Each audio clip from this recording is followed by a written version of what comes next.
All right, hello everyone. Welcome to the stream. It's been a bit. Today is, let's see, September 10th, 2023, Sunday. So we're back. Of course, UNI2 is released. I've done, I think, only one stream since then. So I just wanted to make sure to do another one because there's a lot to talk about since EVO and such has happened. We're going to take a look at a couple of clips that I didn't cover in videos I've already uploaded. And then we're going to take a look at some tournaments that are coming up that haven't happened in quite a while. Actually, one in particular that caught my eye because Japan hasn't had offline tournaments for this game since maybe like the golden days of the arcade era. And I think it's good to see that they're starting to fill the void now a little bit, like outside of course, the online tournament infrastructure. So we're going to be talking about that today. And then towards the end, we'll be watching a little bit of the UNICLR EVO VOD because I don't think I talked as much about that as I wanted to in previous streams, nor in some of the uploaded videos done. And then lastly, if there's time, we'll play some Rune Factory 4 Special, the game I've been enjoying myself in, I guess, lately. So that's about it. That's planned. Let's go ahead and get started. Let me just get the scene ready. There we go. And there's always trouble I have with moving where the chat should go. Perhaps making it smaller would make it easier. But anyway, we'll work with this for now. Most of the screen doesn't really matter except for like the center. So Ripu posted not too long ago on whatever we want to call this website now, that there will be an offline tournament for UNICLR in the coming months called Stormy Night. And I think this is being run in cooperation with himself and Michelle. Michelle is one of the tournament organizers that's done online tournaments before for UNICLR. Previously, Matching Night. He's also done a couple other events, I think, and he's also an avid Nanase player himself, so whoop whoop, you know. But yeah, this tournament's going to be happening offline, I believe, in Shibuya. The website they made, which, you know, making a website for a solo event is pretty nice. So we're going to take a look at that, of course, really soon here. But there's a couple other things I want to point out on the tweet. It seems that, so yeah, of course, the art done by Blue Stardust, you can view their Twitter from there. And then a couple other things too, like right off the bat that were mentioned.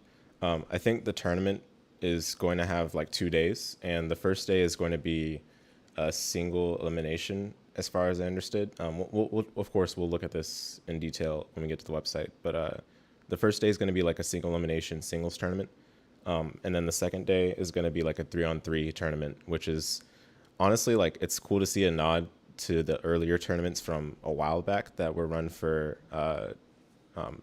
Unis and earlier versions of Uni as well. At arcades like Ocho, and then of course there's the official sponsored French bread tournaments that they ran called Over the World. So that 3v3 format seems to be like a sort of nod to that, so that's really cool as well.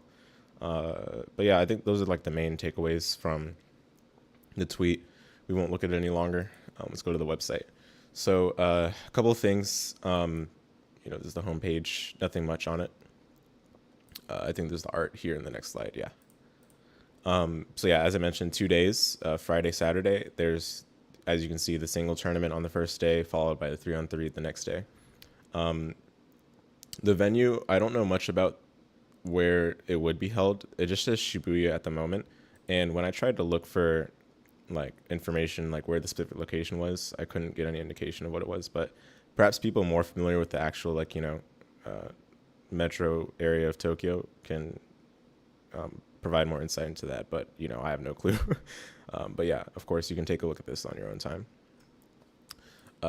So about the tournament itself, we can turn on Google Translate briefly, but basically, you know, day one being there's going to be like a qualifier, I think, for the main portion of the tournament. So like there's a qualifier, which is like the preliminary stage, and then the main tournament itself, which is going to be singles and single elimination. Like we can go back here just to make sure.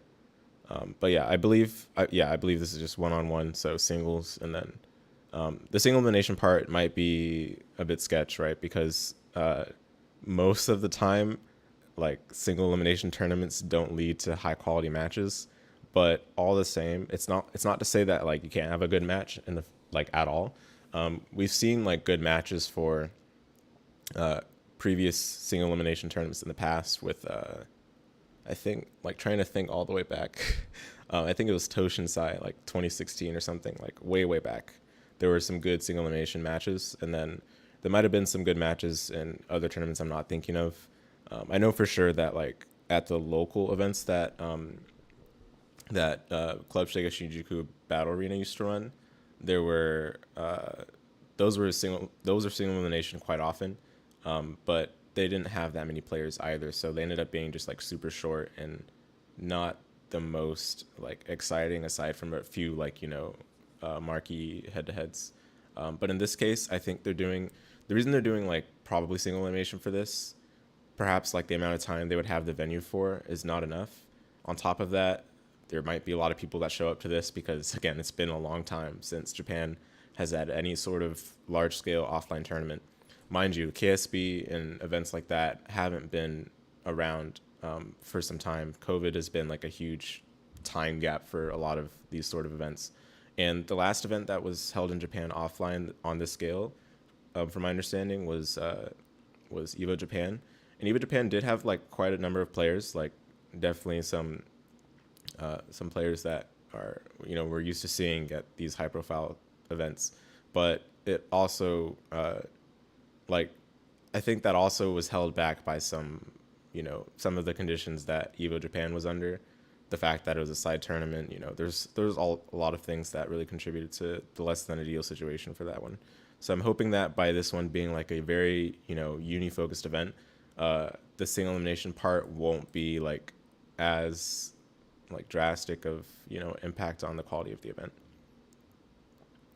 The second day being three on three, again a nod to like days of the past, years ago, right? I'm not sure exactly on how they plan on like what's the best way to put it, like focusing like on different matches that happen, because they're typically you never know like whether there's going to be a good like head to head within 3-on-3 team battle until like both teams might be brought to like the very brink, and that is like not really known until the players send up who they're going to send up and in what order. So I think that could be like something very interesting, but it's yet to be seen, right? One thing to note about this too, Google Translate, like this is where it doesn't do it as best, but I think what it's trying to say here is like it's character locked basically. So everyone on every team is going to have to use one character throughout the entirety of the event.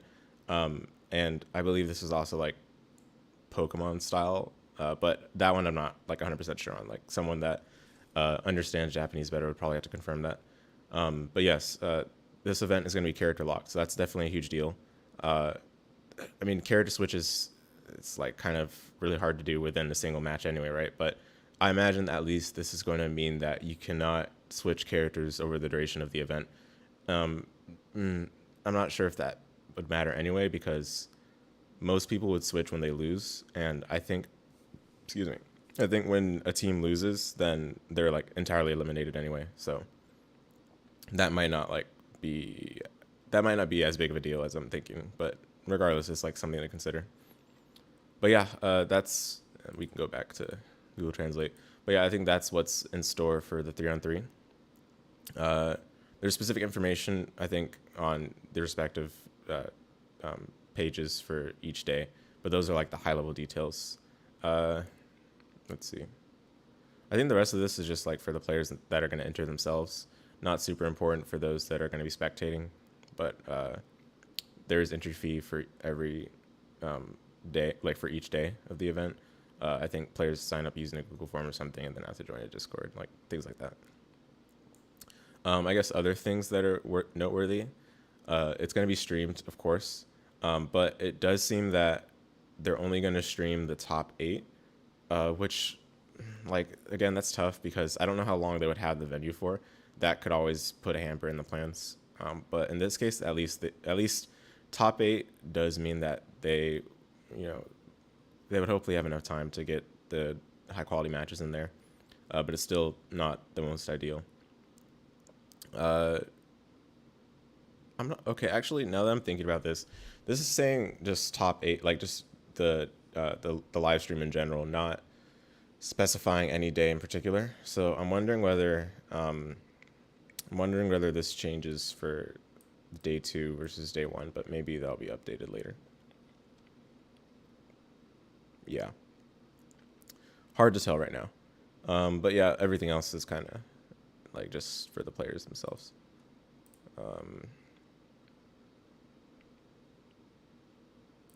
Yep. Okay. So more details about each specific day, right?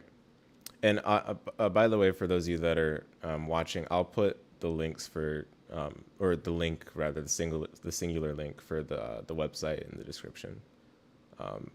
The description's hard to update ahead of time because I don't know exactly what's going to be said over the course of the stream, but I at least want to get the link in there because that makes it a lot easier for you, for those of you that want to actually look at this yourself. Okay. Yeah. Okay. So, yeah, there's all of that.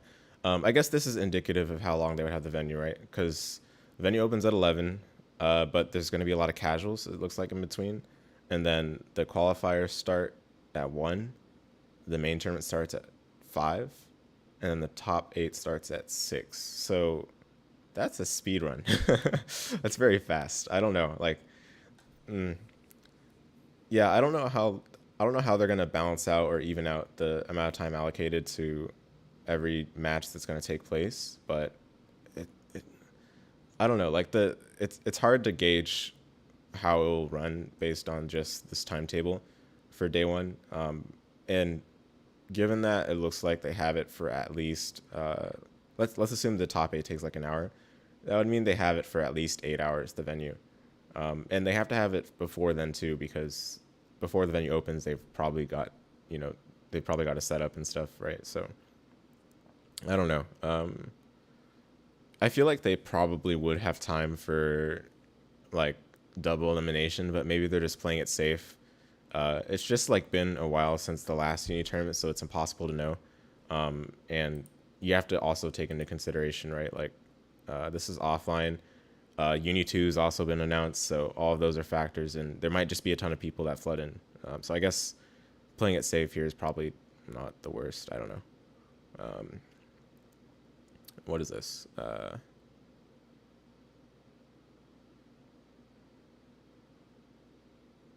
Okay, I know. I'll just so forget everything I said. Like, I think I don't wait. What? Okay, what did it say here? Actually, I want to check this again, because maybe no. I mean, it does say single elimination though.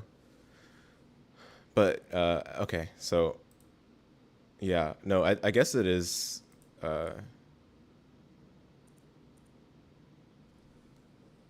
Oops, sorry.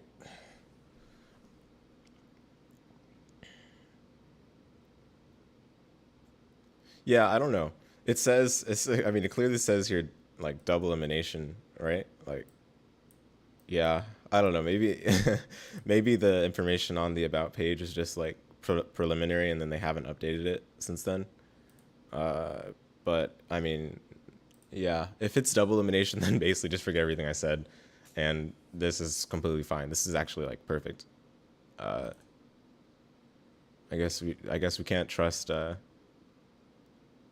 I don't know. No, I mean, I was gonna say you can't trust Google Translate, but I mean, that's actually what it said. It did say single elimination for this page. So I don't know. Yeah. Okay. Oh well. Well. Okay. Given that it's double elimination, I mean, this sounds like it's gonna be an awesome event. 4 players per block. I'm not really sure.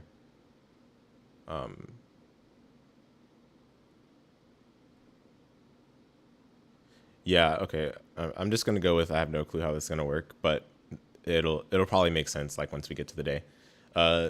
Yeah. So it's saying the qualifying matches will not be streamed, Malarkey, you just showed, what are we talking about? We're talking about, there's going to be an offline tournament for UNICLR in Japan called Stormy Night. This is being run by Ripu and Michel. Like, Ripu's like the Phonon player, longtime player, and Michel as well, one of the former, I'm not sure former if it's correct or not, but one of the organizers of Matching Night nonetheless. And he's also done a lot of other online tournaments, streams, etc. But yeah, we're talking about offline UNICLR tournament in Japan. This is like the first one in a long one, right? So this is a big deal. That's why I thought it'd be worth chatting about it for a little bit. But yeah,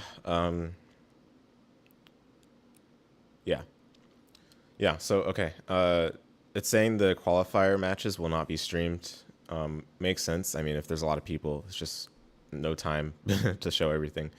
Double elimination tournament. Okay, like I'm just still confused about this because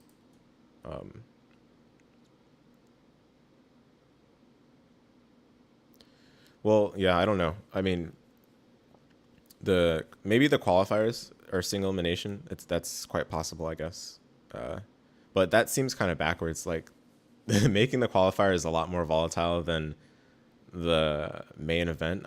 Maybe it can be worked with, and I'm not seeing it, but it's still pretty confusing, admittedly. So yeah, double elimination tournament for the main tournament. Best of three for best of three up until top three. Okay, yeah, Google Translate just acting weird. But I'm pretty sure like it's just like top three is best of five, and then it's best of three otherwise or something.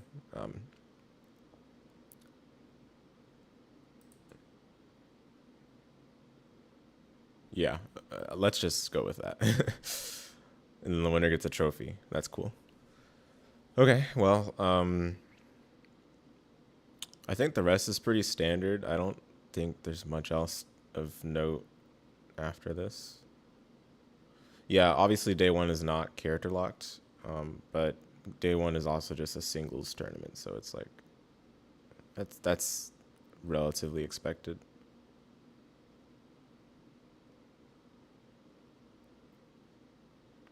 Yeah, okay.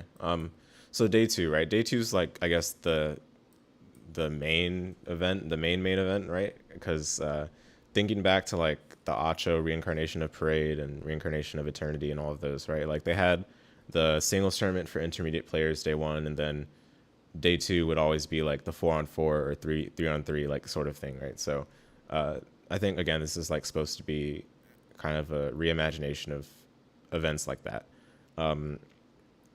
So looking at day two,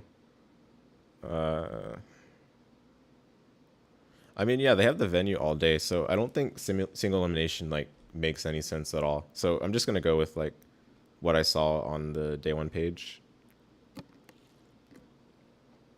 because the about page didn't really make much sense. Yeah, okay, so the character lock seems right based on the first page. Yeah, something like that. First place to win all matches in second round.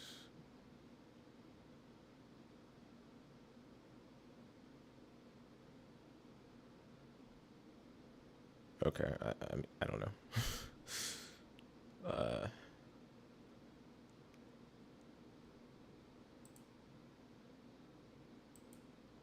I'm assuming this is like Pokemon style, pretty much, like just standard 3-on-3, like no special rules. Because all of that was just talking about like whether you pick player one or player two. Yeah, I don't I don't know if that's any different. Yeah, okay. No third place match. Depending on number of teams entered, teams will be divided into blocks, and a qualifying league or tournament will be held. So I mean, the qualifier is just like the pools, I guess, right? So 3-on-3. How many teams would you need for qualifiers to be like worth it though? Because you need at least like maybe like 8 teams. I don't know. 8 teams feels like you could still get away with not doing pools, but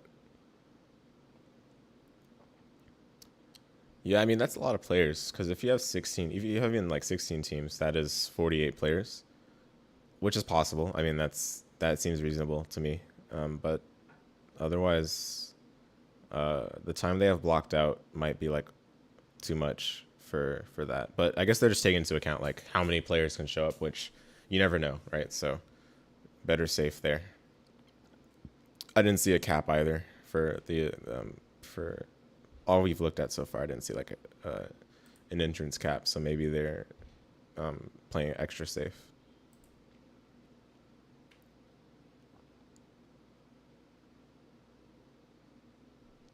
I think I skipped a little bit on accident, but so the A cabinet and the final tournament will be live streamed. Okay.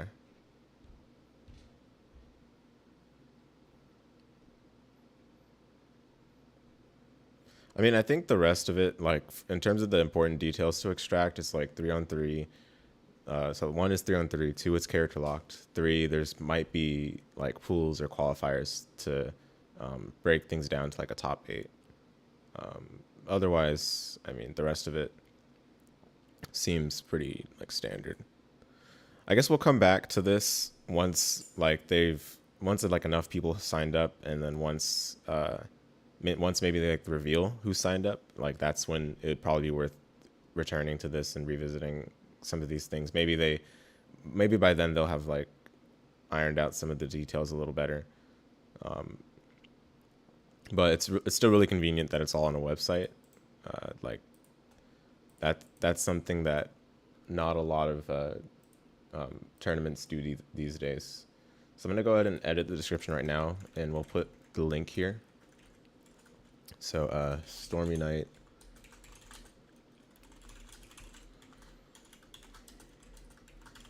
So offline UNICLR tournament in Japan, something like that.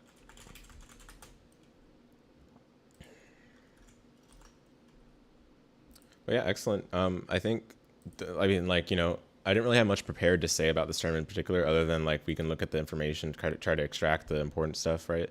But otherwise, I mean, the main thing is that I'm hoping that we get a lot of good players, you know, and that it'll be an exciting event to watch, because it's been a while since anything like this has been run in Japan, so I'm excited for it. But yeah, that's all I had for this. And of course, like, you know, in the US and other regions around the world, there's a lot of online uni tournaments going on.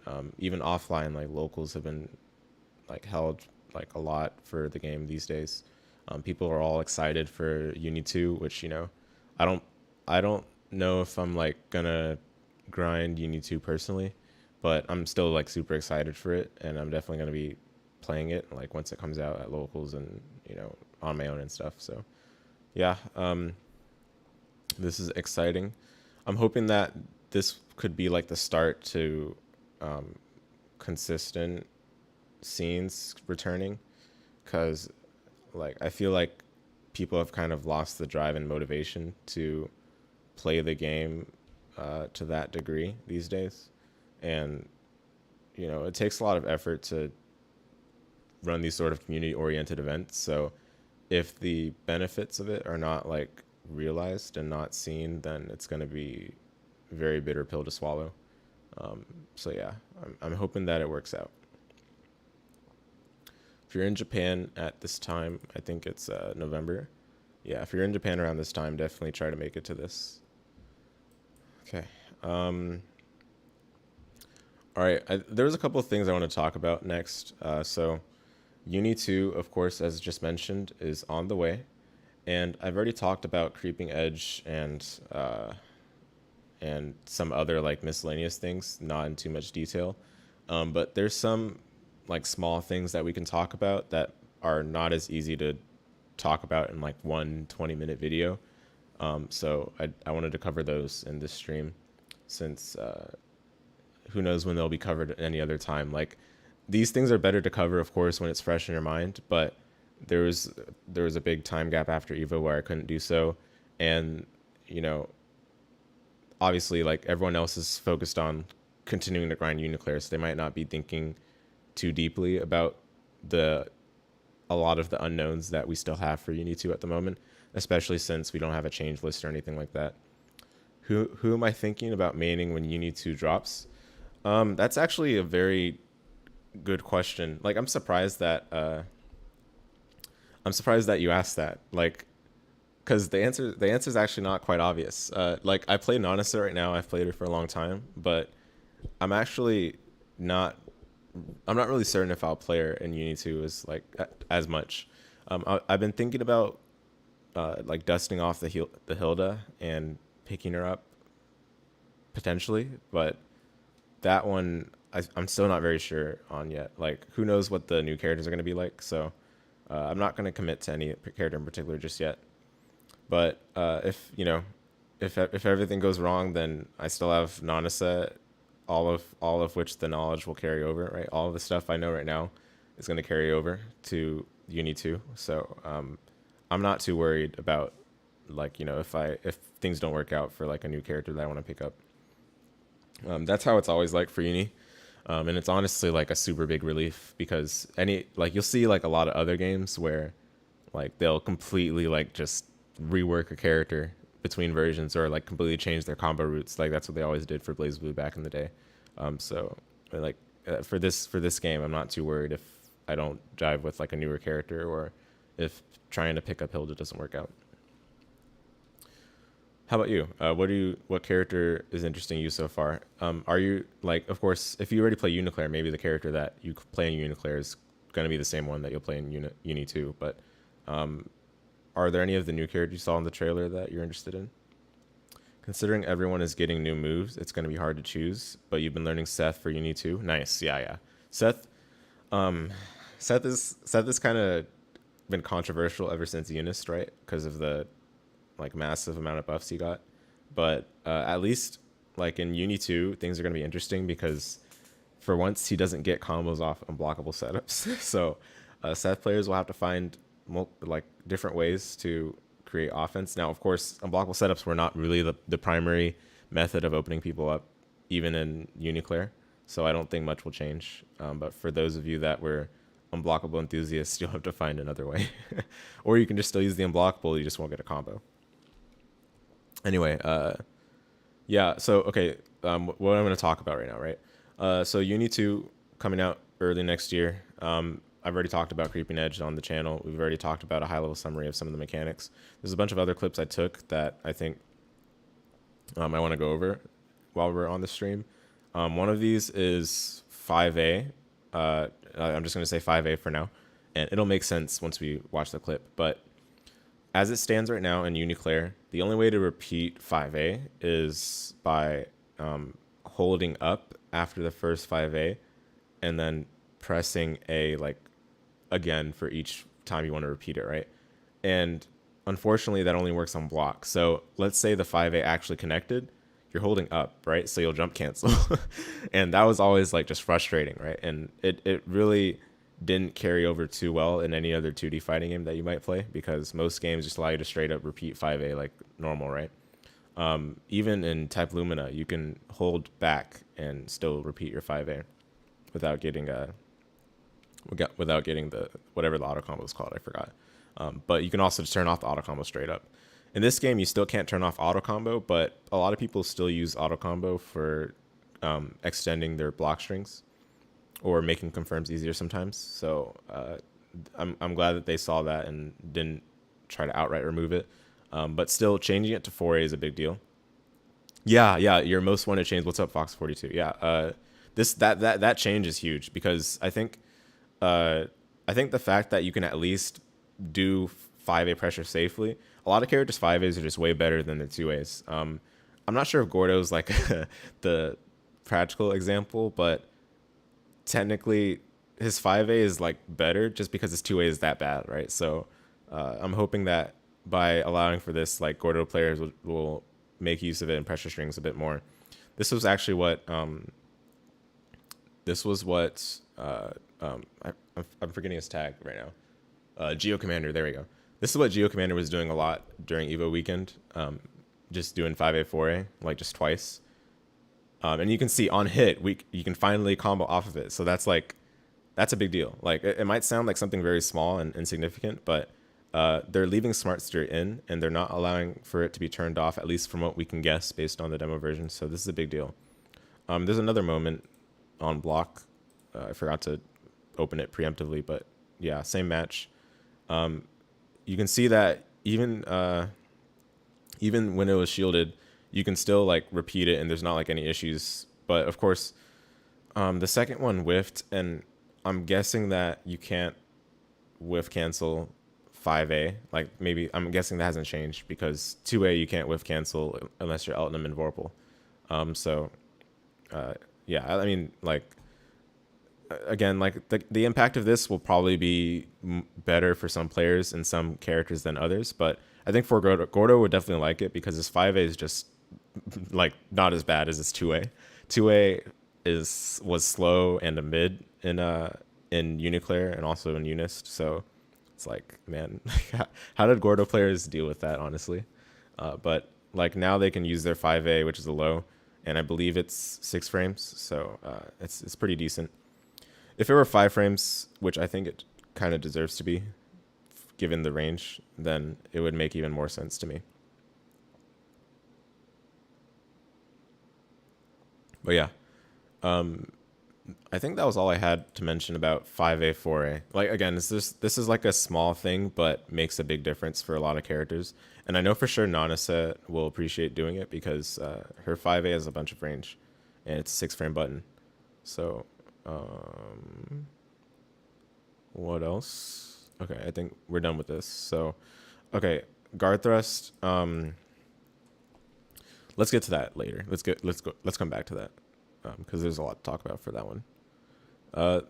This is a short one that I clipped and didn't see anyone really mention. Basically, how do I go about explaining this? Everyone loves Wake Up CS, right? Like Wake Up CS is like your layer 1, where how you spend your Vorpal, right? Like you want to see if they meaty or not, right? And then you DP or something, or you shield, or you backdash or whatever, right? Like you find the countermeasure based on what they did to you as you woke up. The thing is, I think in UNICLR and Unis and every single every single relevant uni game, right? I don't believe this was considered a reversal, despite it's being possible to do it like as soon as you wake up, right? The game would show reversal if you did, like, for example, like a DP at the soonest possible time that you woke up, because there is like a small reversal buffer, right? And also, if you did like a DP or some other kind of move out of block stun, it would show reversal. I'm not sure when they added this, but as far as I understand, it's like this is in like every single relevant uni game nowadays, right? So probably since Unist, if I had to guess. But interestingly, waking up with CS in Uni2 produced reversal.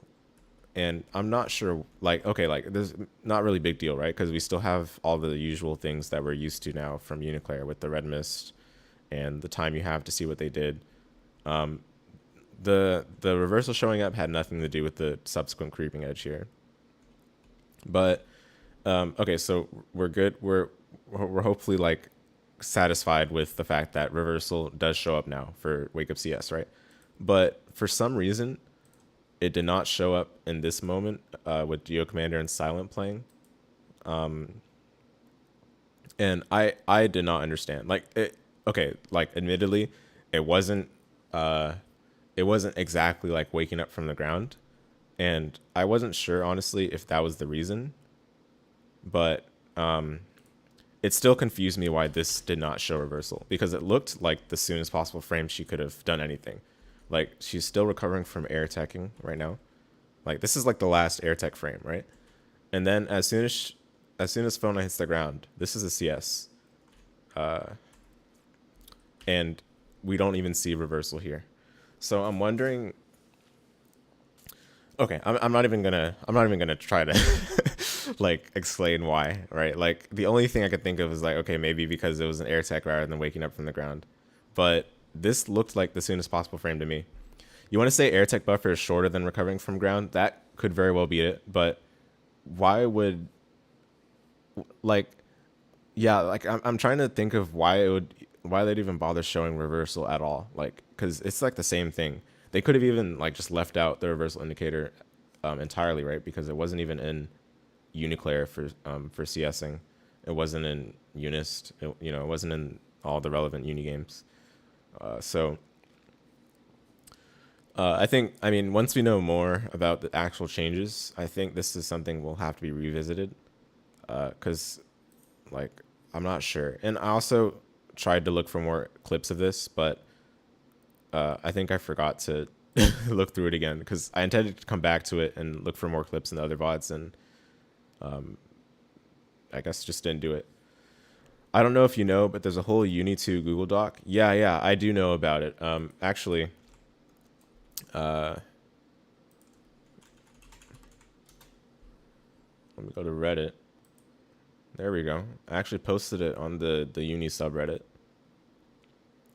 But yeah, anyway, yes, I don't think this is even noted in the doc. Yeah, I mean, because no one knows, like no one, like even though this is like a small change that may or may not have any significance, no one really knows it. Like if it had significance, no one really knows what that significance is, right? Because it's still too early to know.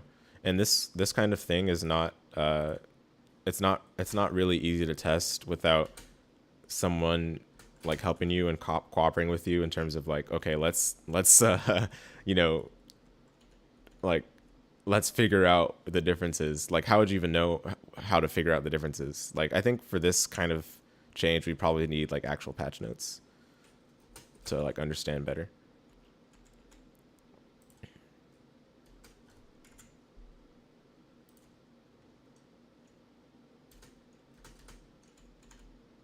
Yeah, I don't know.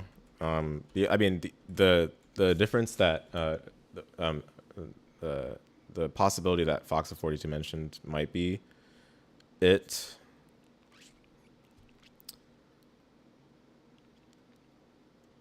I mean, I don't know, because like you can. I mean, mashing chain shift shouldn't really be different based on how you recovered. I just wish I had another clip for this because it would have been good to like actually compare. Because I think I do remember seeing like, let me just go to the full video. There might be another moment where like wake of chain shift was done, and we can spot that out. If we don't find it like soon, then I won't bother. But like this one like I had trouble like trying to figure out why they would add reversal, like, and not just leave it the way it was, because no one had problems with knowing that they did change shift as soon as they woke up. Like you could like feel when you did change shift at the soonest possible time. Like it wasn't that hard to note.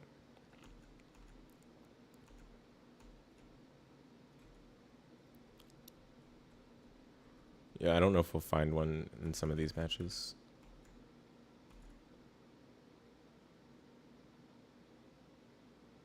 Okay, though, I mean, I guess this moment kind of supports what Foxa42 said.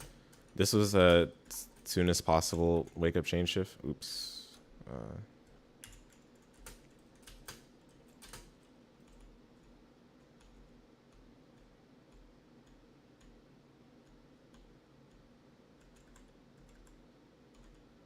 Oh no, actually it was not. This was not actually. So this is not. We don't even have an example here. I guess Geo Commander wasn't mashing hard enough.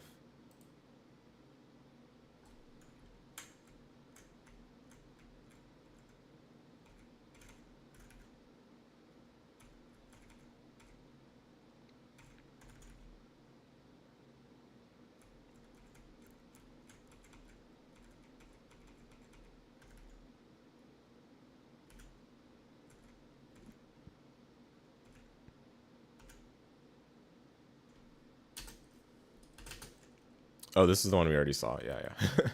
I was wondering why it looked familiar. Yeah, I don't know. I mean, I might have to look at the other VODs because the ones that Cheesy uploaded. I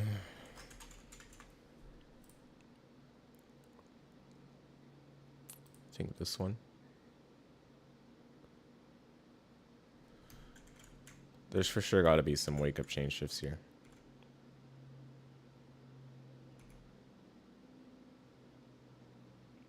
Okay, I guess the problem is that like I guess the problem is that like as the level of play increases, people don't actually do wake up chain shift. So it might be pretty difficult to find.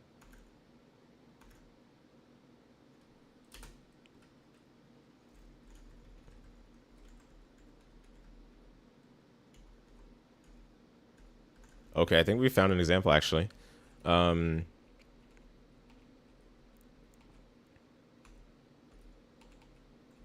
this is just hard to tell. Was there any changes that you saw from the doc that you like or dislike? Oh yeah, we can get to that. We can get to that. Yeah, I'll get to that. I now realize I never really mentioned the doc explicitly. So yeah, we'll do that after. After I talk about this and then guard thrusts, we can go ahead and talk about the doc in particular. Oh no, this showed reversal. Okay.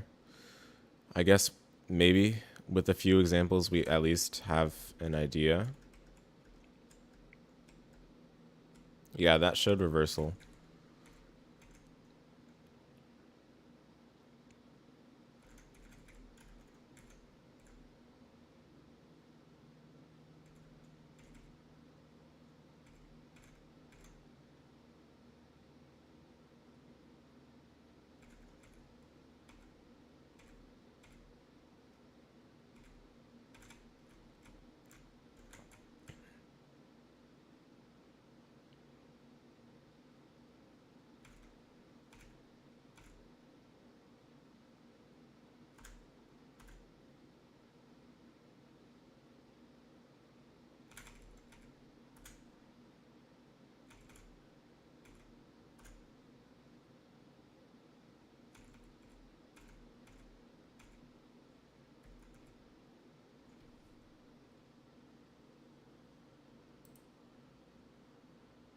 Well, I realize now there's no audio. That's a problem.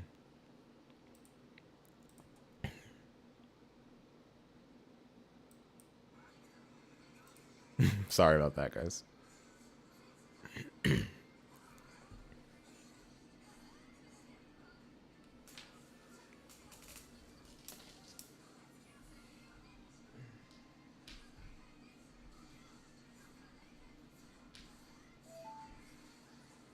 I think I solved that. The issue was my speaker wasn't plugged in. Turn it off on its own.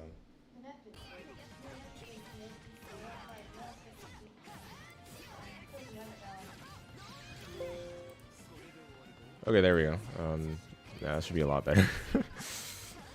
But yeah, I don't know if there are any change shift moments here.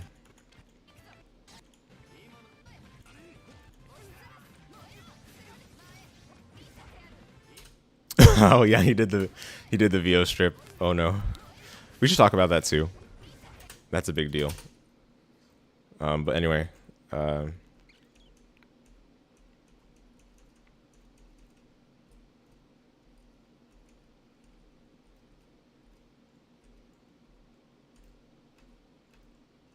oh, it looks like that was not a CS by one frame.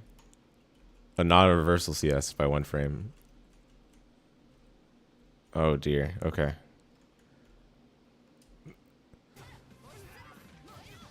Do any of you know if you're able to cancel regular shield into CS right, like in UNICLR UNIST, like right now?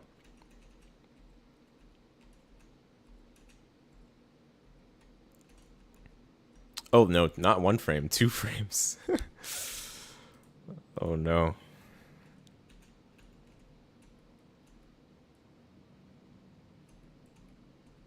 Currently, yes. Okay, okay, yeah.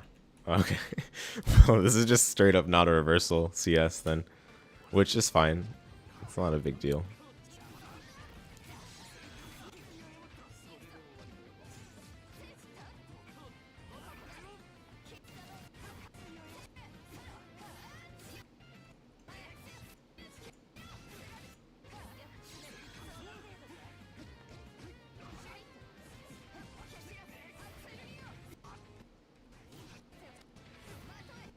Also, that was actually a pretty good creeping edge.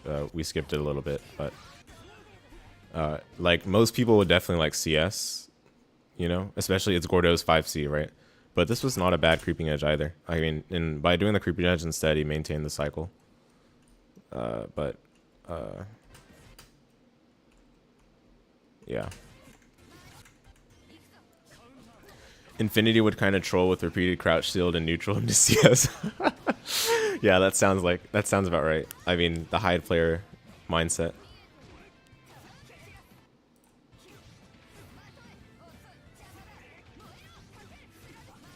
Yeah, I don't know. I mean, this might not even be worth like investigating like a ton right now because again, like we'll get patch notes eventually, and it's just going to be impossible to test this until like like who knows when the next opportunity will be, right? So there are kind of like more important things to test than this, I think.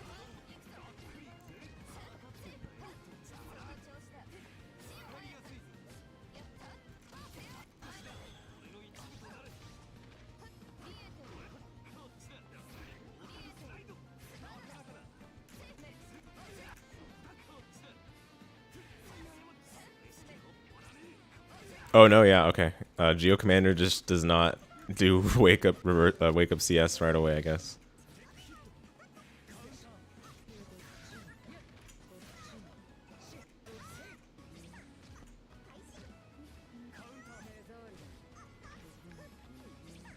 That did not show reversal.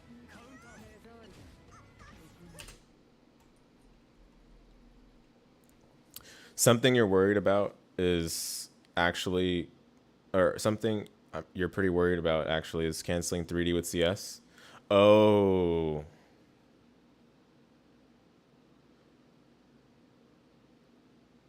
I actually like I forgot about that actually because I think the clips showing that were like much later into the VODs and I was like away from the demo setup by then. But yeah, I can see what you're saying. You have to be successful with it though, right? Like you can't just do it if the shield effect whiffs, then you don't get to like still CS it though, right?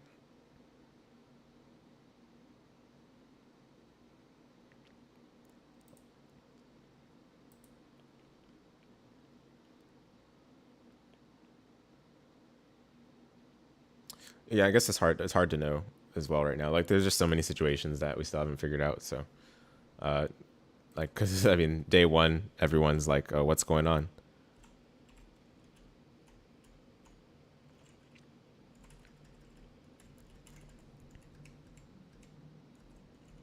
Oh, okay. I see what's going on. All right. I mean, we might not ever get a proper reversal CS. This was concentrate for 2 frames and then CS. People need a CS with double tap. Like, if any of you know how to double tap already, then using that for CSing will help you a lot. Because this used to happen to me a lot. Like, I will admit, like, I'd always get, like, concentrate and then CS. And that, yeah, like, most of the time you're just going to get bodied for that, you know? Yeah, okay. Well, for now, I'm just not going to bother. Maybe eventually we'll figure that out.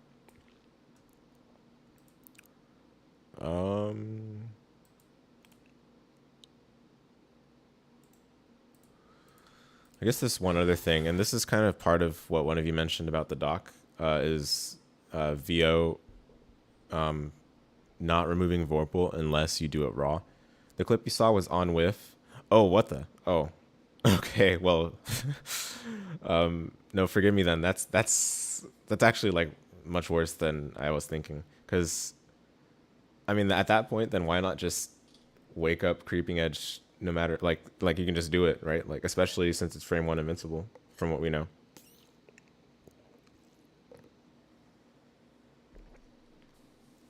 I don't know. I mean, that seems a little bit.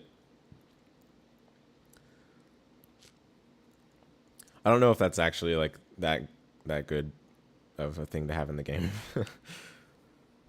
CS already makes a lot of things that you would do ordinarily like much lower risk. And the fact that, you know, I mean, the corner is like a scary place to be, especially in this game. And you can kind of already get out of it for free with the creeping edge. And then now on top of that, you can just CS it. That doesn't sound like the right combination. But again, early thoughts. Who knows until the game comes out. I guess that's the other thing too. Like, it'll just be the most interesting to see how people use it once the game releases. Because there's going to be probably a stark difference between how people use it early into the release and then how people use it once the game is matured. So this is a classic, you know, just reversal VO, right? But reversal VO is going to be a lot more viable in UNI2 because it's faster. It's like just straight up faster. And you also cannot hold it. I know me personally, I was sometimes holding VO on accident. And for some of the combos where I would end in Vorpal, or sorry, end in VO for Vorpal Strip, the VO would just not connect. Oof, excuse me. The VO would not connect. I don't know why I'm having trouble with that. Let me take a sip there. Okay. The VO would not connect. There we go. The VO would not connect, and then it would just be like you get punished, right? Because there's a lot of recovery. Now that you can't hold it, you won't get that on accident, and it's just faster too. So that's helpful. But since you're not going to be doing Vorpal Strip combos now anyway, that helpfulness is only going to be seen in this situation where you do reversal VO. But notice how Hotashi lost his Vorpal. Thankfully, this thing does not grid break anymore. Because, you know, you would be doing your pressure like an ordinary citizen, and then they VO. And not only do you take 30% more damage, not only do they have access to additional supers, plus potentially IW if they hit you, but then on top of that, you get grid broken. So you can't shield, you can't assault, you can't do anything related to the grid, you know, the D button. And that to me was like a bit much. Like, I'm definitely glad that they got rid of the grid break on VO connecting. So now you can only get grid broken if you're like, for example, your shield is broken pretty much. Like if you get opened up overhead, if you crouch shield, and then the other way around as well for lows. And then if you get thrown on your shield, those are like the only ways to get grid broken now, from my understanding, other than like creeper and edge, which is a new mechanic. So I think eliminating those situations where it feels just extremely bad for, you know, you're just playing the game like a regular person. It's not like they made it's not like they made a super strong read against you. They were just mashing VO pretty much, right? Like, I mean, VO, people call it VO OS, but I mean, it's one button for a lot of people. People have a macro set for it, so you're just mashing the one button, right? I'm not saying like it's like bad, but I'm just saying more so the sentiment, like the emotions you feel after getting VO'd while you're doing your offense were not great. Even though maybe the situation afterwards wasn't exactly the worst, being grid broken is still just not a good feeling. So I'm glad that they edited it, like they changed it to make it only Vorpal, because at least, you know, I mean, it's like a trade-off, right? You're getting 30% bonus, and you're also removing their 10% damage bonus, plus their ability to CS. So it's like a fair trade-off, versus before it was like very high risk. You know, you could mess it up because it has a high startup, but then the reward was like insane. It was crazy. Yeah, the emotions getting VO'd by Hilda. Exactly. I mean, yeah, I didn't even mention Hilda or some other characters that basically just get their full mix-up off of VO connecting. But people talk about Hilda's defensive options being bad. They haven't been VO'd into 50-50 into death. So yeah, that's a thing. But yeah, this is important. This is big. On top of the fact that you can't combo into VO, you can't combo into Vorpal Strip, which we already talked about in the first video. those are all going to be important changes. But yeah, we'll get to that when we get to the change list too. Okay, guard thrust. I have a bit to talk about this because at first I was like, yes, like, you know, finally we can be like KOF a little bit, or like BlazBlue a little bit, where like guard canceling is actually useful. But the more I think about it, like they haven't really changed guard thrust frame data wise, or that much into Uni2. At least it felt like it. It still feels like high startup, and a lot of recovery. The 100 meter is, yes, super nice, and the fact that it doesn't use Vorpal as well is also very nice. But then I thought again about the actual guard cancel, or the guard thrust properties, and I think that's actually what made it like very, very bad. Because think about it, right? Like if you let's say you don't have Vorpal, right? But you have some meter to work with, and you're a character that can't really spend meter very well in order to extend like combos and such for damage. I can't think of an example right now off the top of my head, but there are some characters that are like that, where they might not be able to like easily just tack on like, you know, okay, I get like more damage and a good knockdown by just spending this 100 meter, right? So perhaps, like, let's say they're on defense, they have the 100 meter, but they don't have Vorpal. Guard thrust was never something on your mind because guard thrust is just bad, right? Like it's just bad properties. I don't think the grid break aspect of it was what made it feel bad to use. It was more so like you use it and the opponent's not really like present in mind for it. They're not really looking for it, but they can just still block it. Like you like see the guard thrust about to happen, and then you're like, oh, I should probably block. Like the only time you're gonna get hit by guard thrust is if you're just pressing buttons, right? And usually at top level play, people are very methodical with their button presses, especially in block strings. They're not just like pressing buttons over and over, you know, just keep you like blocking, right? I'm sure you guys have seen the Wagner clip from Eunice where she would just keep you blocking for 30 seconds or however long, right? Like it's not really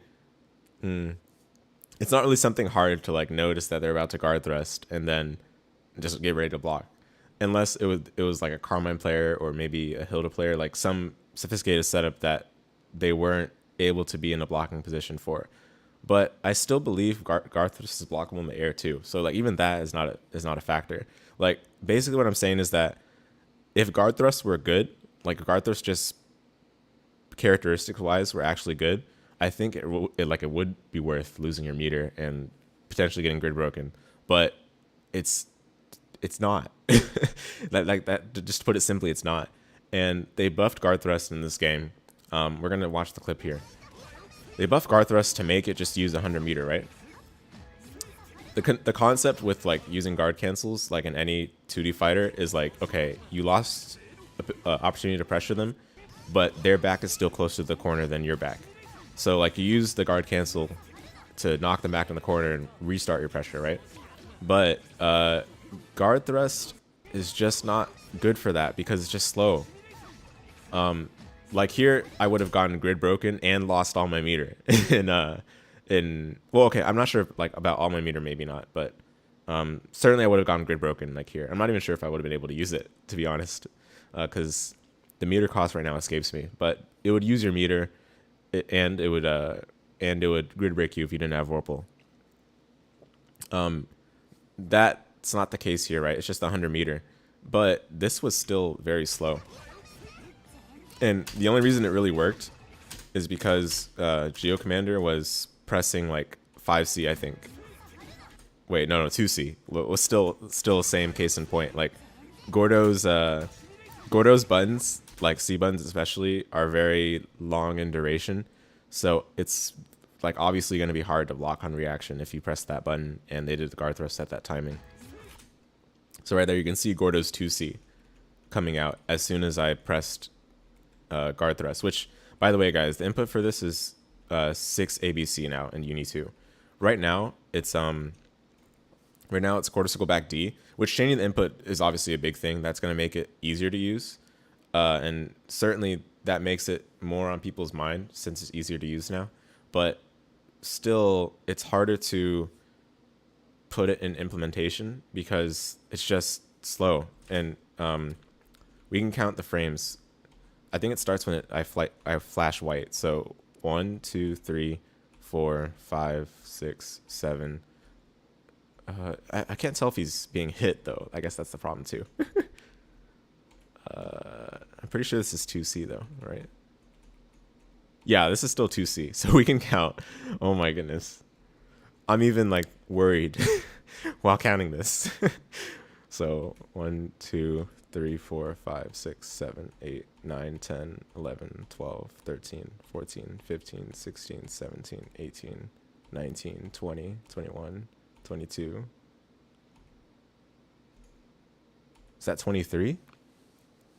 I want to see the wiki for how much it costs right now, or how much the startup is right now, just to make sure I'm not going crazy, because 23 is 23 is insane. Yeah, no, okay, like, yeah. Am I counting right?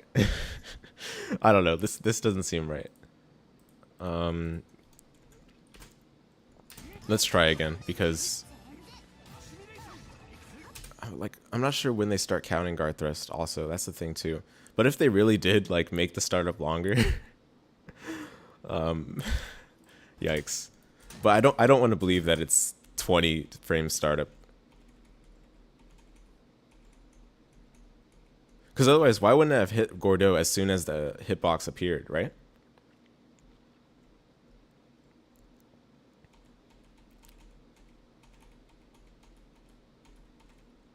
One, 2, 3, 4, 5, 6, 7, 8, 9, 10, 11, 12, 13, 14, 15, 16, 17. No, there's no way. There's no way.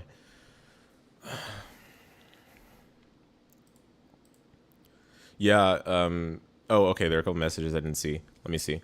You can currently guard thrust the opponent back to the corner and potentially win the cycle for it. So offensive guard thrust to push them back into the corner if they mash may be weaker. I agree. I mean, part of it too is that it's just something that wasn't worth the trouble in UNICLR and Unist.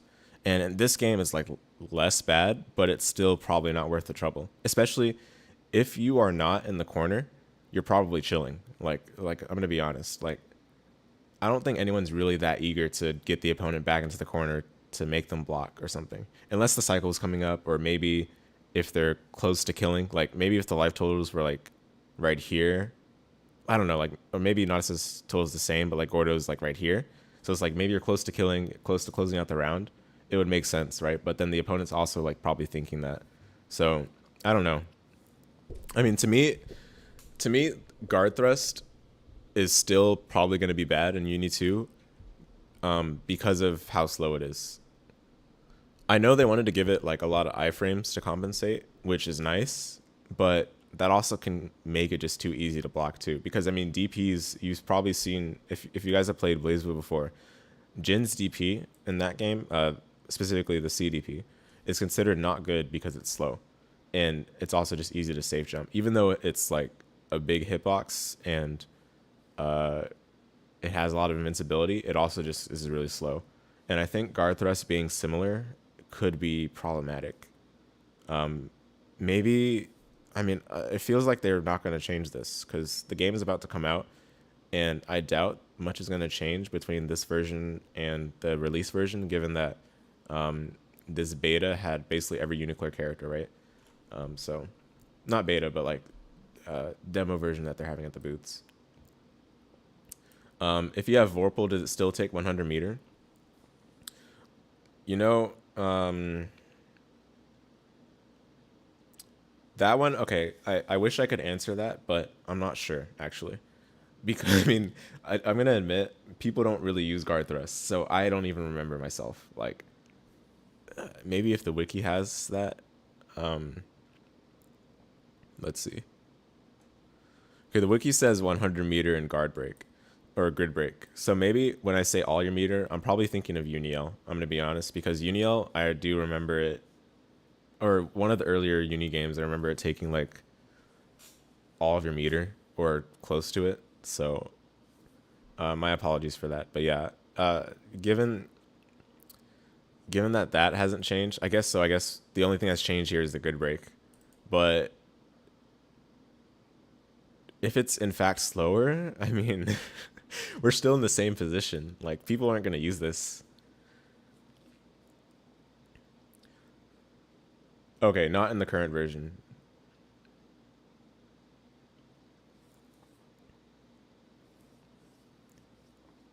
That's good. Yeah, that's good. So yeah, if you have Vorpal, it just takes your Vorpal. I guess the wiki is correct for that then. So we'll go with the wiki for now. And if someone has a chance to test this at Tokyo Game Show, then that would be good, because I don't want to believe that guard thrust is 20 plus frame startup. Because, like, I mean, who are you going to hit other than Gordeau? Gordeau doing a C button, right? Like, maybe, like, Hilda doing a C button or something.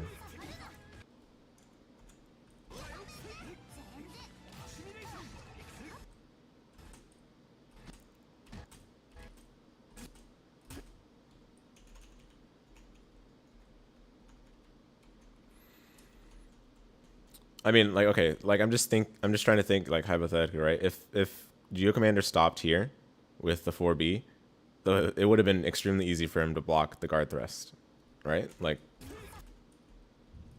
I'm just being realistic.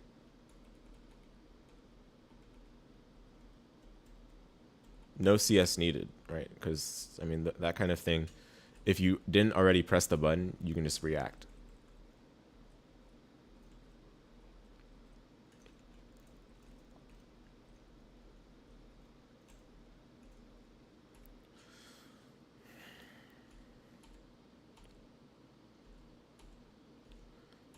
So, okay, I'm not sure too, right? Because I flashed white here. I'm pretty sure that's the start of the guard thrust, strictly speaking. Like, the game has registered the guard thrust input. You'll be at Taku for the demo convention UNICLR. I see, yeah. So, CEO Taku is confirmed to have it. Do we know? I do remember Jabali saying he's going to try to get it, but do we know for sure now that it's going to be there?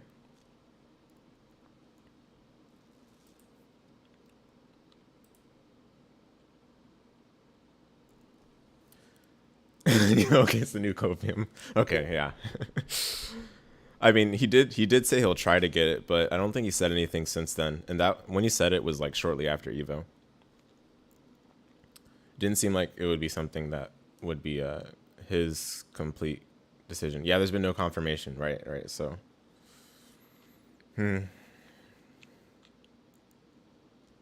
yeah, only rumored, right? Yeah. Well, we can hope. I mean, I think the people that are gonna test it at Tokyo Game Show, hopefully, I mean, I don't want to say hopefully, because I mean, I feel like all the people that would go there would know what to test.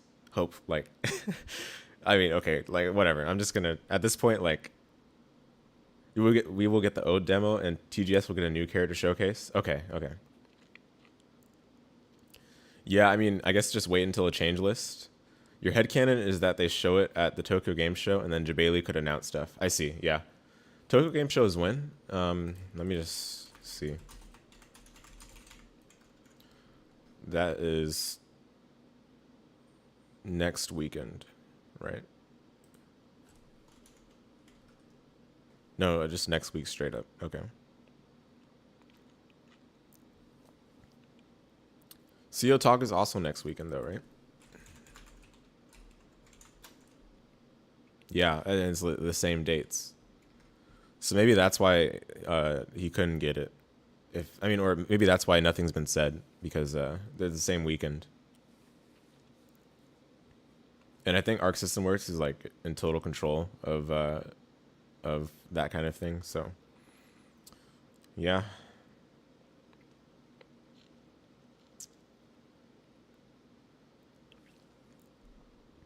Yeah, I don't know, because I mean, there's so much that can be tried out. Like these things are probably not the highest priority. Like I think the character changes outright maybe are higher priority. These sort of like frame related things will get in the change list, so it's probably not like super high priority, right? But I still want to believe that guard thrust has room to be used in the uni system, especially at mid and high levels, because it's very well meaning. It's probably just poorly implemented.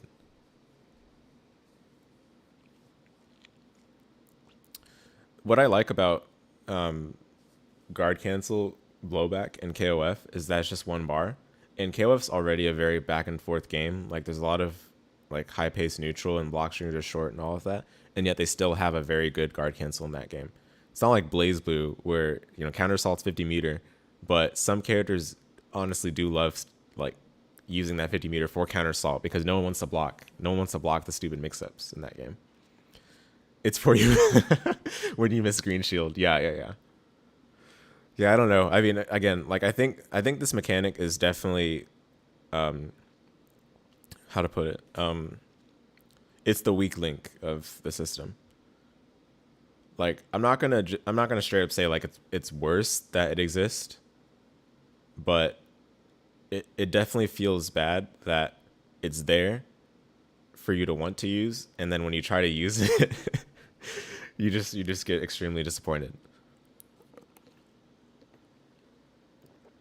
Oh yeah, one thing I was gonna say, yeah, before we move on from this, the 6AB thing, the 6ABC thing.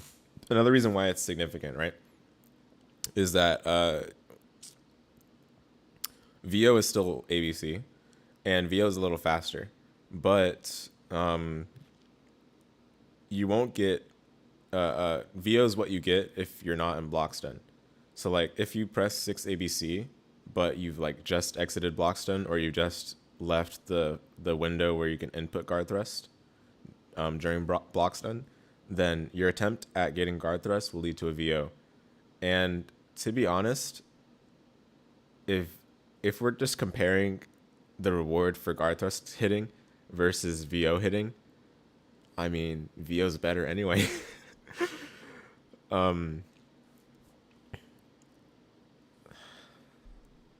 The more I think about it, I just I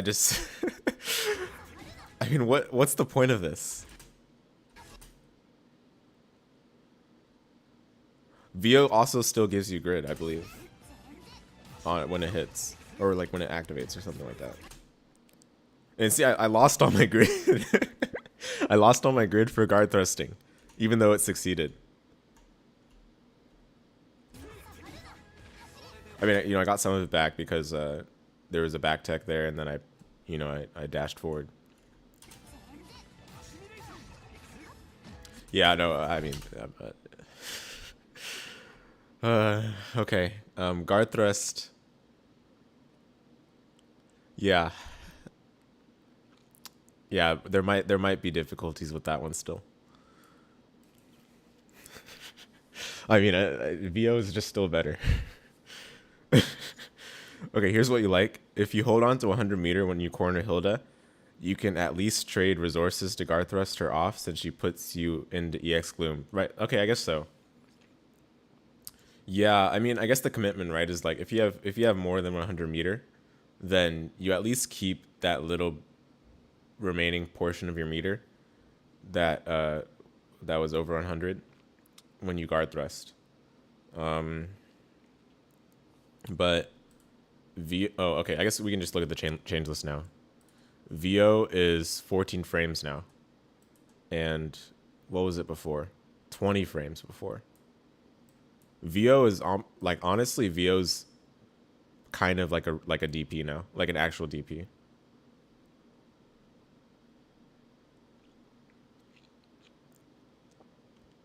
I mean, it's still obviously slow compared to these.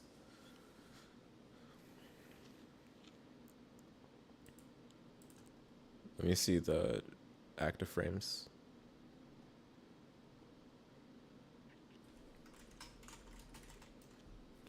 Two active frames.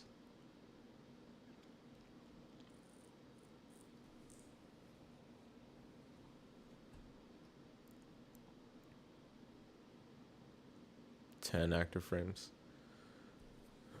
Without fully conceding the next cycle by default. Oh, I see it. Yeah. Yeah.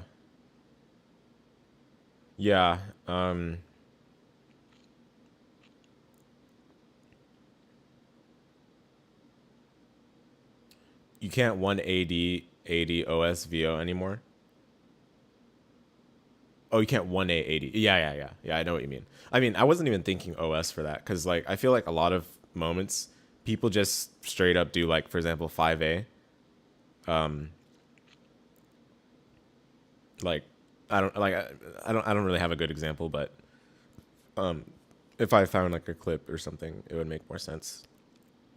But there are a lot of moments where you like 5A meaty, like for example, Byakuya does 5A meaty and then still recovers in time to block Wake Up VO. I mean, obviously Wake Up VO is not that good and people don't really do it. But I feel like a lot of times, like you'll kind of, again, a lot of it is like feeling, right? It's not really like reaction, but it's like you notice that you're not like really like pressing the buttons fast in succession. So like you'll feel that, oh, the 5A, it didn't actually connect with anything. And then you see like it's the VO startup, because right now VO is 20 frames. 20 frames, it's not okay. It's within reactable frames. Like if you were focusing solely on VO, you can definitely react to it. But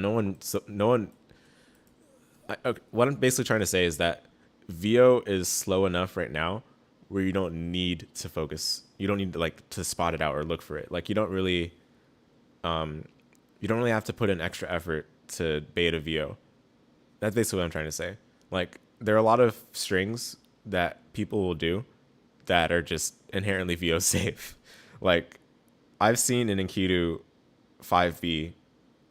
I have the moment in my head. I'm gonna see if I can find it. This is from Unis probably, but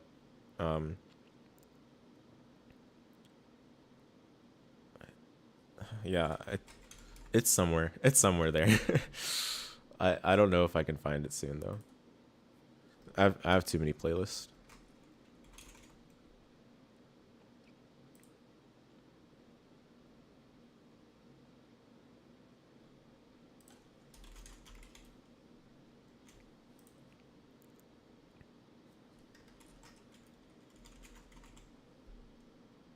It's probably this.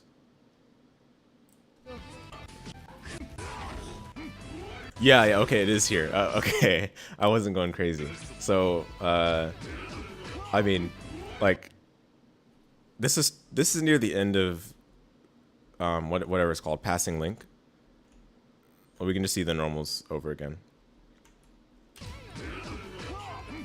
Yeah, okay. So I was right.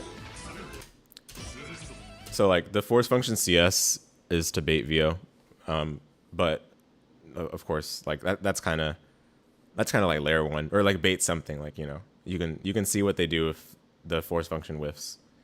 Kamone, I think, explained it in a string a long time ago, and this is how people played back in 2019, I guess, or maybe this was earlier, but something like that, right? Okay. So this string uses 2A, 2C, I think that was 5A, 5C, and then 5B. So he's already used 4 normals up. The only other normal, realistically, that Enkidu would go into after this is 2B. But the 2B wouldn't, like usually this late in your string, you're not pressing the buttons right away. Like you're kind of staggering them still. So this is I guess Takashi, right? So Takashi is probably not pressing the 2B right away. The 5B whiffs, you know, Enkidu was blessed, right? Like I don't know how. I still don't know how this, like, oh no, I do know how. VO was not even active. So that was like an OS already. Like, and he was out of range. Let's see. He actually would have gotten hit. He would have gotten hit if he was not out of range.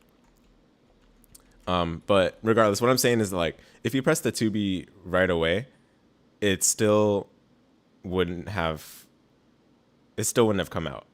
Like, that's how little effort you have to put into baiting VO. That's the only point I'm trying to make, basically. So, oops. So now going back here, VO is going to be 14 frames now. That absolutely would have hit Enkidu out of the 5B. So I think in order, yeah, the spacing was like perfect, basically, because the VO would have definitely hit. And you're talking about 1A80 OS, right? I feel like you didn't really even need to OS against VOs back in a UNIST and UNICLR. Like you just play your standard careful pressure that you stagger a lot, and you space yourself out as Ultimate said, and you would like naturally bait VO in many cases. Maybe if you catch the classic like uni player stare down into let me press something quickly, right?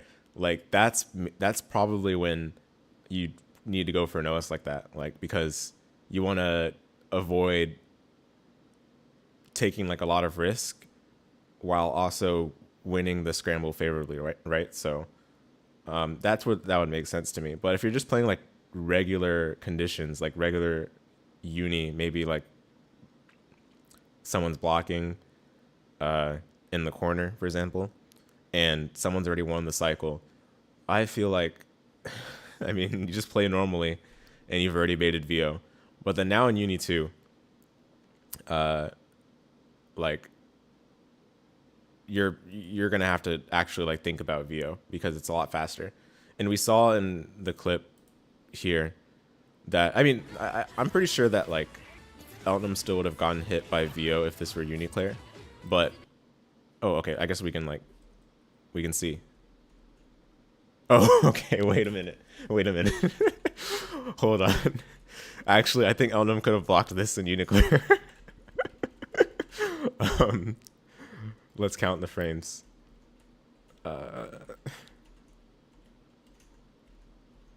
Okay. 1, 2, 3, 4, 5, 6, 7, 8, 9, 10, 11. Oh, whoops.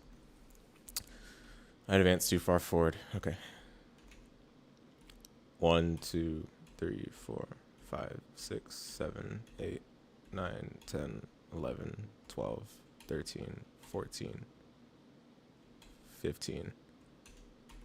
So yeah, that's based on what people saw in this moment. That's accurate. Yeah.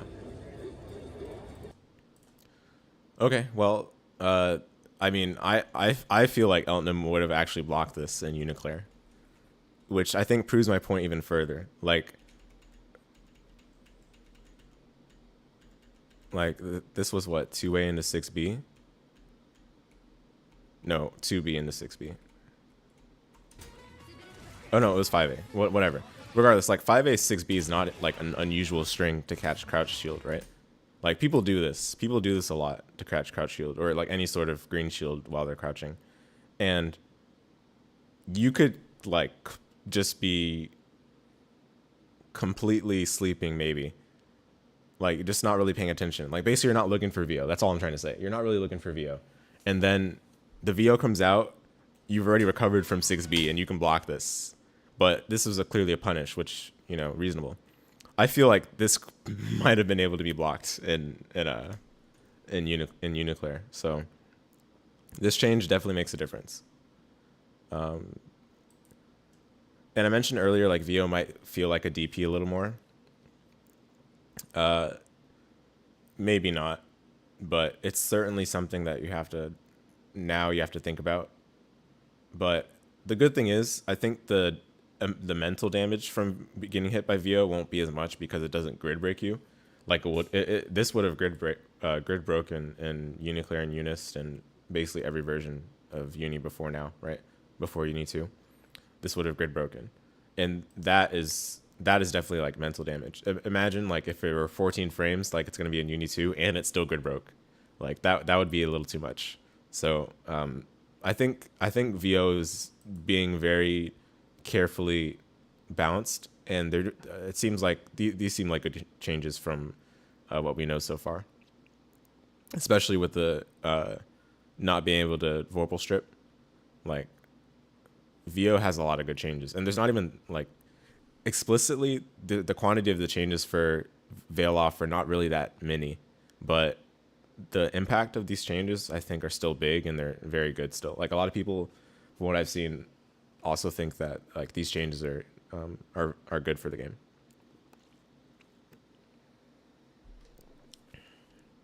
Okay, we can just go from the top now, but I'm glad we cleared that out of the way. Yeah, we saw the footage. Cosmetic changes, the colors being the same from UNICLR is fine, to be honest. I mean, like, they have a lot of colors already. The big deal here is that you can make your own colors, which is these 5 slots. They have this in Type Lumina already, but not in UNICLR. So they're adding this in UNI2, I guess, to kind of match up with their modern standard now. So that's really good. The button checks and character select are nice as well. You don't have to go in game to see if your buttons work. But they already had buttons at character, like they already had button settings at character select. So I don't know if this change is like makes an immediate difference really, but at least you can do it. It's still nice. You like that they took the Lumina approach for UNI2 cosmetics? Yeah, absolutely. They're still using sprites, right? So it's a lot easier to recolor sprites than it is to recolor like KOF style, the 3D models that they use. It's in Unreal Engine now, right? But yeah, like it's much easier for the way French Bread does it. And with custom colors, you can easily do like costumes of some kind. So I think it'll be cool what people can do with that. What's up, EGP? I heard you like UNI2 now. Is that so? Yeah. New training mode options. I don't remember seeing this, but did someone actually access training mode? Oh, someone actually accessed training mode? That's pretty crazy.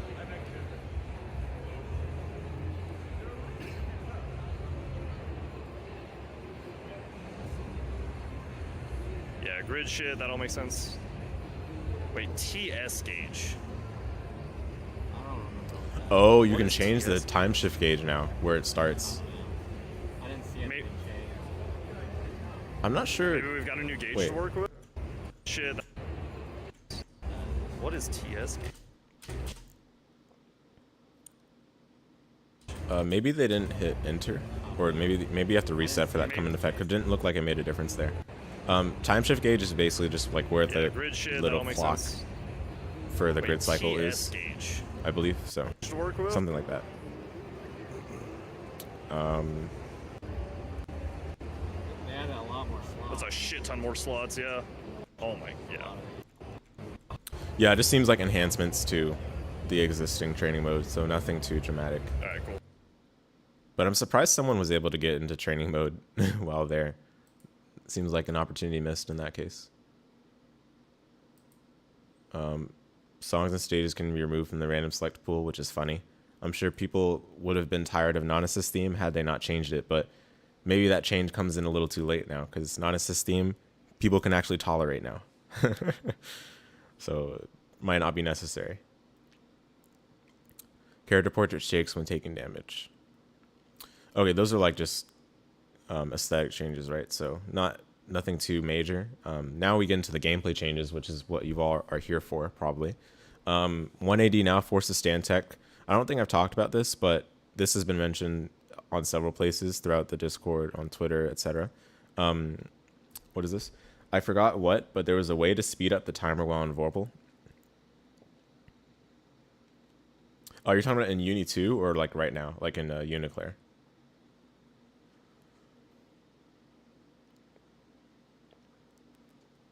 I think one of the changes, like we'll get to it, but I think one of the changes they did is that if you like a, oh, okay, you're talking about UNI2, yeah, okay, we'll get to that, yeah. There is indeed a way to speed up the timer while in Vorpal. Or it might not just be in Vorpal, it just might be, it might be like in general. I think when you're doing a combo, the cycle actually like slows down a little bit, I believe.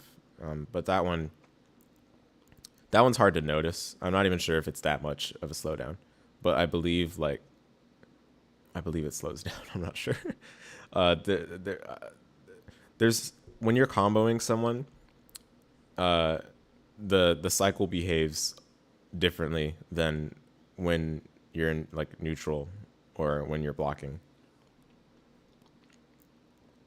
1AD will now force stand tech. So it's similar to Lumina, where if you pressed A plus D while you're crouching, you'll get throw. And in Lumina, that's very bad because if you're not close enough to them, you'll like run up a little bit automatically to get in the throw range. And that is very bad. I think you're also in a counter at state during that. So thankfully in Uni2, as far as I know, there's no like run up in order to get closer to them, but I believe the throw animation still comes out. So still, I mean, this could be good or bad. I guess the nice thing is that for people that are too lazy to stand up in order to get stand tech, they can now stand tech while crouching. So that might be a positive for those people.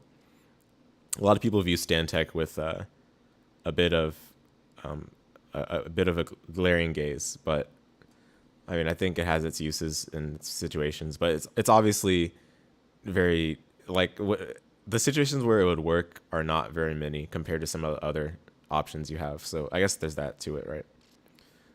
A normals now can counter hit. That's a very big deal. This I talked about a little bit in the video, the initial one, but you can now counter Vatista as well. So those two combined are excellent. A lot of A normal punishes, people had to like work hard to make them do a lot of damage. Hilda has a lot of damage off of her A normal without even needing counter hit because people found a way to get like double pin at the end of the combo to tack on some damage. And then I think there's also a route you can do to go into the falling nails super that you do in the air. So she already had a lot of damage off of A normals, and some of their characters did too. But now with A normals being able to produce a counter hit, you can at least know that your opponent did something. Like it doesn't really matter what they did. You know that they did something beyond just getting hit like out of nowhere, and you can get like a good combo from it now, better than what we currently have. Like, because again, people work hard to get their A normal punishes, right? But now at least you can potentially tack on some more damage with the added counter hit stun, and I believe combo time, at least if they haven't changed that. 5A input changed from we talked about this. Counter hit throw now shows counter pop up, right? Before I think it just flashed red on the sprite, but now it like actually shows counter hit, so that's cool. Lower damage from grid break throw, possibly. I'm in agreement with this possibly here, because it's hard to know for certain right now.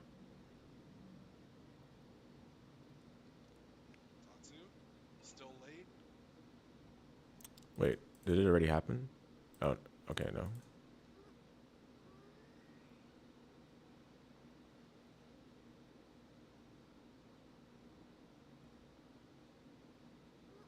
Wait, what are we looking for? A shield, right? Oh, it was earlier. Yeah. Oh, we just missed it. Oh my god, that's cool. Yeah, so this didn't do that much, right? And this was from Green Shield. Yeah, I don't even think like they introduced the gold throw scaling here. Like I think I mentioned in one of the comments in one of these videos that like it was because of gold throw scaling, but it might not even be that. It just might be they changed the damage altogether. Hearsay that all clear routes work in Uni2. I mean, it's hard not to believe that right now because, I mean, for everything I tried, everything worked. And you really don't want to think in the placebo mindset. So if it works, you go with it. And if you tried a number of things, like a lot of people kind of played the way they normally played, and based on that, things worked, right? So I feel like that's a good enough, like that's good enough to say that like, yeah, probably most of the clear routes will work in Uni2. But it's definitely, I mean, this is not something that's going to be said in a patch note, right? Like we're kind of going off of an informed perspective that French spread generally doesn't change things dramatically with regards to combo routes. And if the combos work from this version to the next version, then that seems to still be the case, right? Like that seems to have not changed. So that's the reason behind saying that. Yeah, the new mechanic Celestial. I think people haven't really voiced their opinions on this just yet because, again, like still super early.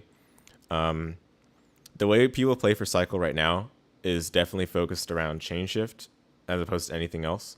When to use chain shift, when to keep your Vorpal if the cycle's about to come again and you have the grid lead. There's like a lot of small details that are hard to explain at length. And even doing a video on all the small details would be very hard to make engaging. But I think it's something that can be pointed out in individual moments. Like, so if you're watching like a VOD, which we will do after this, I know we've been on just uni chit-chatting for a while, but we will get to the Evo top 6 VOD. And there might be moments where we can talk about this. But the way people play for cycle right now, in theory, would be changed by the fact Celestial exists. It's just that right now, it's hard to think about what those changes will look like until UNI2 is in our hands for a lot longer and until the meta for it matures. If you somehow have 6 or more grid blocks against someone, then you deserve it playing that well. Well, there's that, right? But also, most people don't even know the benefits of having that many grid blocks other than, yay, my opponent's not getting the cycle for a while. Like, did you know that chain shift actually gets enhanced if you have 6 or more grid blocks when you use it? Most people don't know. And quite honestly, I mean, the benefits for enhanced CS are not that notable anyway. Like, so fair enough that people don't think about it, right? But you basically get to I think it's like one more bounce, and you get your jump cancel back as well. That has been in the game actually since the very first version of Uni. The thing is, in the very first version of Uni, I think it's much more worth keeping that in mind because it's very combo centric. The first version of Uni was, whereas nowadays you do your combo, you want to end it eventually so that you can, make the grid cycle act normal again while still being rewarded for getting the hit with the damage, right? Because getting the damage gets you in the life lead. But you don't want to be doing the combo literally forever if it's not going to kill, because you might, the longer the combo goes, there could be a chance of you messing it up, right? Like just human error, right? And if you mess it up, you also give yourself less time to correct things should your opponent exploit a mistake you make. Like they get a combo back on you again, you have less time to make up for that, right? So anyway, before I go all over the place, there's not really much we can say on Celestial right now. Everything is going to be like theory land, because this is just something that really could dramatically change how people play the cycle.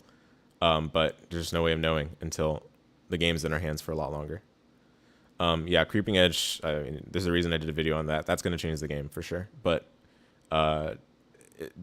right now, the mechanic is definitely in the infant state. Like, it's definitely people are very new to it. And a lot of the moments that happen should probably be taken for a grain of salt until, again, we've had the game in our hands for longer and we can actually see where it's useful, basically. So this will change the game, but yeah, I mean, there's again, I think I've talked enough about Creeping Edge, so let's move on. But definitely check out the Twitter thread Fox42 made if you haven't already. This is going to be something we refer to for quite a while until the game's probably released. Yeah. So guard thrust we talked about. Again, probably not worth hampering on that anymore either. And veil off, same thing. Okay, let's see. Cycle moves forward on a successful purple shield. So I think what they just mean here is like a regular shield, like not green shield. Or it could be green shield, but basically if something... No, hold on. Purple shield. Let me see the clip, because this could imply something different.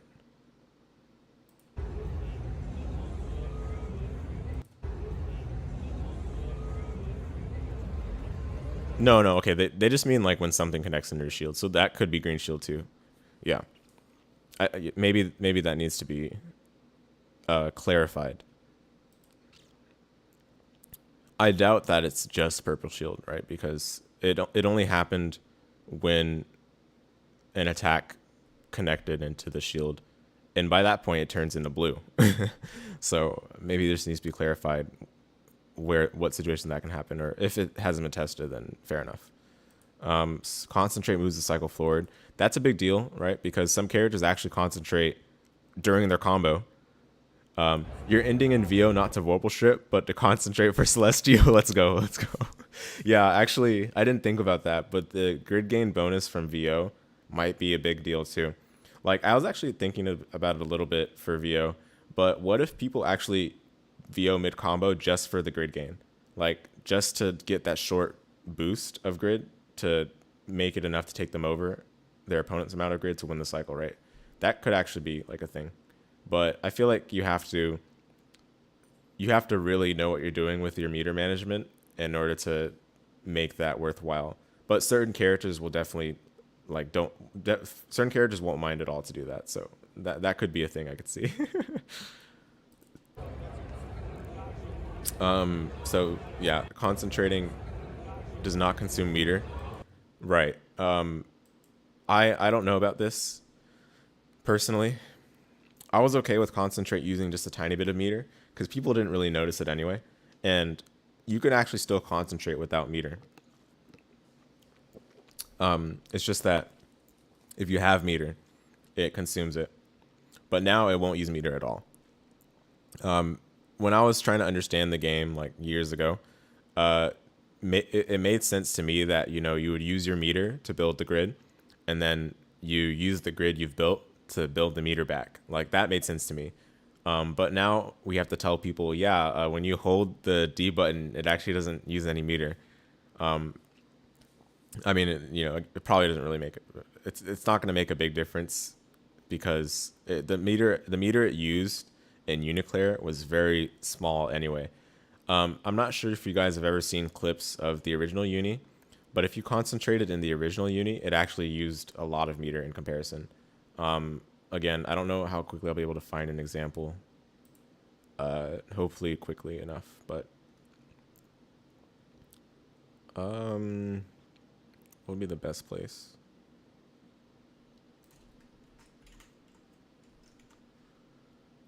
I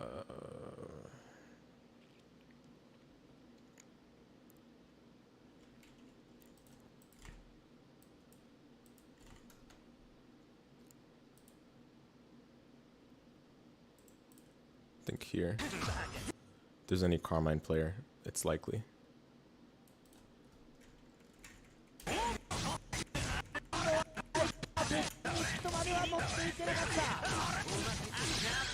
Oh, here you couldn't concentrate because you didn't have. Okay, well. Yeah, no, this game is pretty messed up. Okay, no, I doubt we'll find an example. Whatever, it's fine. It's not a big deal. But like in that game, it used it, like you could actually notice the meter it used when you concentrate. But nowadays, the meter is so small, it's so negligible that like this change. Honestly, I don't know if they really should have even done it. But it's probably not gonna be a big deal. Okay, this is linked incorrectly. Let me see. Yeah, the link for these two are the same, so I won't be able to see the link for moves the cycle forward. When using EX moves in Vorpal, you get 25 meter back, so that is a big deal. How do I explain how big of a deal this is? Okay, so back in the original Uni, let's use Hilda as an example. Yeah, Vanilla Uni was cursed. Yeah. Oh, okay, I didn't see the other message. You can absolutely see concentrate being more vital, especially if you're already near the threshold. 1 CS off, that is basically 200 meter again. You mean like 1 grid block off? But yeah, I get what you mean regardless. Yeah. Everyone has Hilda Vorpal trait. Yes. Yeah, there you go. Yeah. You know where I'm going with this, Fox42. But yeah, let's use Hilda as the example, right? So back in back in Vanilla Uni, Hilda being the boss character, right? She's like the boss character of arcade mode. She had 400 meters stocked back then, and because that was like a little bit too strong, like oh, okay, Vanilla Uni things being too strong, whoa, right? But I mean, like, it actually was, right? So they decided to change that and make her in line with all the other characters, having only 200 meter possible to be stocked. That change was added in UNIL. The thing is, they still had to make Hilda special in some way, right? Because she needs to have some specialty outside of 50/50. I don't know. I mean, I'm just going with it, right? Like, this is what was the case. So they decided to make her Vorpal trait work that you actually get your meter refunded. The amount of meter you get refunded depends on the super that you use. We can go ahead and just check the wiki right now. I think it has it, but we're just use UNICLR numbers because I think it's fine too.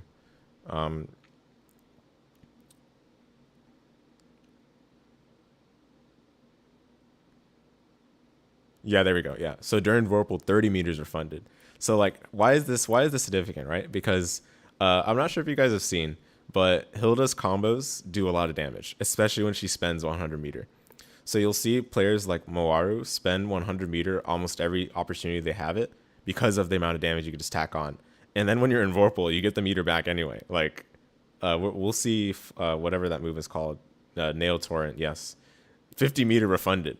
This I didn't even know it was 50 to be exact. I'm gonna be honest. I thought it was like 30 or something, but this is crazy. Okay. She does like an extra like 700 or so damage. Like, she does extra, like a lot of damage extra, right? And then she gets 50 meter back. So now every character can do that.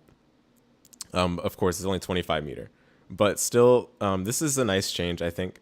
I don't think Hilda really needs to have this. Like, she'll be fine. Trust me, guys. Like, she's still pretty good without having this Vorpal trait. But now that everyone gets meter refunded, I don't know what they'll do with Hilda's Vorpal trait. Like, maybe they'll find a way to make her unique and special. But yeah, that was just like a funny little thing I wanted to say about this change. Someone made a Twitch clip.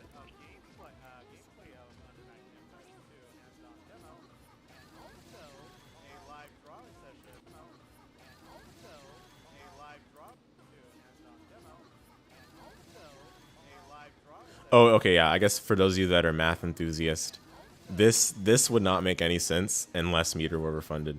So, yeah, Kamone like spent the meter before the CS that he had during I think it was Celestial. Yeah, CS during Celestial gives you, I think, 200 meter. So he wanted to spend like a bunch of meter before the meter filled up because transfer state like builds the meter per frame, right? So this is like actually like an ideal way to use the meter. But I believe that what this clip is showing is that you still get the meter back even while you don't have exactly Vorpal, but you're still like in the you're still, what's the best way to put this? So I'll just say transfer state because that's what it's called. Basically, if you are converting your grid into meter during after you've activated CS, right? You still sometimes retain the benefits of having been in Vorpal until like they recover from the combo or until transfer state's over, right? So here it's just like he still gets the 25 meter refunded even though he's not in Vorpal, but because he's still like in the transfer state after having activated CS previously in the combo. You now gain a block of grid upon winning the cycle. That's nice. I mean, I don't know, like this only makes like a big difference if you're trying to think about like the next cycle from the moment you win the cycle. But in this moment, like where Twang already was about to kill, okay, I guess the extra grid block in that case would give a little more meter. So let's go with that. So like, yes, when in the eventual moment that you CS, you get a little more meter. Let's plant that in our brains for now, And yeah, because I mean, otherwise, I can't really think of much where that would be like a crazy change, but I guess it's like, huh, nice. So if you keep, if she keep this in Uni2, that might stack and she could get 50 meter. Yeah. I mean, I hope it doesn't stack. That would. Do you want her to do nail torrent and then get 75 meter back?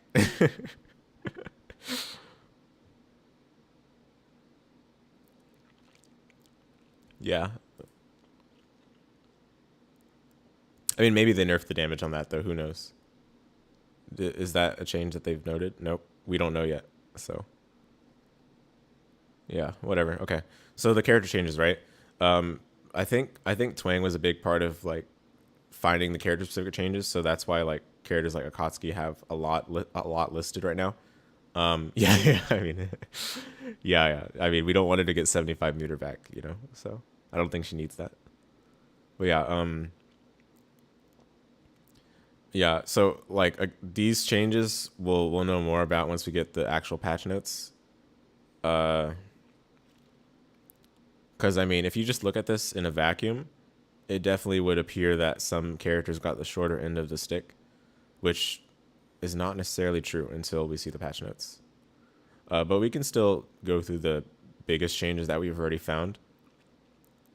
The biggest change, already a big change for Akatsuki, is that he got a new like increased fireball. So people already have trouble dealing with the fireball corner pressure of Akatsuki's, where he like changes the timing of when he shoots the fireball or use different fireball versions. So now you can change that timing even more. We can see like the exact startup frames of some of these fireballs, but you guys kind of already get the idea. Like the timing, like oops, yeah. So the startup is the same on these, but the fireball travels different speeds for these versions. And then because the cancel window for a lot of his normals is really long, or a stagger window at least, it makes it that much harder to deal with it. So now you add like what people seem to think so far is 30 frame startup. We'll go with that. Now you have a 30 frame startup fireball that you could still potentially just cancel right away from a normal. That's going to be an extra layer for Akatsuki pressure. That's really nice. Plus some block. Point blank is cool too. What's this? 236 BC. Oh, it's like a multi-hit parry into attack. Okay, that's cool.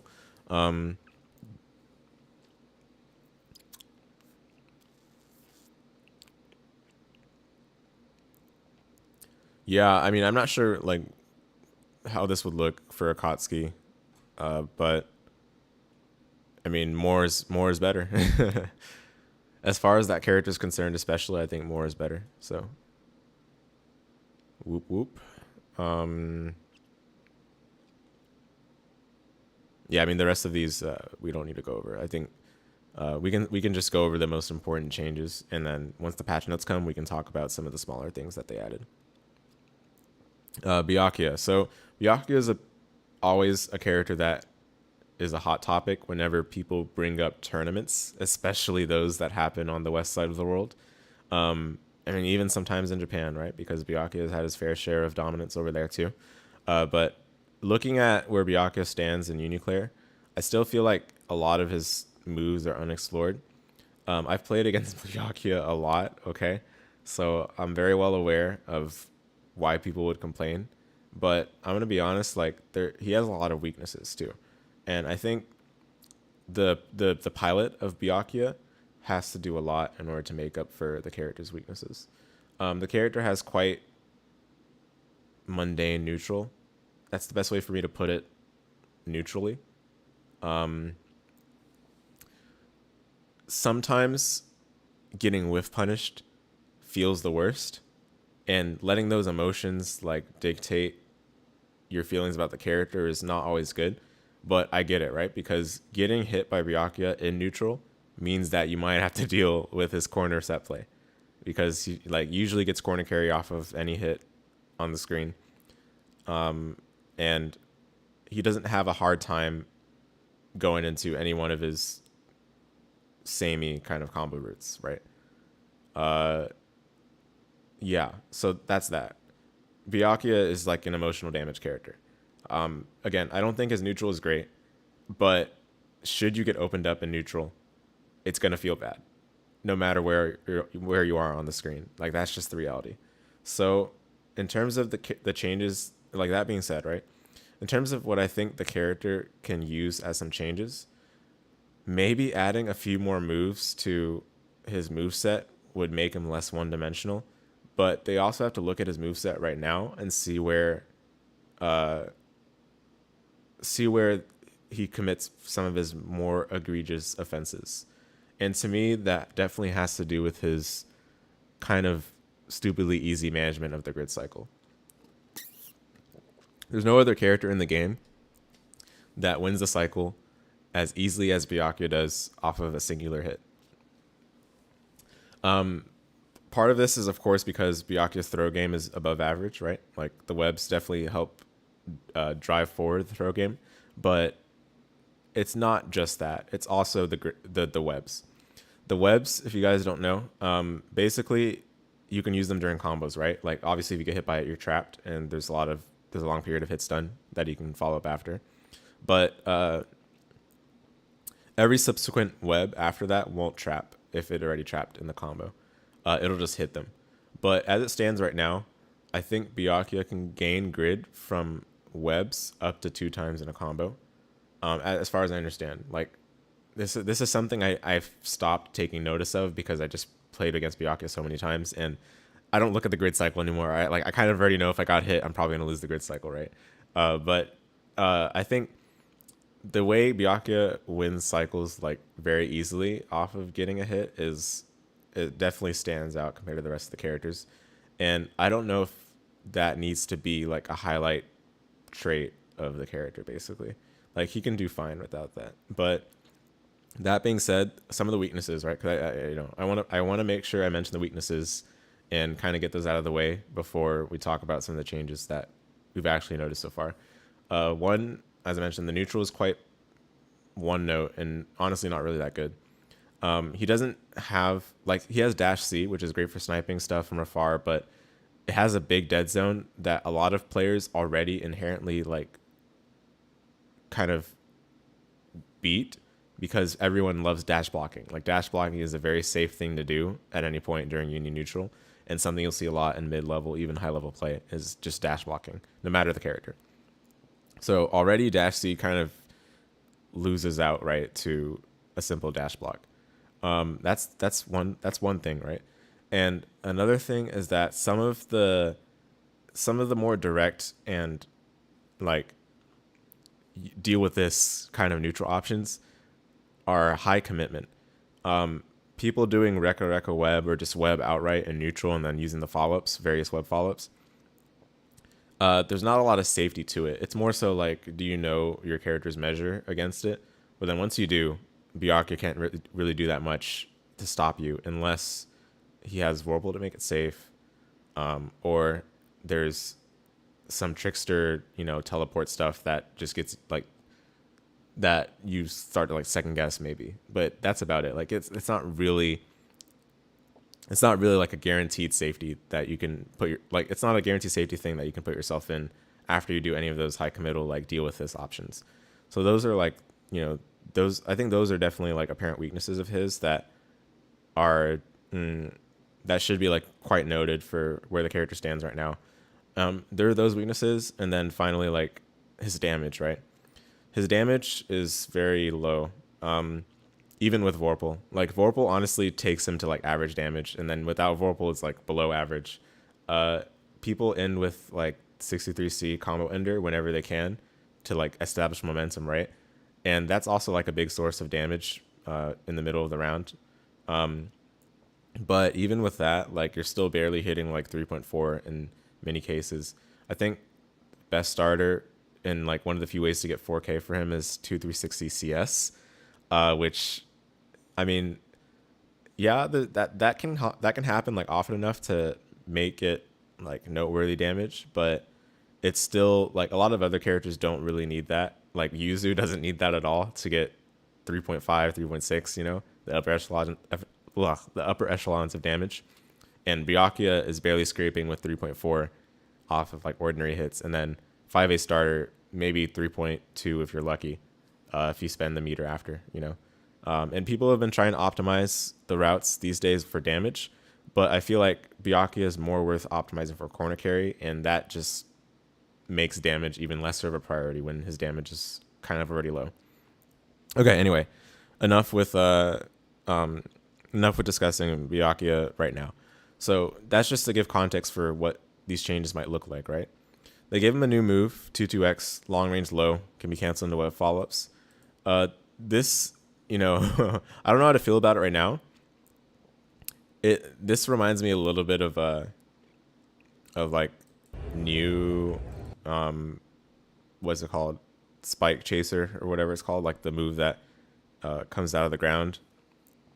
Like there's the vertical one, and then there's one that travels across the ground. It reminds me a little bit of that, but I mean, I don't know. Like Hilda has this move already, and like she doesn't even use it that much in neutral. And Byakuya now has this move. I feel like I don't know if it's gonna be the thing that fixes his neutral. To be honest, it's just gonna be like a little bit of a nuisance, but it's not gonna be like, at least in my opinion, right? Like this obviously could change, but in my opinion, it's not gonna be something that dramatically improves his neutral to become like S tier or anything. 3C being changed to a mid and not a low.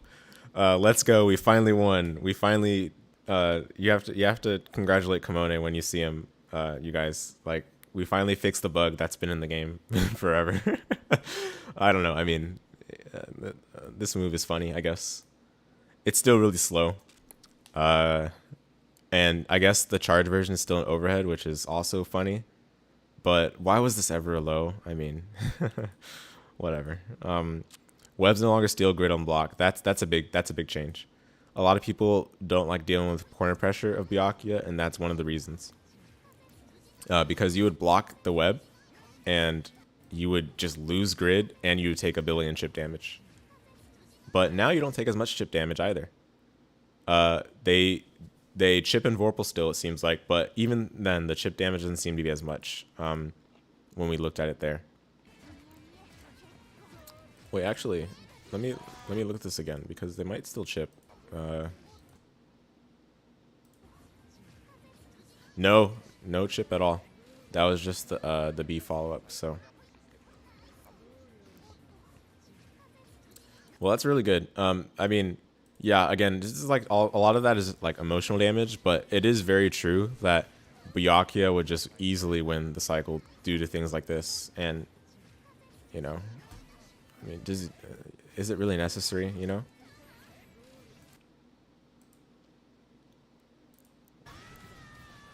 Trying to see what this one was. Webs do chip and Vorpal.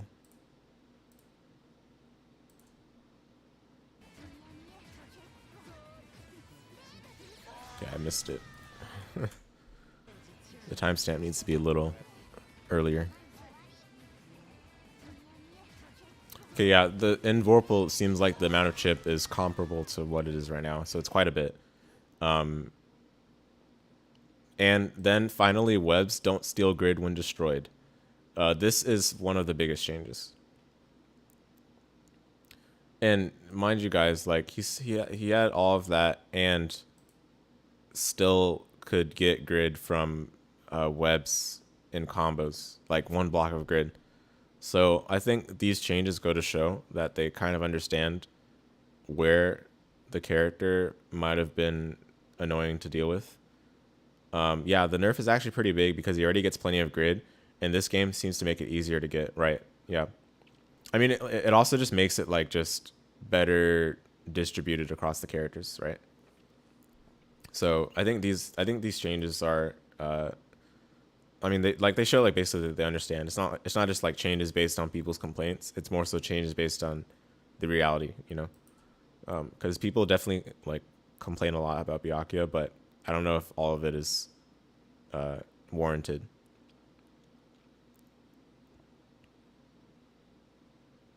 Right. So anormals can kill webs. This just seems to be like a change across the entire cast, where anormals can now destroy objects placed on the screen that are disassociated with the character outright.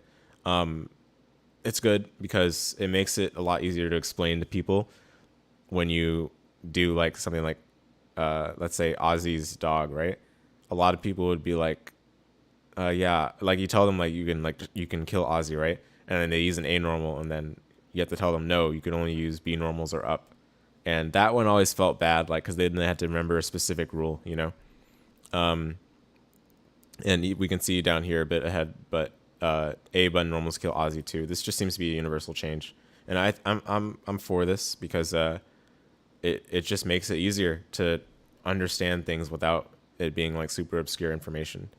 I don't know how profound it was to make it so that, yeah, only B normals and up can destroy this object. Like, I don't know. I mean, now, I mean, people will probably use A normals if they're trying to destroy it on purpose, which is great because now it's less risk to throw a maybe potentially large recovery move out to get rid of these things.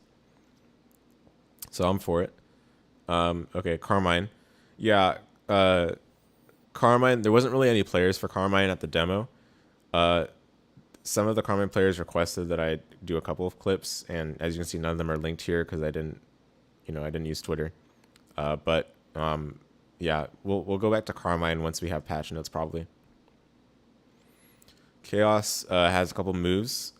Basically more stuff that you can do with his pet.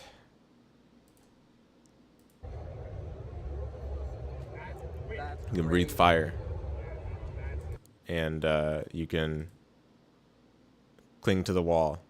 Something like that. Yeah, you can cling to the wall and then do a scratch. I think like those are cool changes, but I think the most important change is the roll. The roll is only doable now with 6 AB while you're dashing. So it's similar to Linne right now. Before you could do roll with force function, like specifically neutral force function. I mean, you could probably do it with other inputs too, but basically just force function, right? And it's been moved off his force function now. I'm not sure if it costs grid still. There's no video for this, it looks like. But this is still quite a big change because it might determine how easy it would be to do the cross-up setups that people go for a lot with Chaos. Eltnum honestly needs a lot of help. After Unist, they decided to fix a lot of her bugs, which fine, whatever, or like fix things that made a little bit of sense to fix. But I think it kind of hurt her strengths a bit too much. Like, I mean, she had high damage in Unis, which in UNICLR her damage is still really good, but now you have to be a lot more present in mind when you're hit confirming what normals you've used already and which normals you'll use to like add more damage to the combo. I think Eltnum is still like fine as a character, but she definitely needs some help, I think. So I'm hoping that these changes will get her towards that, but I can't really comment on whether that will actually happen because I'm going to admit I didn't really mess around with Eltnum that much in UNICLR. Neither have I watched a lot of Eltnum in UNICLR. A lot of what I know about Eltnum in UNICLR is from the early day footage back when people were trying to understand the patch notes at first. Some of you might know that the game before I think 1.03 of UNICLR was some of those changes were something all right. But anyway, yeah, I can't really comment too much on these, but I'm hoping that'll help her out.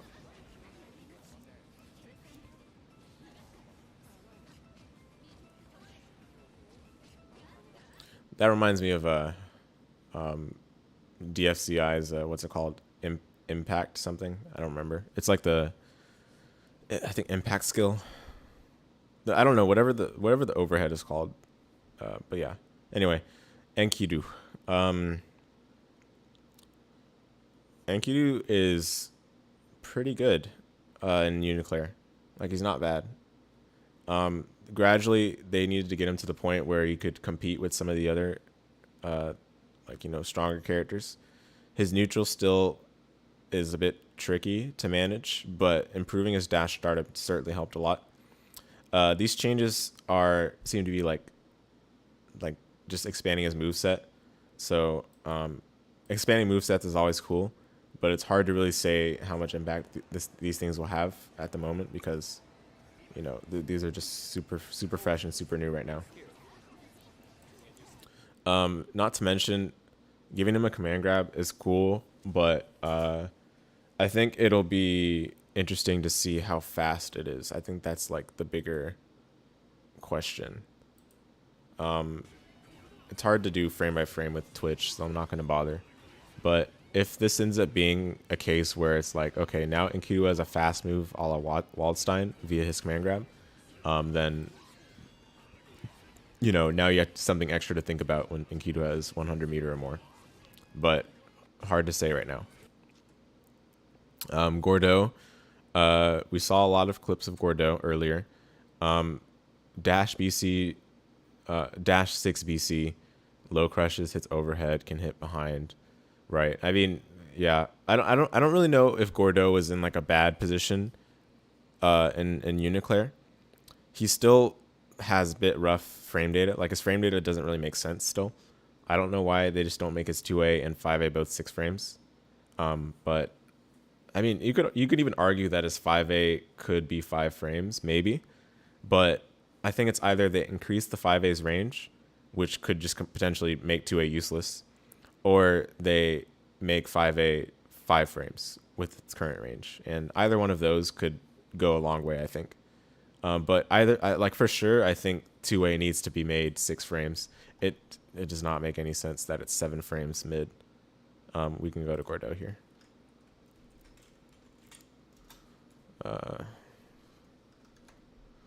Right. Yeah, this doesn't make any sense. The range is not bad, but I mean, you're not gonna win a lot of exchanges with the 7 frame 2A. Not in this game. All right. And it's susceptible to being shielded, yada yada, you know. But yeah, 5C less recovery is a big change for sure. Whiffing 5C is nightmarish for Gordeau. At least in the past 2 versions of the game, Unist and UNICLR. Because like that's a poke that you'd commonly use into like 5A reverse beat to beta shield, or into 2 through 6B to potentially get ready for the hit confirm. So reducing the recovery can help Gordeau's footsies be a lot less risky, and also make it such that you as the player facing against Gordeau has to be a lot more present of mind of what range you're at if you make 5C whiff. Because if you miss that opportunity to whiff punish it, then Gordeau's recovered and he can whiff punish your whiff punish attempt. What's up, Gentleman Q? Thank you for joining the stream. We've been chatting about UNI2 for just nearly 2 hours and 30 minutes.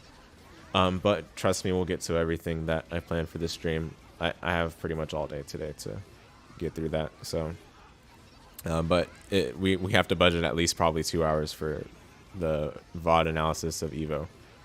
But UNI2 has been fun to talk about, so I don't mind. Hilda, we talked about a little bit. I think not considering these changes, the change to the amount of like that every character in Vorpal gets 25 meter refunded for using a super. I think that change, and that includes IW, by the way, guys. I think that change has to be considered more than anything else that we currently know about her, which is just this. On top of the fact that VO doesn't remove their Vorpal anywhere. So basically system changes, I think, impact Hilda a lot more than any changes to her moveset outright. At least from what we know so far. Vorpal now has to be carefully managed before the cycle. You can't just be like, I'm just going to play lazy. I have the 100 meter just in case. And then, you know, you get the hit, you remove their Vorpal, you do 50-50, and then, you know, you get the VO bonus damage and they're dead, right? Now she has to be more present in mind of those things. I mentioned all of that. And then there's Creeping Edge. Creeping Edge, another thing that could potentially affect Hilda a lot. So I think, again, like system changes seem to be what can be a big problem for Hilda. Retro Age, what's up? Thank you for coming through the stream. Free time, I have to cherish. You know, we don't often get these opportunities working people anymore. So this weekend has been quite open up. So you know, might as well. But yeah, Hilda. Yeah, this is misleading. Like, I mean, of course, these are just logging the changes, right? But if we had to log the impact, we got to think through every single small change that is being made to the system, because this is going to affect Hilda a lot. I can assure you guys, at least the way she's played right now. But the way she's played right now reflects a lot of thought and reflection on how she can fit into the uni meta. And Moaru has been a big part of that in Japan. I know Untold Melody and I'm forgetting the current tag of the other Hilda player, but yes, there are a few Hilda players in the US as well that were a big part of like bringing her to where she is right now as a character. So I think if we were to look at this a bit more holistically, then Hilda would have to be reassessed pretty much. But yeah, that's that. Hyde. Right, Hyde. I mean, he's a fine character, that's for sure, but he's also a bit of a blank canvas character, almost to a fault, because you know, he's like the main character, right? He's the protagonist. He's the jack of all trades. That's just the classic fighting game archetype, right, that he represents, right? But that also means that it's hard to evaluate what these system changes and these specific changes to him would do to his overall game plan, because people just play Hyde how they feel like it, pretty much. I've seen Miyagi Muteki just play out his mind with the character, like, because, you know, sure, that's what you have to do to win tournaments, right? Or that's what you can do. You go for Rising J a bunch because Hyde's J is pretty good. You go for dash C a lot. You know, you go for DPs when they don't expect it. I mean, you just run your thing. You know, you just run your game plan. Whatever interpretation of Hyde you have is probably fine. So again, that being said, I don't really know what these will do to the character, but I do think the change to make all the half circle C supers to be instead 236B plus C, that's also a good change, because there's a lot of times where like it's just the case, it seems to be in French bread games, where half circles have to have every single or I guess for you guys it'd be this way, but every single like direction 4 1 2 3 6 or 6 3 2 1 4, they have to be input in the half circle. You can't miss any of those. And if you're on like hitbox or keyboard or similar kind of controller, it might be a bit difficult to get those consistently, depending on how you input it, right? So and even on stick, right? Like if you just do it too fast, then you might accidentally miss like a 1 or a 4, or 1 or a 3. So I think doing this change could be good. I think a lot of people will appreciate it. Oh, and then this is like a change on the similar vein, where you don't have to do like another quarter circle to get his follow-up. And it was strange that I was even in the game still anyway, because starting with Unist, going from UNIL, they got rid of a lot of like long inputs as follow-ups. Like Byakuya already had, like, you could do 4 or 6 for getting the special move follow-up, right? But some characters like Nanase had to do forward A or forward B or forward C for sword card follow-ups in UNIL. And I think Gordeau also had to do quarter circle for getting his mortal slide follow-ups. So it was weird that Hyde was just the odd one out that had that still. But this is a good change. Linne. I used to play this character a long time ago. It's cool to see where people have brought her now.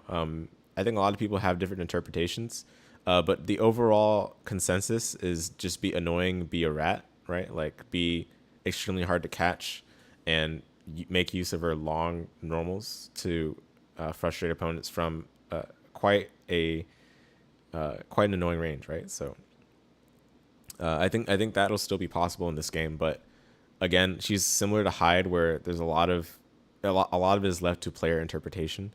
There's not like one ideal way to do it. But that being said, I think the only big change that we can look at here is the Hien input being changed to 2-2. Hien being half circle is somewhat of a remnant from the original Uni, where the input was actually how do I explain this? I need to actually remember what it was myself, but I believe it was 4, 62, and 4. So like basically back, half circle back. That was the input in the original Uni. In UniL, they changed it to what it is in UNICLR right now, and that's the way it's been up to this point. And this is finally the game where they changed the input again to 2-2. Honestly, 2-2 is a still weird input for a lot of people.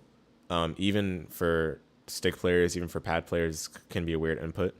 But I guess the good thing about this is that it makes it so that you have less inputs that you can potentially mess the move up on, and that therefore means that it's like easier to get the move, right?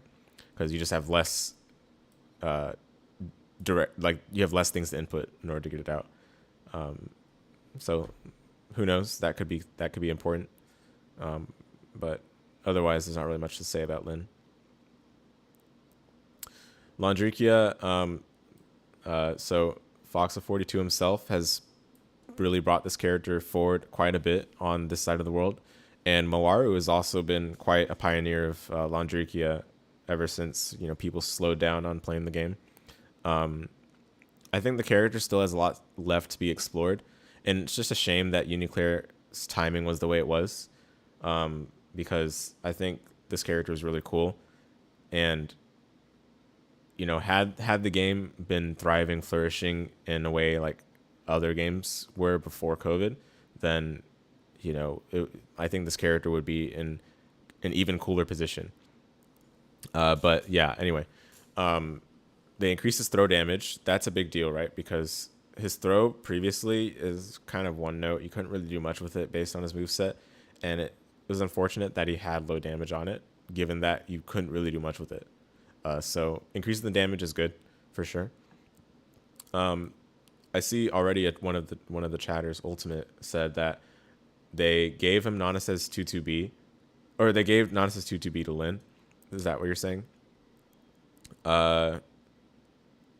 One sec. I don't know why the pop-up was blocked. There we go. Okay. We'll get to that. We'll get back to that. I might have just glossed over it. But yeah, we're looking at increased 2-2A. I'm not sure what this does.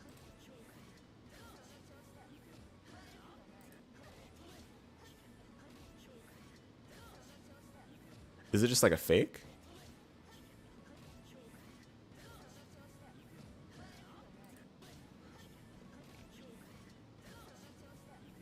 Yeah, I have no idea.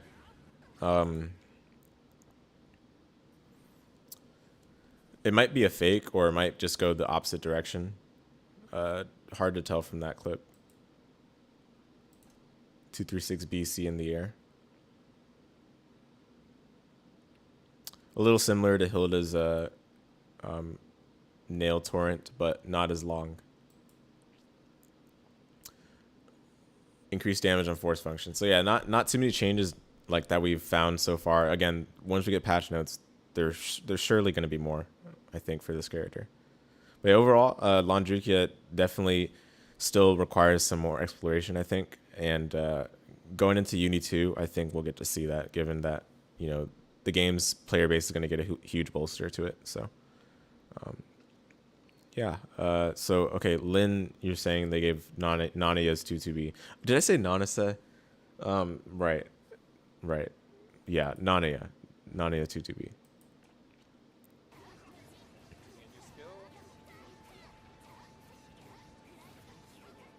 Yeah, they certainly did. That's pretty funny. Does it use grid?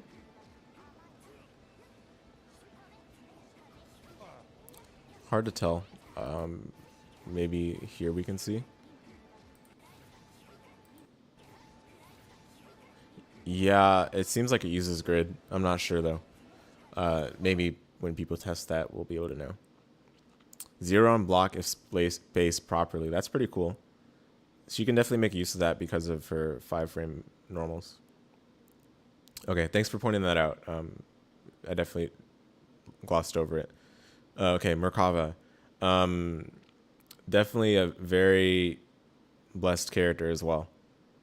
He has a lot. He just has a lot. He just has a lot. And going into this game, he's going to get even more from what we can see right now, at least. He's going to get a full invuln move.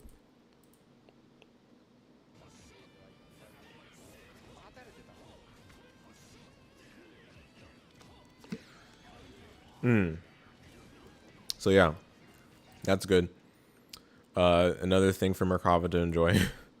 The thing is, I think what's more important is that they remove the half circle on it. A lot of people get this on accident. They're trying to do like 236C while they're as a reversal while they're blocking, and then they end up getting this move instead. So now they're kind of addressing that basically. So that's really nice. And they're even giving it invincibility, which is funny. So crouching force function.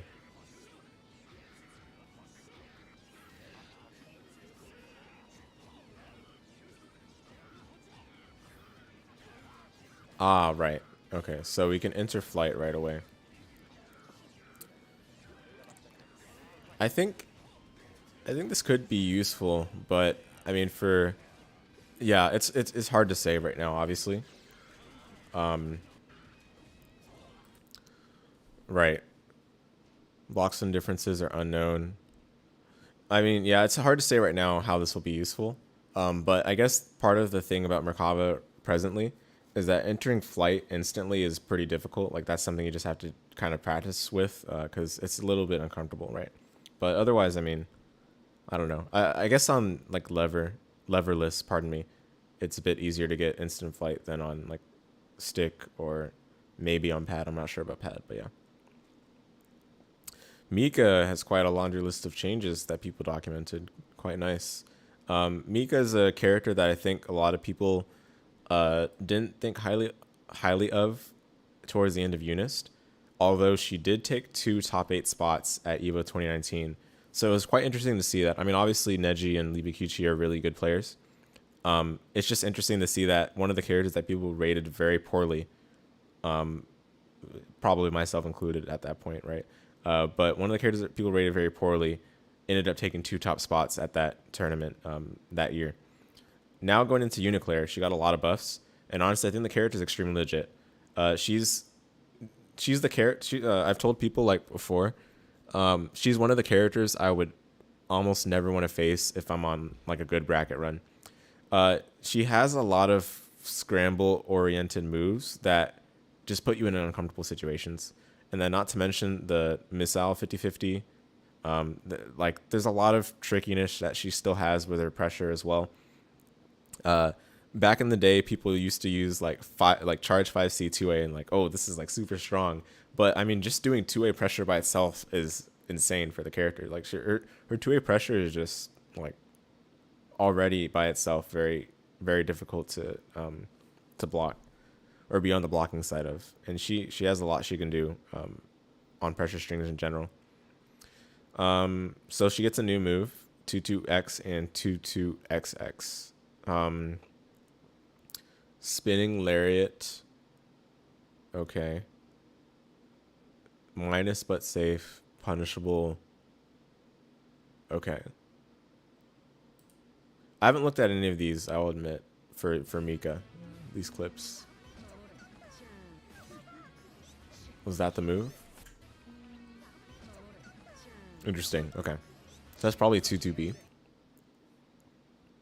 Oh, no, that's 22AA. I see. So, like, the blast is the follow-up, I guess. More than minus 20 on block. And then 22C, lots of not black, but similar to Wagner shield charge. Minus 8 on block. Oh my goodness. That knockback is pretty crazy. How are you punishing that at all?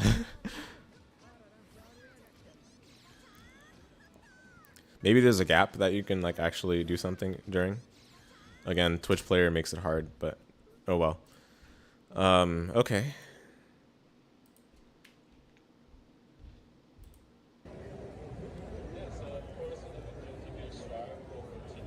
So that's 2-2A probably. That's probably 2-2B.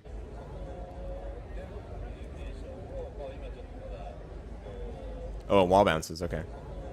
Maybe it can make some confirms a bit easier, but that one I can say for sure I do not know how people are going to use it. 2B plus C, Mika suppress. No charge version can be special candles and aerial specials only.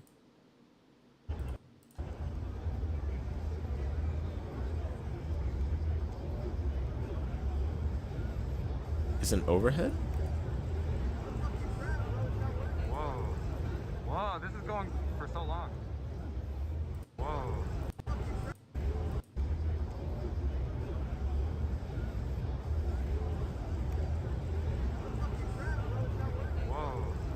Yeah, see, everything you do just works with the character. At least in Claire. That's hilarious. Okay, maybe it's an overhead. I'm not sure. Yeah, missile 50-50 still intact. Dash C more minus some block. So I think the reason they're doing this, basically in Unist, you do dash C, and it's like minus what, 7 or 8 or something? I mean, let's check right now. But yeah, in Unist you would do dash C, and you'd be left right next to them if they block it. It's an overhead, right? And you'd be left right next to them if you block it. So like you'd just be asking to punish, right? Oh, -5. Well, yeah. Makes sense that they probably dialed back on that. So -5, you do it, and they just be like, now in UNICLR they just be sent all the way. Like you wouldn't end up right next to them asking to be punished, basically. But you can still space this to be like safe, a little bit safer. But since there's like a lot of pushback in UNICLR, it's like, you know, and it just makes Mika like that much more annoying. So I guess they're just making it more minus on block to address that. And they lowered the 2A damage slightly. Missile operation buffs, 3B, J63A, JAA. Okay. Nice. Yeah, but anyway, Mika, I think, is already in a great position, like just great state right now. Like she's a very good character. And going into UNI2, I wouldn't be surprised if that continues along. Nanase I can talk a lot about, but I kind of already did in earlier videos and also in the other stream that was closer to after Evo. You know, I think other than like 22X, which we talked about a lot already, I think a big change that how to put it, a big change that we kind of already hinted at earlier in the stream is that 5A being able to be done into itself with 4A instead of 8A is going to help Nanase a lot, because their 5A already has a ton of range, and that's been done ever since I think Unist 3.2 at the arcades. So now that she can use her 5A legitimately in pressure, and without having to worry about whether it connected and then jumping on accident, right? I think that her pressure is going to be a lot cleaner than it even is right now, which her pressure is already extremely strong because of her cancel windows. But I think the 5A, 4A thing is going to help her a lot.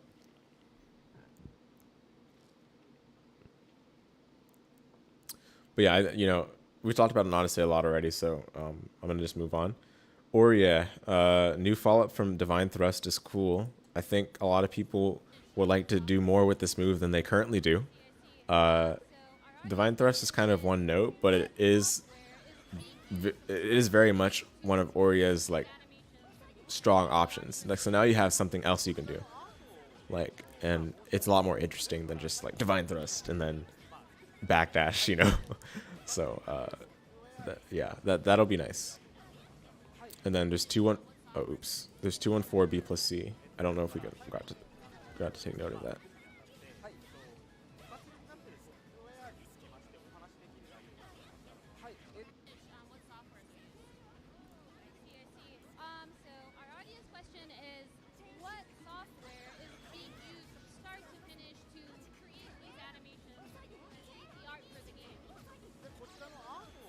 Okay, so just like a two-parter, where Thanatos like charges up then down. That's cool. Maybe it looked like it was plus there. There might be a gap in between the first and second part of it though. And then changing the Palebringer input to 236B plus C is really good. Like that just seems to be consistent across the cast. We already talked about 214B plus C, and now she has a real meterless DP. So excellent. Orie players definitely are probably excited about this. This seems really good for the character. And now Orie doesn't have to worry anymore about having difficulty with tacking on Vorpal Strip combos for her game plan, because now no one can do it. So that's excellent for the character. Phonon, Phonon has I don't like the character. I'll say that. I don't like playing against the character. I don't like playing the character. But I think a lot of that was due to the dash change. Like her dash in Claire feels a lot smooth, a lot less smooth. But let's be real, she was quite overtuned in Unist, so I think a lot of what she got was deserved. But the character just doesn't feel good to play, and she's still just another one of those characters where you just don't want to play them in tournament because of all the like people call them knowledge checks, but honestly it's presence of mind checks. Like you'll have to deal with the forward force function, the 6BC. You have to deal with the J2B left right stuff. You have to deal with fireball, which a lot of players from Unist were used to fireball being very plus on block, even plus on shield, and fireball is not as plus as it used to be in Unist. And I still respect fireball way too much. So I think that kind of thing is like, yeah, it's like oof for the people that played Unist and played against the character a lot in that game. But that aside, getting new moves is really cool.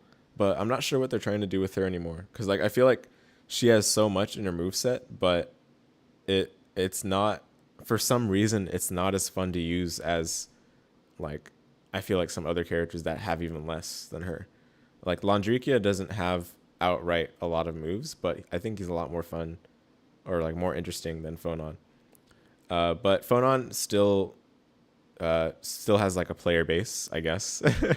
It's just that a lot of people definitely moved on to some other characters after some of the changes that were brought to her in UNICLR. I'm not sure if these changes will outright reverse that, but given that she was a bit overtuned in Unist, it's understandable where she might be going forward. Install super. So okay, that being said, right? Install super is cool. Buff special moves.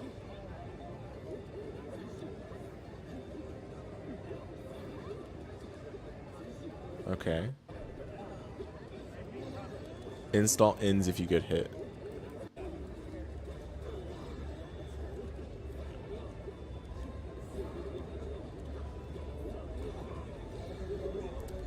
Yeah, hard to say what this will maybe the properties will be better explored once we get patch notes, but it's not even for sure whether the patch notes would explain something like this.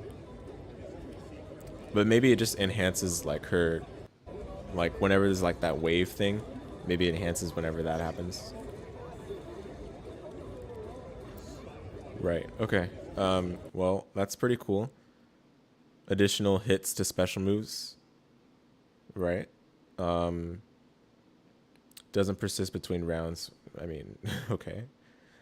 Yeah, I mean, if it did, then that would be interesting, but I'm not sure if that would be needed too. Maybe more hits done. It does say more hits, so it can open up more combo routes. Yeah, that would be cool too. But I mean, she doesn't have trouble spending meter at the current time. 63C just does everything for cashing out damage, for catching anti-air, catching people as an anti-air. It's also reversal. And then all of her other supers are also solid. They help with conversions, 22C helps with conversions, that is. 236C can be useful for conversions too, and also just making things a little safer from long range. I never see 214C except for when people are trying to CS to get meter for the next round. That's about it. But I mean, I don't think her current supers have any trouble. I mean, 63C does most of it, and then the rest of them are just for helping out with confirms. But it would be cool to see what people do with this still.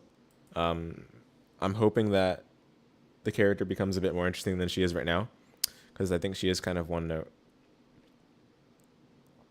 Anyway, Seth. So Seth, there's a lot to say, and I feel like if I stay on Seth too long, we're gonna be like 3.5 hours into this and still not watching Evo. So let's go over Seth a bit quickly. Seth in UNICLR, probably one of the best characters, arguably one of the arguably the best. But I think that's a bit like, we don't have to go there. Like, he's one of the best characters for sure. He has a lot. He has some of the best frame data. He has some of the best damage. He has some of the best mobility. He has setups where your options are either extremely limited or are non-existent. And to cap it all off, he has some of the not some. He has one of the easiest times at making you play his game than most of the characters do in this game. The only other examples I can think of are also top tiers. Yuzu and Vatista. And arguably Byakuya in some sense, but that's a bit different. Byakuya does require the player piloting him to have a good understanding of grid, or not, sorry, not grid, throw game, and of like just footsies in general. But Seth can do a lot and often allows him to just force other characters to play his game. So, okay, that being said, right? The unblockables are clearly a tricky one to address because he's had them for a long time. And in Claire, it just became a lot more evident that something needed to be done because they're just way easier to set up, basically. And also, I think they're also like more rewarding in Claire, as far as I can understand. So Seth is a character I think that it's hard to balance him because on one hand he's been bad before. He was bad in UNIL.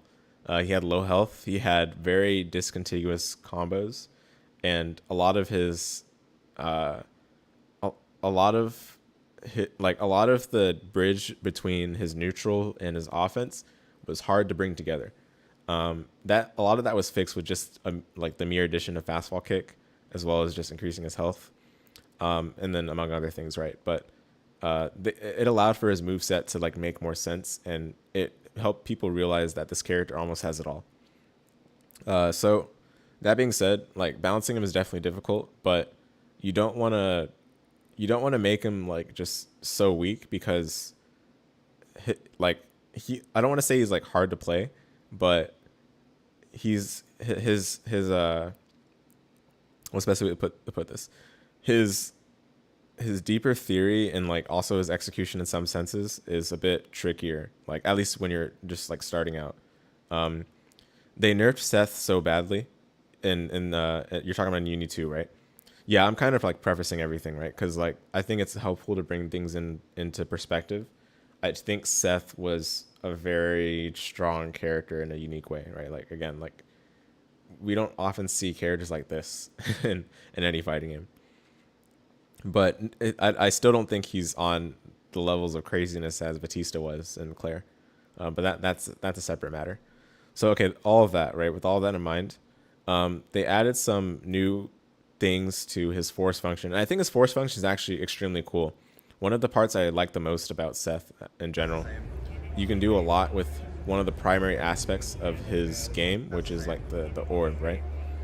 And by adding this, I think hopefully it can allow for new dimensions to his game, because right now it's just like set orb, fly around, make them have to deal with orb. If they shield it, like fine, like that means they're playing a bit more passively, trying to get the cycle, sure, whatever. And if they try to aggressively destroy the orb, then that's a better opportunity for you to just kill them for it and get the offense started. So I'm hoping this can add a bit more dimensions to his game, other than just, you know, set orb without thinking too much. Hard to say right now, though. What is this?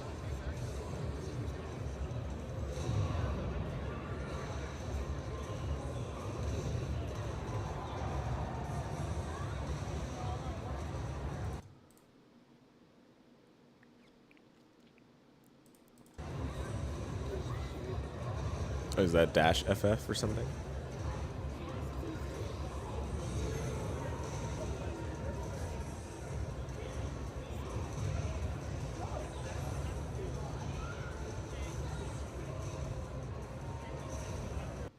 Okay. Yeah, I mean, hard to extract much from that, but yeah, I mean, at least what we know for sure is that force function is going to be a lot more dynamic for the character, as opposed to just make your orb come out faster or make your orb placement go out further.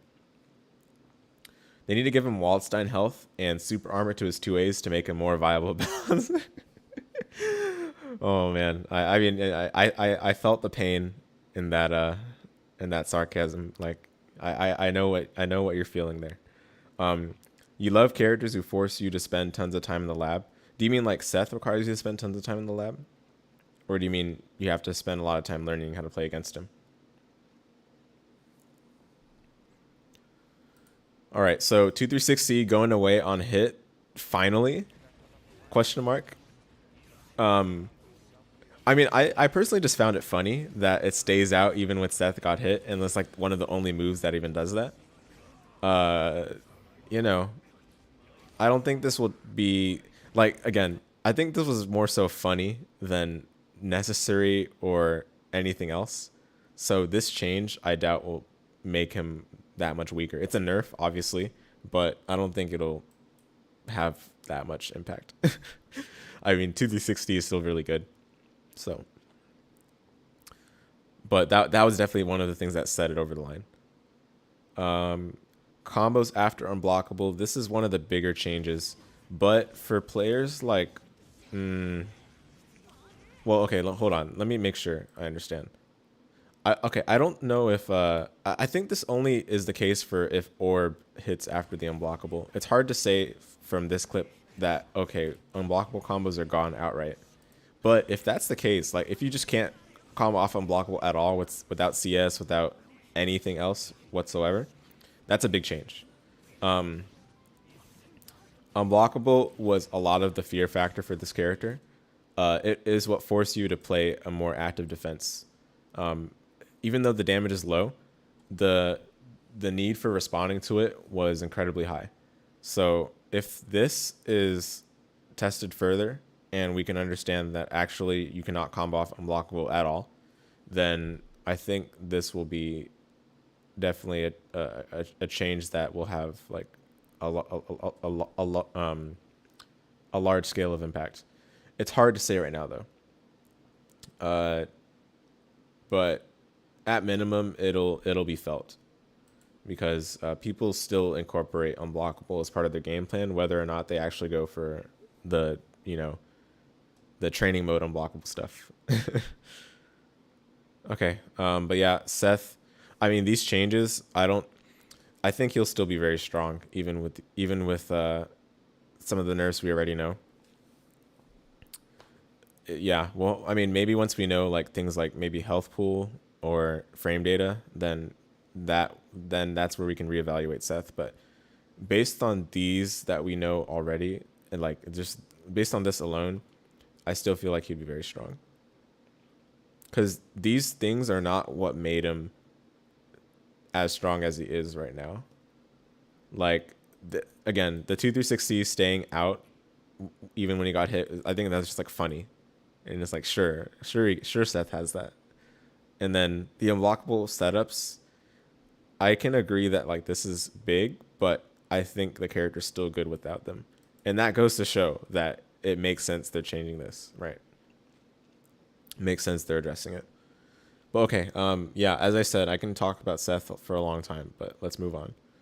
They should at least make his two ABA startup frames less vulnerable. The move is vital for his neutral game plan. Oh, you're talking about fast fall. I'm guessing you're talking about fast fall kick. I don't know if he has an A startup. I think you have to do 6 or 4. Seth is powerful until he runs into Gordeau and Phonon. I mean, that's just matchups. Seth is still strong, even with those matchups in mind. because Gordeau has also a lot of matchups where if he's blocking, he is losing regardless of what the life looks like. And Phonon,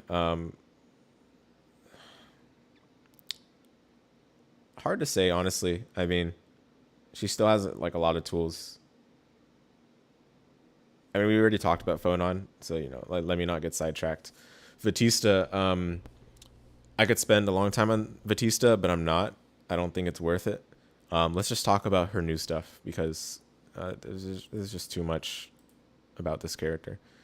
So footage of Vatista being counter-hit. Yes, hooray, we've won, finally. JC is an overhead. I think this was a mid before. Yeah, it grid broke when I was crouch shielding here. So yeah, JC being an overhead is probably interesting. If we look at that in a vacuum, it's a buff in isolation, right? But there's some other changes that we might not be aware of where that would probably be important. Phonon is Phonon. Agreed. 5cc. Yeah, so she's got a follow-up from the already absurdly long range C normal. Look at that range, guys. Gotta love this. And even when I shielded the 5C, the follow-up still connected. Anyway, like before I... yeah. Anyway, so then she has a 4-6B plus C. This is the make it rain thing. This one is another thing, like, yeah, come on. Like, the devs love this character, you know? So this will be mix-up city, probably. And this will also help out her throw game even more. I mean, her throw game's already good, so this will help it out even more. Like, you can do a lot with this move, basically. But it cost meter. Right. Cost meter. Genuine question, why does she need that air laser super? Don't worry about it. Yeah. You know, that's not a... That question, I'm sorry, like... I cannot answer. Vatista gets a lot of favoritism from what I can gather.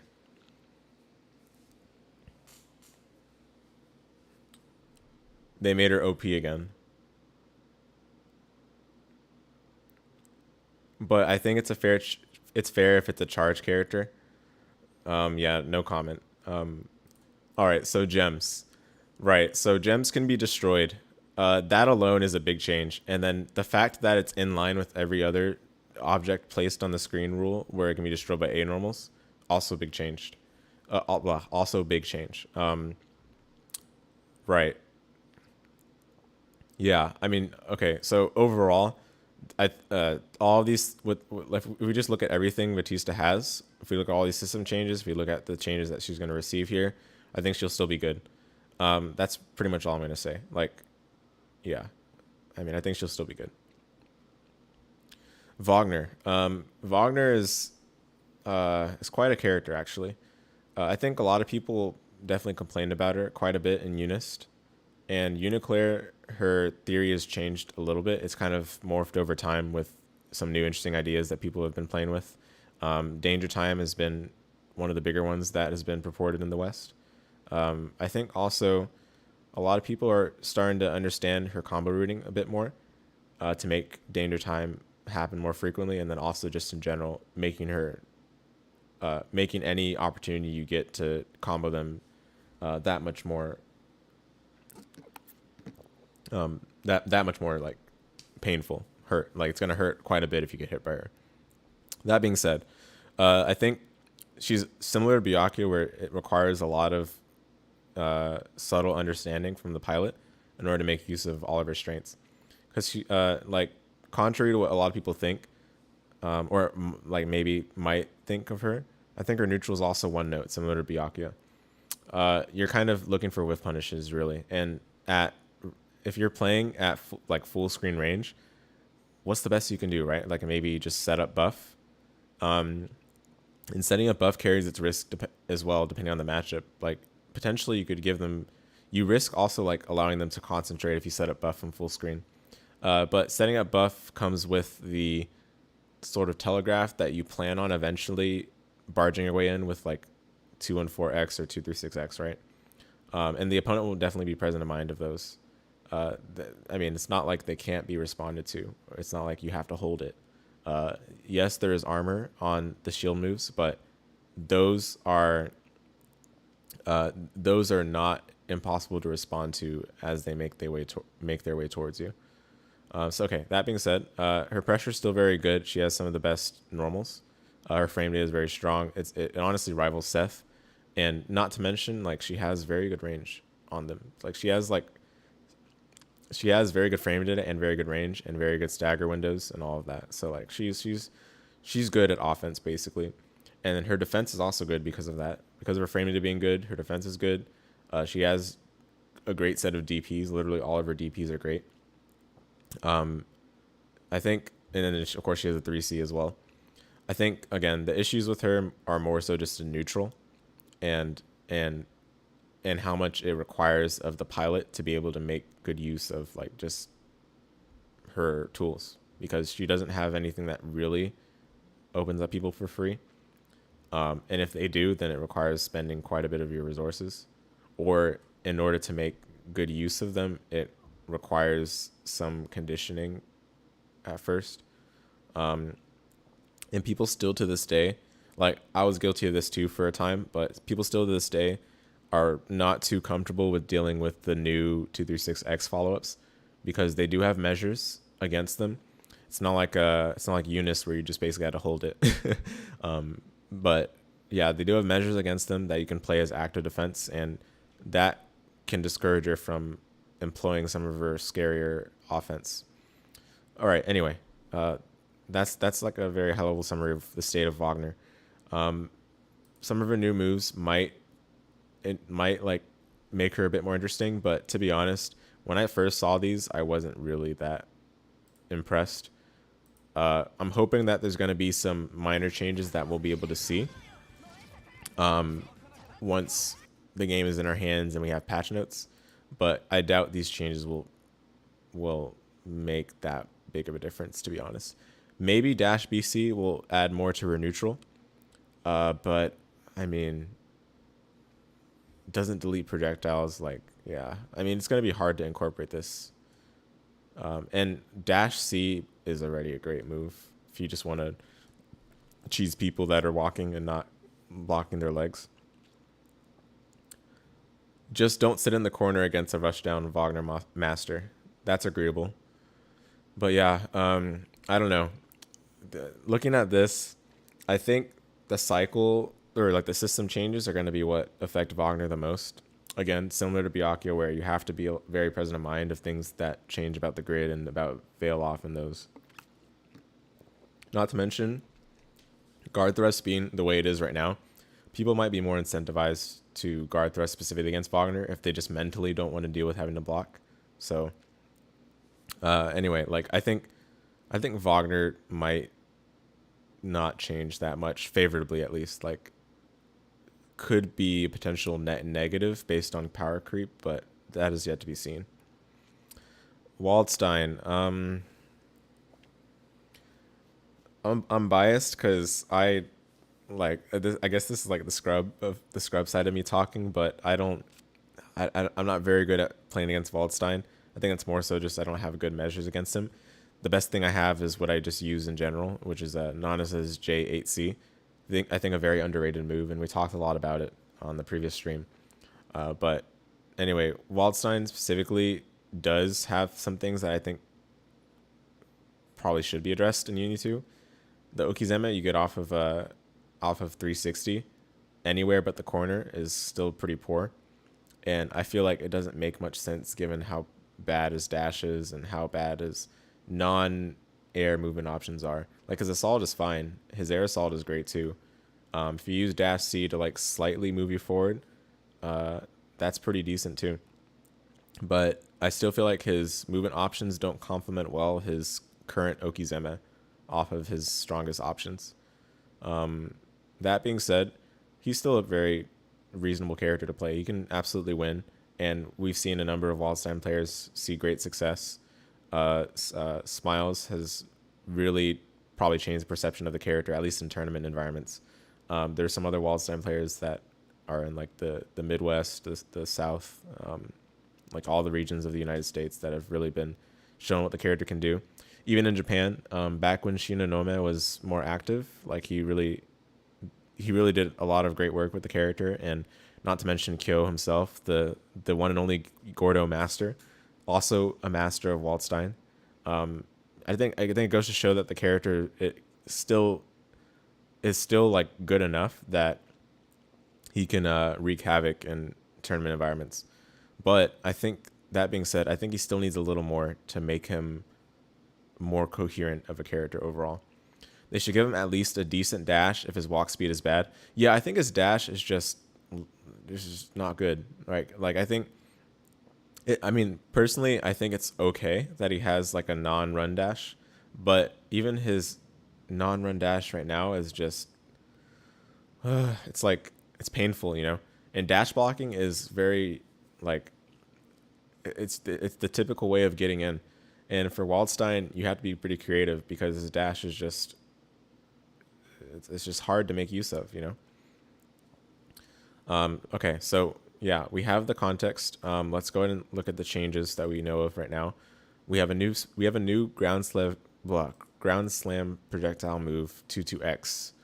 Let's see what that looks like.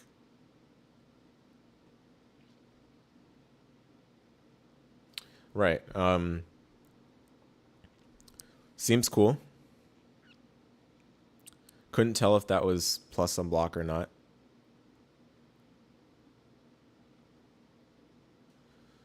Yeah, I'm not sure. Oh, okay. Whoa. What was that? Wait. Okay, that could be interesting, actually. He now has a way of punishing things at long range a bit more quickly. Because, I mean, otherwise your long range option is what? Force function? Way too slow. Despite how big his normals are, like, you couldn't really do much to punish people full screen.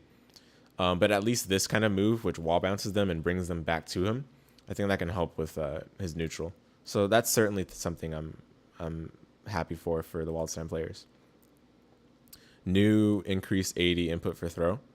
Is this like to give better Oki or something?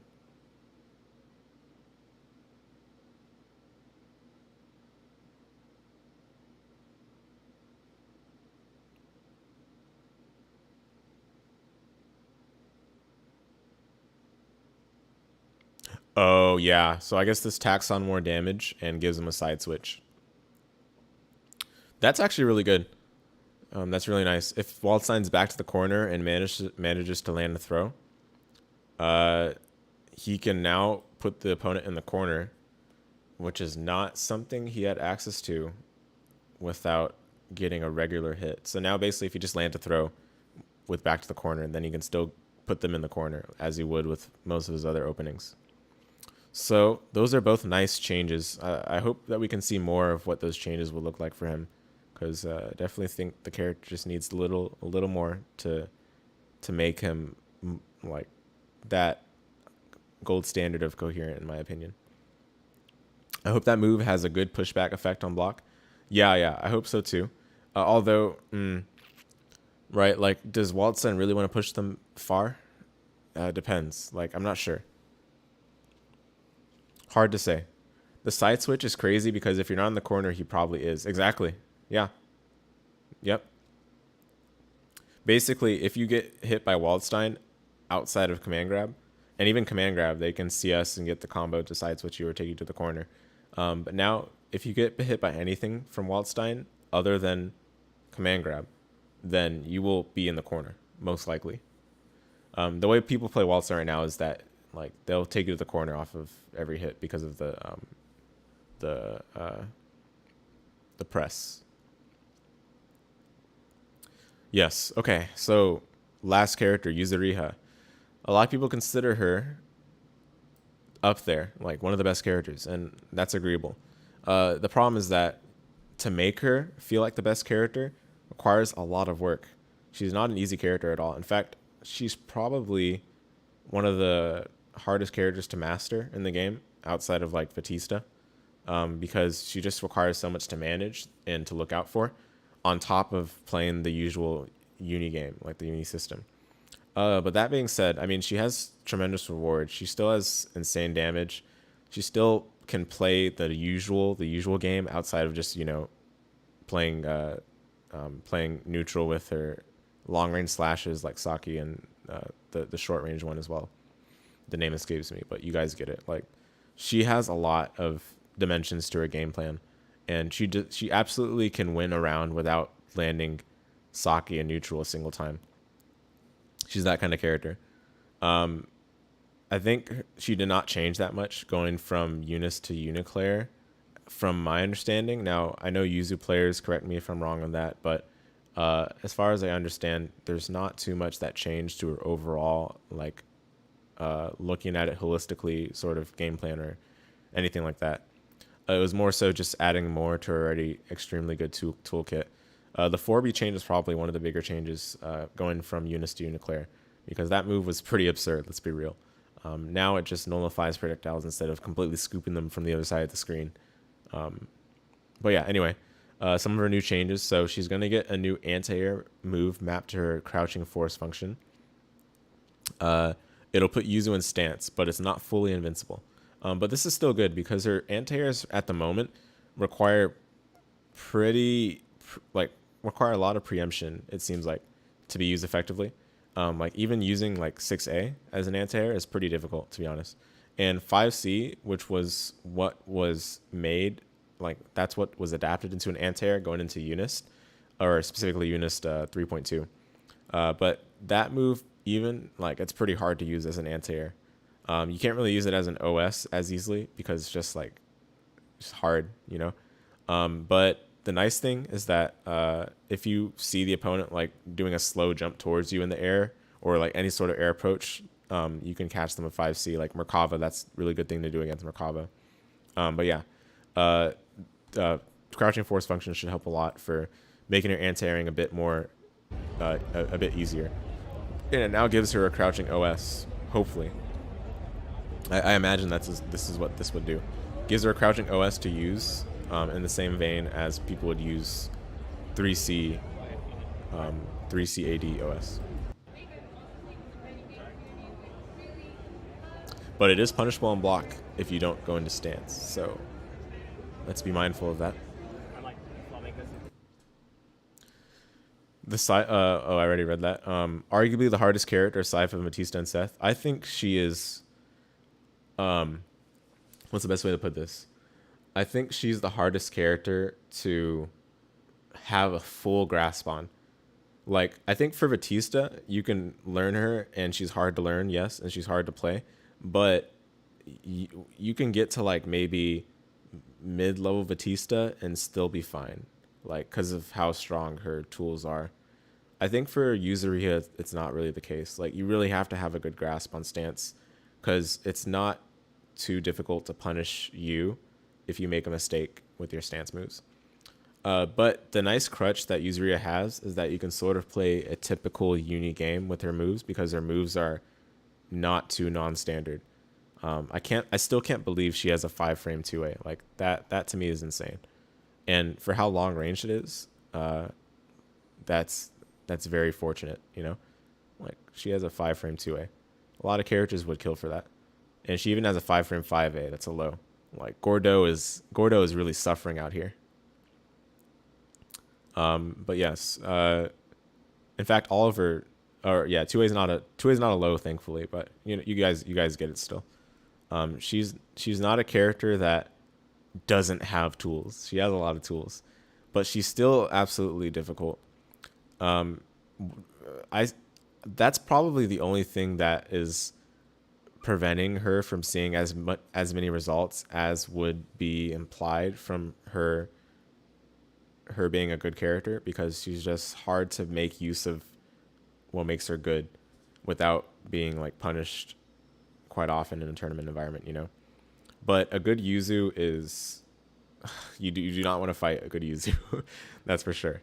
And I'm sure you guys have seen like Kure in the past, the goated Yuzu player. Just put on a show back when he was really active in the game. And I'm sure that was nightmarish to deal with for the players over there. And then of course, even in the States, we had like Tari, we have Rurik, we have, I think, Carp. We have a lot of players that that are still killing it with Yuzu. And should they continue to, you know, improve, reach that skill trajectory that makes them a force to be reckoned with, then everyone's gonna have a hard time. And she's not just emotional damage character. She's also like, she has a lot of like just damage. She has a lot of damage. Like 4B as a starter is pretty crazy. I mean, even her other starters with the right optimizations still do a lot, like 3.5 without meter, without Vorpal. Character's good. But yeah, so we got a new throw for Yuzu. She already has a good throw game. But one of the problems with her throw right now is that if you're in a timeout situation and you want damage off your throw, it takes time to do the damage. It takes time to do the combo, and that's no good. So for this new throw, you'll at least be able to get the damage out a bit sooner. And mind you, this is an important thing to note because timeout situations are not uncommon, or at least life lead changing situations are not uncommon. You got to remember that Yuzu usually keeps the opponent, or usually forces the opponent to be patient, and that takes a lot of time off the clock. And she's also a character whose dynamic completely changes whether she has a life lead or not. If she has the life lead, she is sitting back and making you respect and suffer through her game plan, as she does, right? Because she's one of those characters that forces you to play her game, similar to Seth. But if she doesn't have the life lead, she suddenly has to start thinking about when to start going in and be more aggressive, which she can do. But finding that opening is something you still have to work for as a player. It doesn't come for free, even for a character like Yuzu. So this is something noteworthy in my opinion. 680, 480 do a standard uncomboable throw with less than average damage for a throw in Godoki. So I guess they removed her combo throw. Oh no, never mind. No, what am I saying? Never mind. No, okay, it's backwards. So inputting the crouch input after gives the throw we've already been using. But if you don't input that, then you get the uncomboable throw. Makes sense. And then a new voice actor. Okay, cool. Yeah, that took a while. It did take 3.5 hours indeed. So guys, let's I don't know if I can even synthesize this. I mean, it suffices to say that like the game is gonna probably look a little different despite a lot of things feeling the same. Those differences will probably be felt even more as the game is out longer. That's just how things go. But for the time being, I think there's a lot to be excited for this new version. And for those of you that are very loyal to your characters, I don't see a reason to not switch off. None of the characters are outright suffering out here, based on what we know so far. So this is exciting stuff. Let's see. I can use Seth fine, but I'm not touching Vat. I only can do the intermediate trials with her. Yeah, she's like that. Yuzu is what Gordeau is dreaming to become, basically. Basically. Yeah, Yuzu is definitely way better than Gordeau. But, I mean, Kyo is still a monster with Gordeau, so it shows that you can still do it with even characters like Gordeau, you know? Vatista was the first and only character that introduced me to forward charging for real. Yeah. You never see those sort of charge moves, even like the up charge, like hold up and then press down. Like, I've never seen that in other games, aside from maybe like, I know Arcana Heart has one character that's like similar, but otherwise you rarely see that in any fighting game. Okay, enough with that. Let's watch some Evo, and this will make the stream probably like 5 or 6 hours, but I don't mind. I'll timestamp it after. And yeah, of course, thanks to all of you that are tuning in today. I didn't know there was this much to talk about without even getting into any, like, we didn't watch any VODs for that long in particular, so I didn't know there was that much to talk about, but yeah, still pretty cool. Okay. I think I have it ready. Let's get that. Yeah, we'll watch it like this.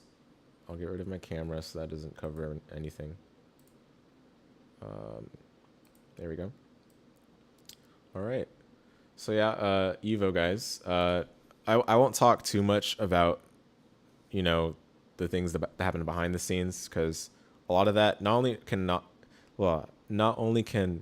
a lot of that not be talked about on this stream, but also, you know, I want to keep the positive vibes around the tournament. People enjoy themselves, which is really the goal for these kinds of things. So let's leave all the transgressions aside and just talk about the matches themselves.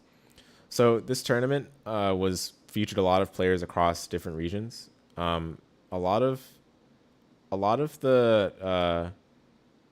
the usual like juggernauts were not in attendance. Like the people that have been quite dominant in recent offline Uni tournaments were not in attendance. But I think part of that was because no one knew that Uni2 demo was going to be at Evo until literally the day of, like the first day of Evo. So that might have been an incentive for some people to come had they known a bit more in advance. Regardless of the people that did show up, they had absolutely strong showings. I think Twang had a breakout performance. He's been on the up and up though, so this was no surprise for the people that were extreme fans. Hey, what's up, Zenryoku? Good to see you. Thanks for coming through. I hope you're. Are you excited for Uni2? We've been talking a lot about it earlier in the VOD, but I hope you're excited as well. But yeah, Twang's been on the up and up. He's been you know, holding the line for Akatsuki players, the Akatsuki fandom. I know Jushichi's also been holding it down. Unfortunately, he wasn't able to make it to Evo though. But yeah, so I hope that sets the stage a little bit for you guys. There was Twang who had a strong performance here. Mario, he's always been on a tear, especially this year, but also even last year he was making rounds with his Wagner. And actually he's been picking up a lot more side characters like Orie, like Byakuya. I think he even has a Phonon. And it's interesting to see the characters that he plays, because another player I know, and I have played a lot, he goes by 3K. He actually plays those exact characters too on the side. Not Orie, but all the other ones that I mentioned. He plays Wagner on the side, he plays Phonon on the side. And of course his main character is Byakuya. So it's really cool to see like the overlap with those two players, and they also have a very similar approach too in how they play the characters. So it's really cool to see that. But obviously Mario is a master of Wagner. And he proved it at Evo this year that he's still the #1, even though Uni is not his main focus anymore. He's been focused on SS6 lately. But yeah, okay, enough with introducing. There were some other good players that showed up. Of course, CG as well he's never stopped on the grind. There's also Silent, who I think has been more focused on KOF lately, but he at least still cares somewhat about Uni. And he had a pretty strong performance in this tournament as well. There's Brandon, who has recently changed his tag to Kai, and his Linne has not dropped off one bit. Very strong. I think that about sets the stage for the top 6 players. There were some other players in the top 8 that unfortunately weren't able to be showcased as part of the tournament because of, you know, the whole Evo and top 6 blah blah blah. Unfortunately, but yeah. Where should I move the chat? Maybe here. Yeah, there's probably fine. Well, yeah, like, you know, there's a lot of good players in this one. Let's get started with an analysis or discussion. I won't pause. I don't think it's worth doing that. You guys can pause on your own if you're watching on your own. Typically, for two very rushdown aggressive characters, it's a matter of who gets the first hit and who can turn that into the snowball. And so far, obviously, Mario has pretty good control of the situation, but it's not always going to be favorable even when he has Warple, because Enkidu, just as we see right now, all he really needs to get going is that one hit that allows for him to get his game with frame traps and footsies started. So again, it's just good. And we see this match is like back and forth, right? That's how a lot of rushdown matches typically go, especially in this game. Unless it's a character that can really make use of that snowball. And Byakuya can do it. Wagner can do it. But, I mean, Enkidu's not lacking being that character too. What makes someone a strong Uni player? Oh, ho, ho. Excellent question. You know, it's actually very timely that you asked that. I don't know if Foxa42 is still in the chat, but he actually wrote a Twitter thread that addressed this exact question. I think yesterday or 2 days ago. Like it was very recently, and I think he had a lot of great insight in that response. I can go ahead and send you that Twitter thread, perhaps after the stream. Just send me a DM and remind me to do that. But I know not all of you will. Some of you might also be curious on what makes someone a strong Uni player. So I'll go ahead and answer that in brief right now. I think a lot of what makes someone good is mastery of their character. A lot of people think that it's because they can have a good understanding of the system mechanics, which I think is a prerequisite as well. But understanding the system mechanics, it has to be like kind of a given, basically. Like everyone at high level play understands the system mechanics. I think what separates things is understanding and mastery of the character and how that plays into the system mechanics. I know that's very kind of hand wavy. Like, oh yeah, obviously, you know, be a character master, right? But no, like really though, knowing your character's measures against certain situations that you're put in goes a long way in this game. There are a lot of times where people will throw things at you and they're like, deal with it, right? And if you cannot deal with it, it's really hard to consider that person a high level player. High level players are able to deal with it. Now, that being said, this is kind of like this is carried on as a joke, but it's very true still. Basically, people say that low-level uni is a lot of mashing, mid-level uni is people being afraid to mash, and high-level uni is a lot of mashing, which is basically true. But you know, it's not really satisfying to use that as the representation of each tier of play. So to give a more satisfying answer, I think high-level uni is calculated mashing that where players understand the risk, but are confident and more than willing to accept the consequences should they go either way. Basically not allowing any sort of negative consequences to affect their like where they are in terms of the conditioning spectrum as much as it might for a mid-level player. Mid-level players are often scared to mash because, you know, of course, no one wants to take a lot of damage, right? No one wants to be in the corner, that kind of thing. But high-level players, again, they're so comfortable with the system, they're so comfortable with their character that sort of fear is not going to stop them from doing the right move, the right thing in the right situation. So that's a high-level summary of, I think, what separates, you know, mid-level uni play from like very strong high tier uni play. It sounds like Guilty Gear BlazBlue. Yeah, I mean, I guess. Again, at service level it probably would, but I think this game is still very different than both Guilty Gear and BlazBlue. Guilty Gear and BlazBlue, even if you've mastered your character so much, even if you've mastered the system, you can still lose. Like, I mean, obviously, right? You can still lose in this game too with those in mind. But I feel like, especially in BlazBlue, there's a lot of stuff that no matter how good you are human to this situation, or you are human to this setup, you know? Same thing with Guilty Gear. I'm not talking about Strive, I'm talking about like Exard and Ascent Corpusar. But yeah. Yeah, can you deal with this? Yeah. Yep. But yeah, being able to adapt and change up the game plan on the fly also plays a part, so you don't end up being predictable. That's right. Thanks for the answer. I found the thread you mentioned on Twitter. Excellent. Glad to hear it. That saved me some effort.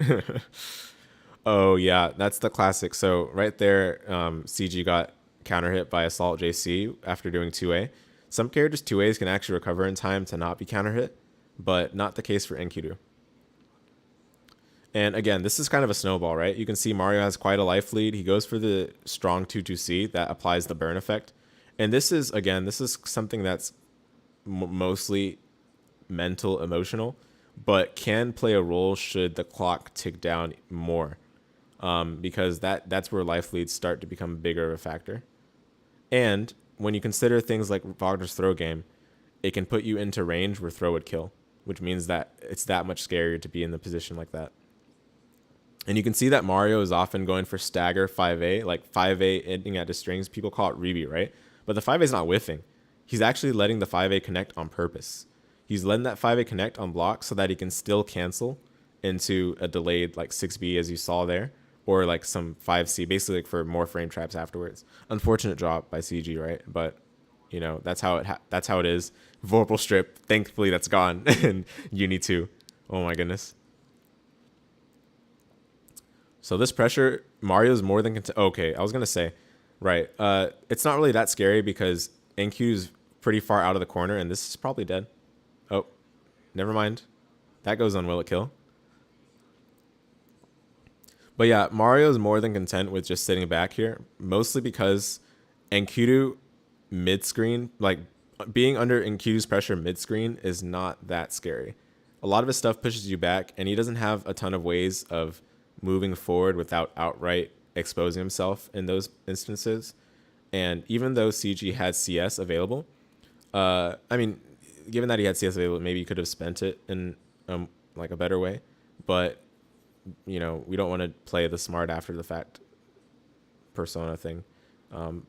Basically, I think it made a lot of sense that Mario was content with just sitting back for quite a bit, despite not having the cycle and such. And he wasn't even shielding either. He was just waiting. And once he had the opportunity found to land that 2B, everything worked out. Let's fast forward now. So the next one, that was the first winners match of top 6. The next one is Brandon and Knots. Usually they play Linne and Wagner respectively, but Knots has been running Seth recently, and his Seth has actually risen quite fast. He's very competent with the character at this point. He plays on hitbox. It's worth mentioning that because when I was watching him at the event, just like doing his Seth stuff, he looked very relaxed, and that's always good to see. When you see Seth players inputting things ferociously, that may or may not be a good sign, right? Sometimes that can be a non-factor, of course, just people, you know, doing things the way they do things. But in the case of a tournament environment where things are, you know, naturally under pressure, naturally there's going to be a lot of, you know, naturally you have to be composed. I think inputting things ferociously and making mistakes can cause some sort of turn in the emotional, you know, pendulum that dictates how conditioning plays out. But okay, anyway, enough setting the stage. This matchup is pretty sad for Linne, to be honest, but that's just how it goes when you fight Seth. Linne has to be very much aggressive. Like, she has to navigate the orbs, which she very well can do because she has great mobility. But that can also be harmful in some ways, because sometimes you're somewhere and then the place you're at next might be a bit farther than you want because you just moved way too fast. But I mean, saying that as a weakness is not really, that's not a real weakness, because there are literally some characters that cannot deal with Seth easily because they cannot move fast. So I don't think it's a real weakness to say that Linne is too fast in this matchup. But yeah, the 623C Oki, it puts Seth at a spacing where it's not always going to be easy to meaty. But the thing is, he's still favored because part of what makes Seth so good, his normal skies are just crazy, right? But part of why, if you look at the hitboxes, which I know not all of you use the you know, the redacted, we'll call it, but the priority on 2B and 5B are both pretty crazy. Like, it's not apparent at, you know, at a very remote glance, but this is something that subtly makes Seth's normals that much better, on top of the fact that they have just great frame data. I still can't believe that 2B is a 6 frame low. And its hitbox is actually really good too. Great whiff punish option there. Typically, Linne will have to play at a spacing that makes best use of her normals. But against Seth, you have to be a lot more careful because of things I just mentioned. Oh, that's a great throw. Just some Yomi there. But yeah, against Seth, as I mentioned, right, like his priority is really good on his B normals. So playing at that typical Linne spacing is not as, like, you have to be a lot more cautious about doing that than you would otherwise. Yep, and then you have to deal with stuff like dash C from downtown. The thing with Seth too, he's like a very easy character to snowball with because he just snowballs by nature. He gets Oki off of literally everything. Maybe except throw, like normal, maybe not normal throw. Command throw, I mean, technically normal throw he gets Oki, just not orbs. And then command throw he gets like decent amount of frame advantage to like dash a little bit. Does this kill? This, I don't know. It probably does. Yeah. No CVO spent, so no scaling. Right. It's really good for getting a lead like this against a Seth player again, because it's not like, I personally don't think Seth is hard, but you know, I don't know if he's that hard. But part of it is that dropping a combo with Seth is brutal. That's like a major component of his game plan that you lose out on, getting that Okizeme afterwards, and that you see the position he's put. Like, this is a great position for Knots right now. Even though he spent CS for that confirm, he gets Linne back into the corner, and yet again she has to deal with Okizeme. Plus, technically Seth can VO off of pretty much all of his combos too, VO strip. Not that he'll be able to do that anymore because, you know, Uni2. But technically he can. And it's not like he lacks in damage. So VO just, you know, makes it that much worse. Meaning, you know, makes it that much more painful. Oh, what a dive kick. Oh my goodness.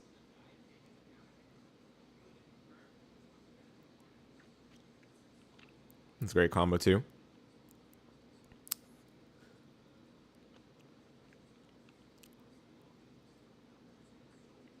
Yeah, there you go. Yet another example. I mean, you guys have probably seen it plenty of times. Not just if you've watched this channel, but if you watch just Uni in general, if you watch people play Seth. 5A is such a good button. 5 frames, right? It's so tall. It actually has deceptively long range horizontally too. And you see a lot of players buffer 3C into it because it's so rewarding against an airborne opponent to be able to get that confirm. 3C ordinarily is, yeah, it's a good anti-air, but it's pretty slow. And it's sometimes a bit risky because you might shift a bit under them when you're trying to anti-air them, and you just might straight up whiff. Doesn't happen with 5A. And 5A is already a great horizontal poke too, just in ordinary instances. So you don't really lose out that much by just, you know, going for 5A occasionally. And if 3C gets blocked, meaning they're on the ground, then you just continue your pressure with, you know, your passing link. Tell me about it. Dropping combos is a learning process. Exactly. Yeah. No, it's with Seth especially, just the way he works. If you drop combos with him, his having low health plus his needing that Okizeme to function, you know, that's just what is the bridge between all aspects of his game plan. Missing out on that is a big deal compared to some other characters. For Linne, it's not as big of a deal. You just Kuga anyway. Kuga. And you just use your C normals. You know, you play this mobile but ratty approach with the character anyway. Similar to Mika. In fact, it's very, very similar to Mika. Just Mika doesn't have the sword. Hope I'm not giving them ideas.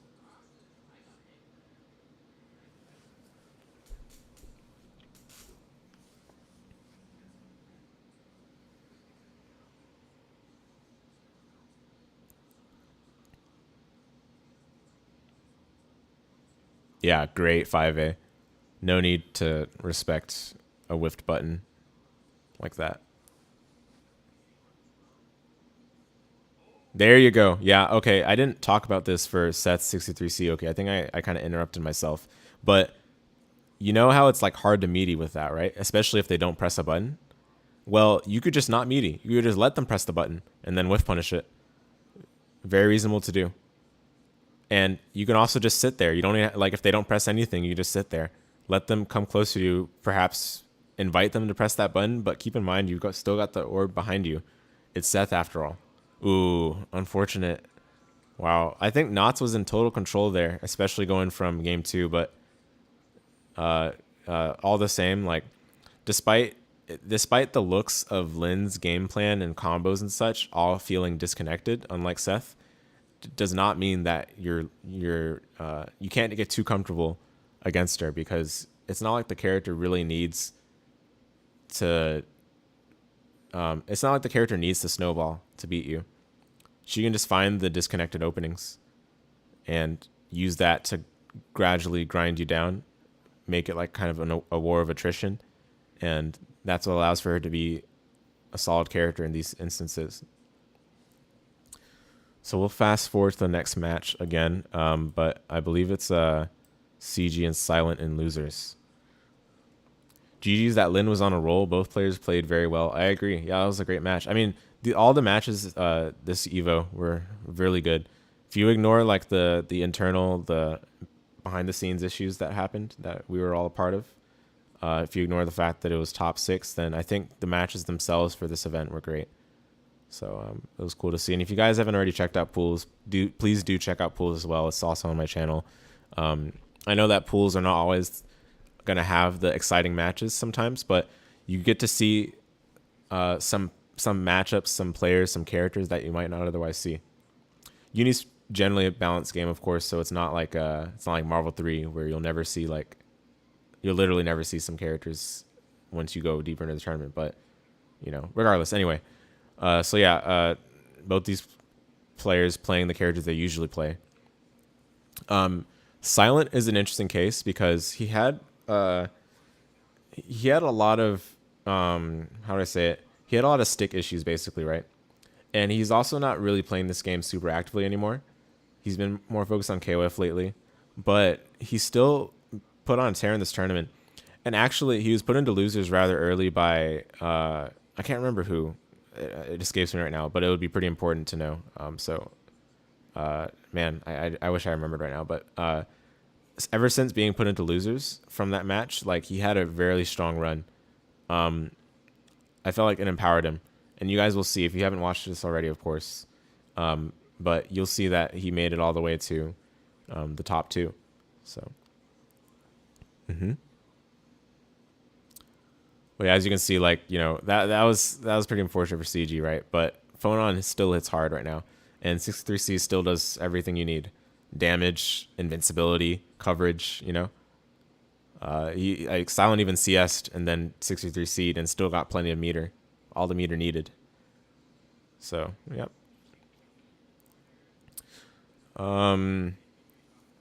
I don't know about the dive kick, but at least it was good stuff from CG not respecting the Phonon fireball as a pressure reset. Because again, like Phonon has to be pretty shifty, clever to make you respect things nowadays. Oh, what a parry. Oh my goodness.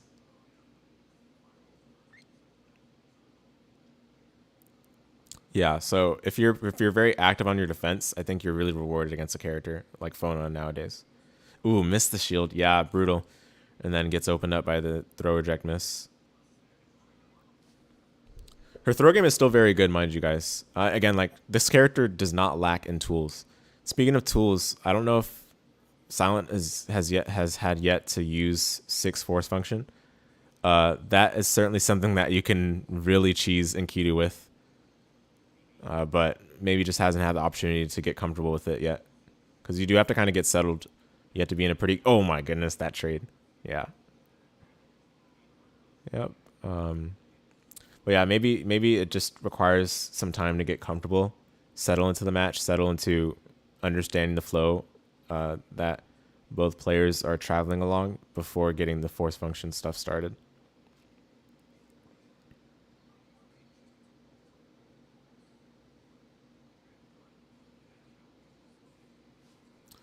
Oh, audio. I'm sorry, guys. I have not realized that audio was not working. I hope it's working now. Sorry about that.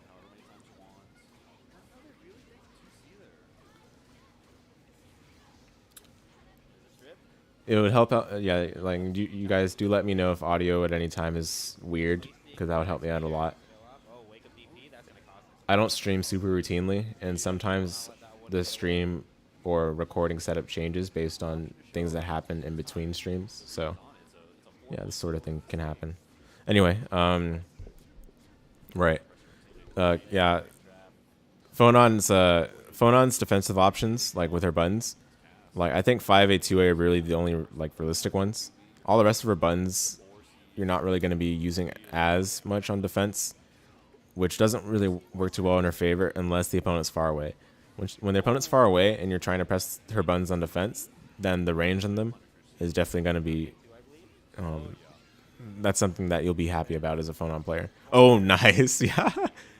JH360, the classic. Very nice.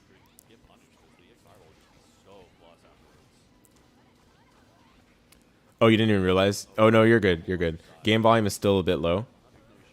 Yeah, I can up it a little bit, but typically for when we watch tournaments or when we watch like anything, like, you know, gameplay as well, you know, I don't want to have the game volume too loud, because it can sometimes like, you know, it can sometimes overtake and make it a bit more difficult for the viewing experience. But I've upped it a little bit, yes. But yeah, thank you for letting me know.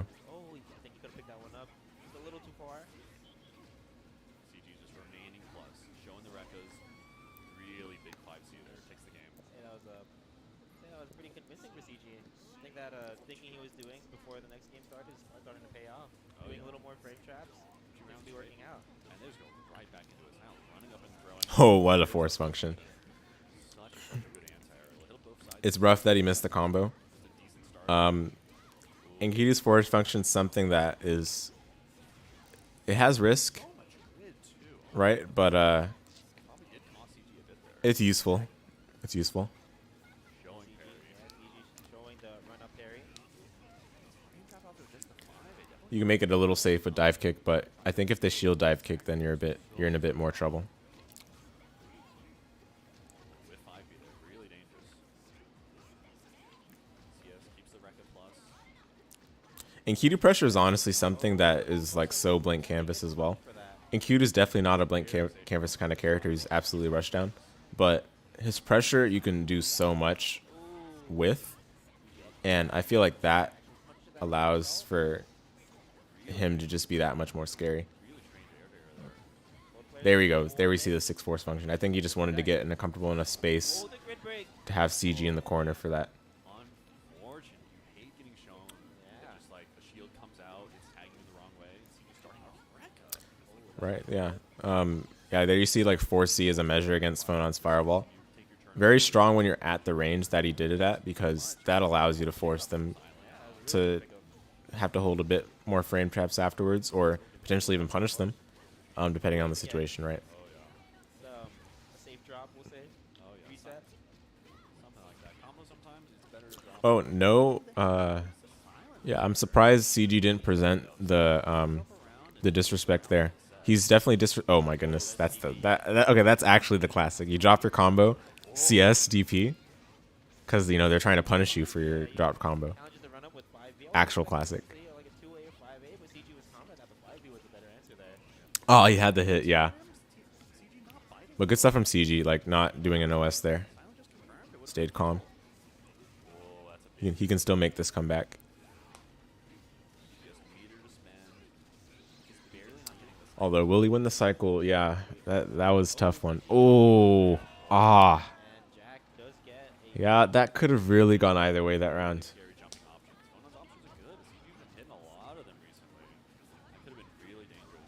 CG's definitely, this is guys what I was talking about with like knowledge of your character and how they interact with the rest of other characters and the way the game works and all of that. CG knowing that he can parry just use 214A against Phonon's air fireballs, allowing him to advance further than perhaps using like just a stand shield. And stand shield can be baited, right? Like you'll see a lot of Phonon players with JA, and then like do nothing else, like and they'll kill your stand shield with the low like 2C. Good block. Fireball. Oh, doesn't get to pick up. Does get the counter hit right after though. Okay, VO strip combo. Oh my goodness, that I would have gotten hit. It was probably good that CG did delay tech. Yeah. Oh yeah. Silent knew exactly what he wanted to do. Oh, it didn't kill though. Wow. CG still in it. 200 meter. This is very much still winnable. Still a chance. But look at how calm and clutch that defense was. Yeah. No, that was really good. See, I told you guys these matches. But yeah, there's a lot to unpack there. I mean, I think really it came down to just making the right defensive decision when it really mattered most. Because otherwise, yeah, Silent would have been blocking that Enkidu pressure for quite a while.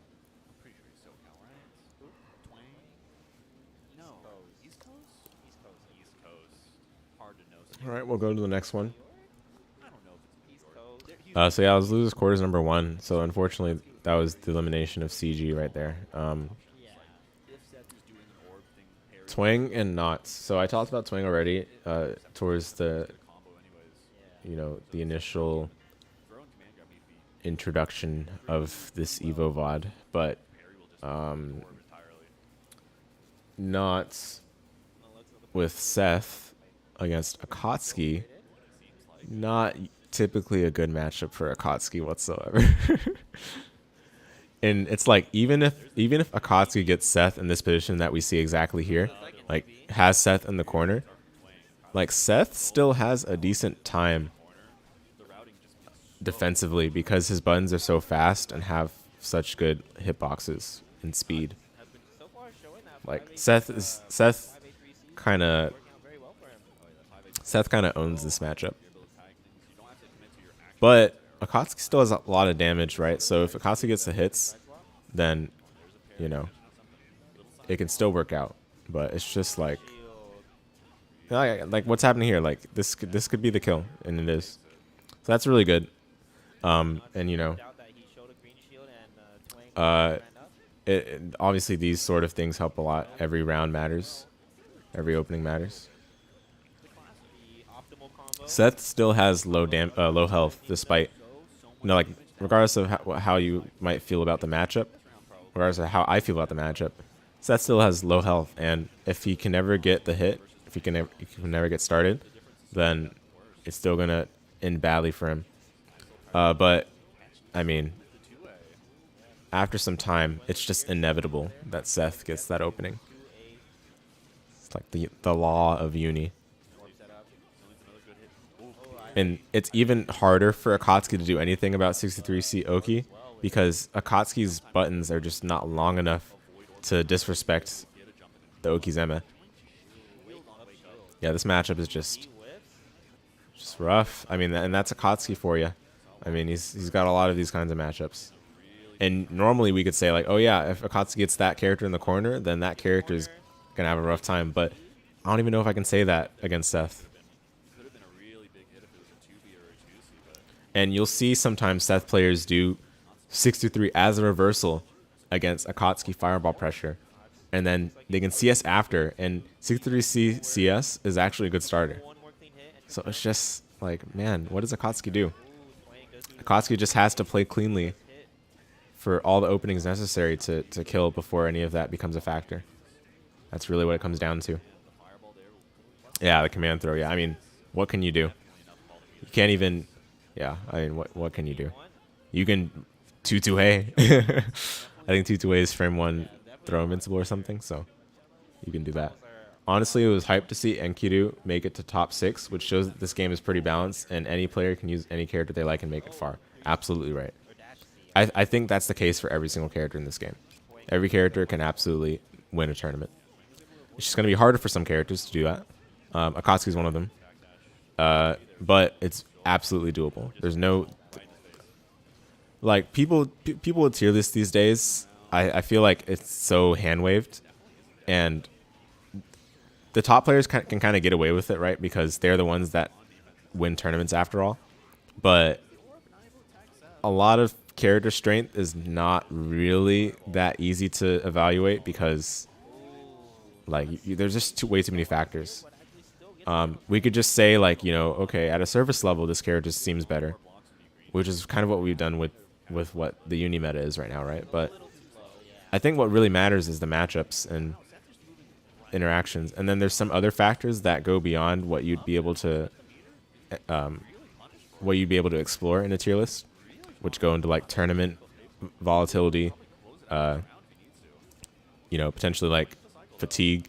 If a character is like really good but just takes forever to win, then, you know, potentially you can get tired, right? I don't know. I mean, like, those things are just not factored into a tier list that you traditionally see. I'm not saying they need to be, but there's definitely much more to playing a game competitively than what you see in a tier list. And yeah, I mean, as we talked about, guys, like, this is just rough for Akatsuki. Like, Twing had a very good run, I can assure you guys, and we saw a glimpse of it in the initial round of the first game, but I mean, game 2 was kind of more of what we would have expected. I hate saying that, but, you know, that's just the way it is. It's tough out there being an Akatsuki player. Still a very good character, though. Just, you know, some other characters are a little better. Okay, in the meantime, this is the winners finals. Mario and Kai-I. Mario and Brandon. This matchup is pretty much 50-50. Like, it's just, like, either character can win. But I think a lot of people do say one character does better than the other. I'm not sure if it was as a meme, but I do feel like both characters are more than capable of winning in this matchup. Oh, yeah. Yeah, Mario loves doing that. Basically, he spaces 214X on purpose to make it whiff. That way, throw is still available as an option. Also, he can see if they do a green shield. He can see if they do a button, as was seen there. Like, there's just so many opportunities for making shield bash whiff on purpose. And then if they don't do anything at all, then it's sort of favorable RPS for Wagner anyway. I mean, after all, just in case she does have the ADP, which is pretty fast. Oh, what a dive kick. Excellent. But yeah, she has the ADP. She has the BDP as well if you really want to do that. She has 5A, which is insane. She has throw if you're close enough. Like, she has dive kick, which not many people really do, but it is there. She has plenty of options, essentially. Nice side switch. I think that was an attempt at the TK half circle knockdown, which surprisingly has not had his input changed as far as we know in UNI2. Ooh, okay.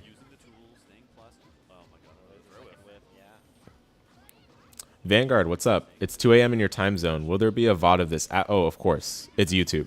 I don't mess around with VODs. There will always be VODs. So yes, this will be up after the stream ends. And even right now, you can rewind at your leisure. But of course, you know, if it's 2 a.m., I understand if you need to get yourself some rest, please do so. This VOD will definitely be up. I'll timestamp it shortly after it processes as well, so that it's much easier to go through, because this is indeed going to be a 5-hour VOD most likely. Maybe more, depending on how long we play Rune Factory for. Yeah, for sure. Have a good night, and of course, thank you for coming through.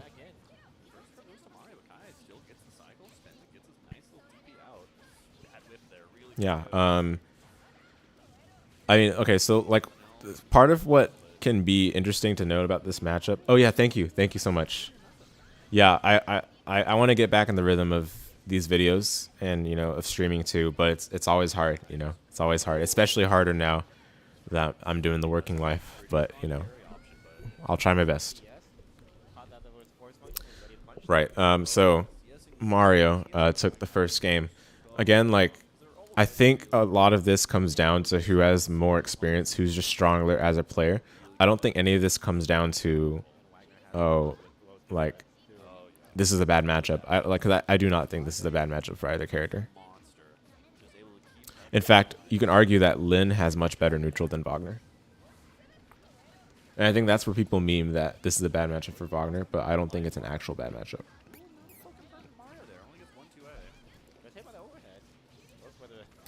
But yeah, part of this is like Mario just has so much experience. He's just very good, especially of late. Ooh, I love you guys. I wish I'm not gonna rewind. I wish I could though. You guys rewind that moment for yourselves though. He CS right outside of the spacing of 2A. Not that he saw the 2A coming, but more so he knew exactly where he needed to CS to make that happen. And I think he was trying to go for a whiff punish, but it's hard to react to 2A whiffing to do that. So, you know, but I still respect what he was going for. There's so many layers with just 214X CS. My goodness. Oh, combo drop. Dive kick CS. That is a Linne thing to do, all right. Oh, very nice. Mugen frame trap. So, not a very common frame trap point anymore these days. Like, I feel like people have kind of graduated from that, but you'll often see things come right around, like what, you know, things kind of come full circle when you're in high level play.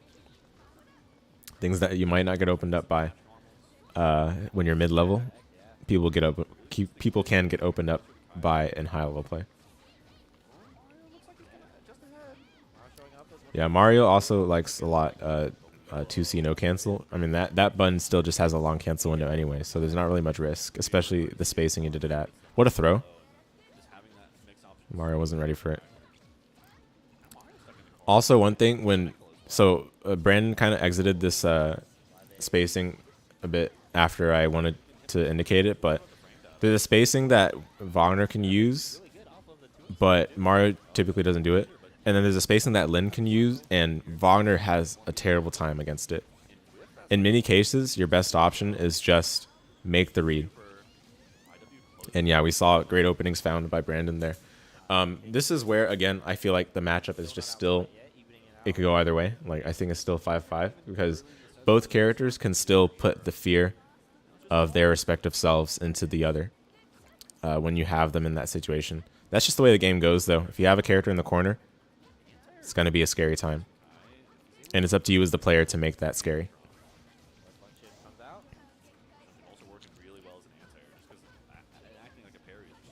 Oh, that green shield. Oh, my goodness. Mario had CS, too. Like, that was, yeah, that was risky.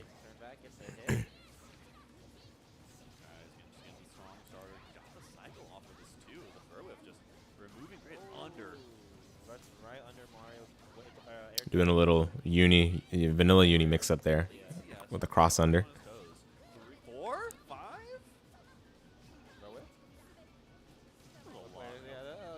Kugas in a row. Mario standing up. The lows just keep coming out from Linne. You just keep doing 2A, 2A, 2A, 2A. Mario just stood up and died for it. That was getting a really good counter at starter though. First hit is just so important for Wagner. As soon as you're able to get your buffs online, it's just such a different game. That's so pleasant. Sorry about that, guys. Had to address something quickly, but yes. Still just stuck. There's a DP though. Yeah, CSDP. Oh, the throw gets punished finally. Should be able to get. No, not enough. Nowhere near enough. Mario opting to spend the meteor is interesting. In part because he had CS coming up, but then also I guess he just wanted to be closer to securing the kill with like a throw, which is not unusual for Wagner players to do. Oh, just out of the spacing for 6B to connect. And this, oh, this is huge. This could actually, okay, no, it's not going to kill. I think that would have been able to kill though, had Kaya not dropped it. That roll under was nasty, indeed. Mm-hmm.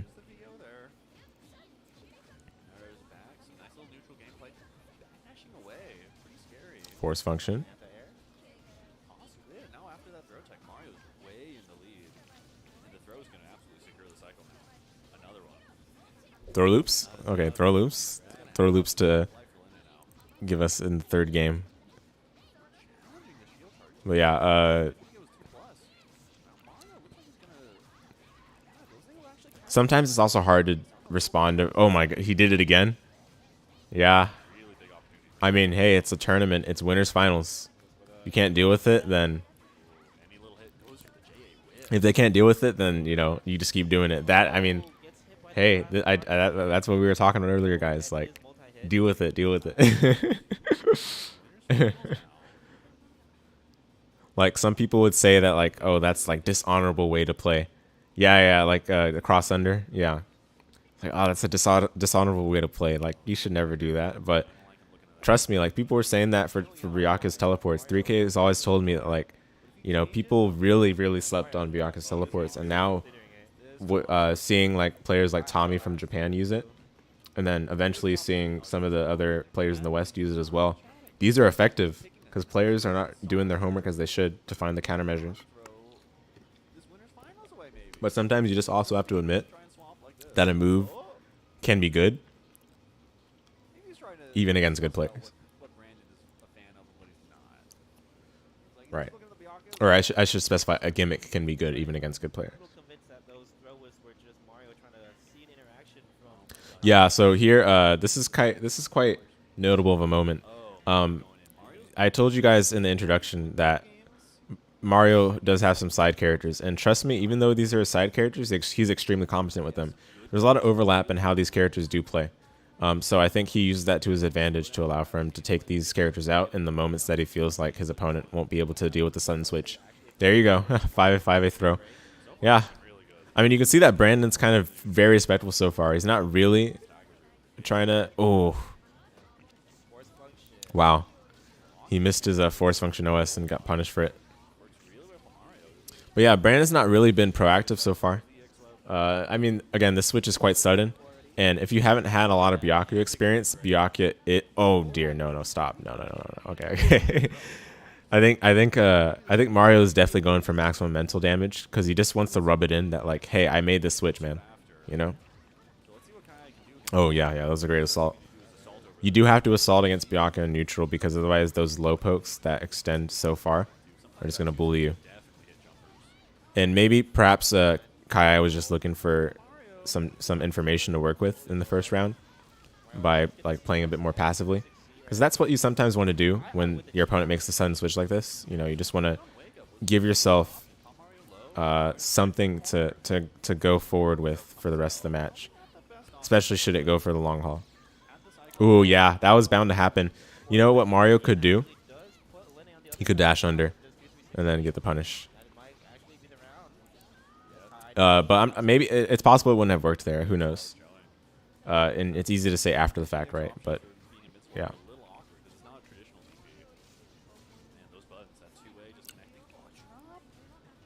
Yeah, I mean, looking at this, Mario's down a game, and if he loses this one, he's going to be sent to losers, right? Like, if you just look at this and like, if you just look at the situation, realistically, like, I mean, this is extremely risky of a switch to make, but this is how you know he's pretty confident.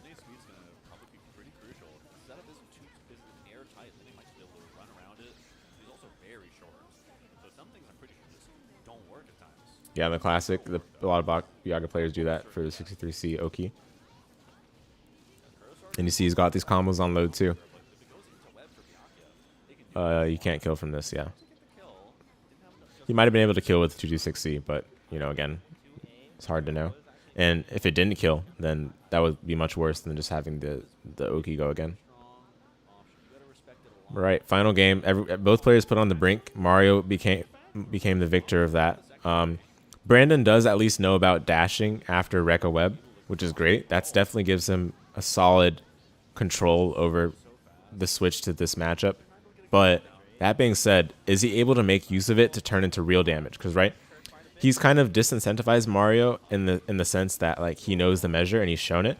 But is he able to do it in a way that the consequences can be put to the maximum? because that's really how you enforce mental damage, guys. Ooh, that, yeah, awkward confirm there. But right, yeah, gets the throw. As you guys know, comboable throws, man. Oh, spaghetti. Yeah, the backdash, I don't know if that was the right move, but, you know, yeah, I mean, it worked out for Mario in the end still. Yep, that was plus. Great spacing on that fireball. Well, not okay. I shouldn't say plus. I forgot. Byakuya does have slightly slower buttons. I should at least say it was Byakuya plus. That is, you know, Byakuya. It was not. It was basically not his turn. Very big for Mario. With this much meter, Byakuya can just loop, not even needing the cycle anymore. Here's the first setup. Real webs. Whoa. The laser recta from the dash is key. Goes into the grab, right into the web. Here's the corner combo. Terrifying stagger for Mario now. Kai is probably one good hit away. Maybe a throw into weapon. Yeah. Not. Oh my. What a DP. Good call out. So risky. Got blown up for it. Oh, Yeah. 2BCS though. Mario's just out. There you go. Doesn't need it though. Yeah. Yeah. Yeah. Not much to say about the rest of it. I mean, Byakuya Okizeme is Byakuya Okizeme. It worked out. Just found out. It's like, you know, maybe Kai is too All right, we'll go to the losers semis just right away. We already talked about both these players, so I think we're good to go just right in. The matchup, as one of you noted earlier, Phonon can definitely pull her own weight here. She has ways of catching Seth out of just like flying around in neutral and setting orbs. But with that being said, I still don't think the matchup is in Phonon's favor outright. I still think it's either slightly Seth favored or perhaps even. Seth just has the buttons behind all of the rest he can do. He can challenge Phonon. He can contest Phonon, and he can also keep Phonon at bay.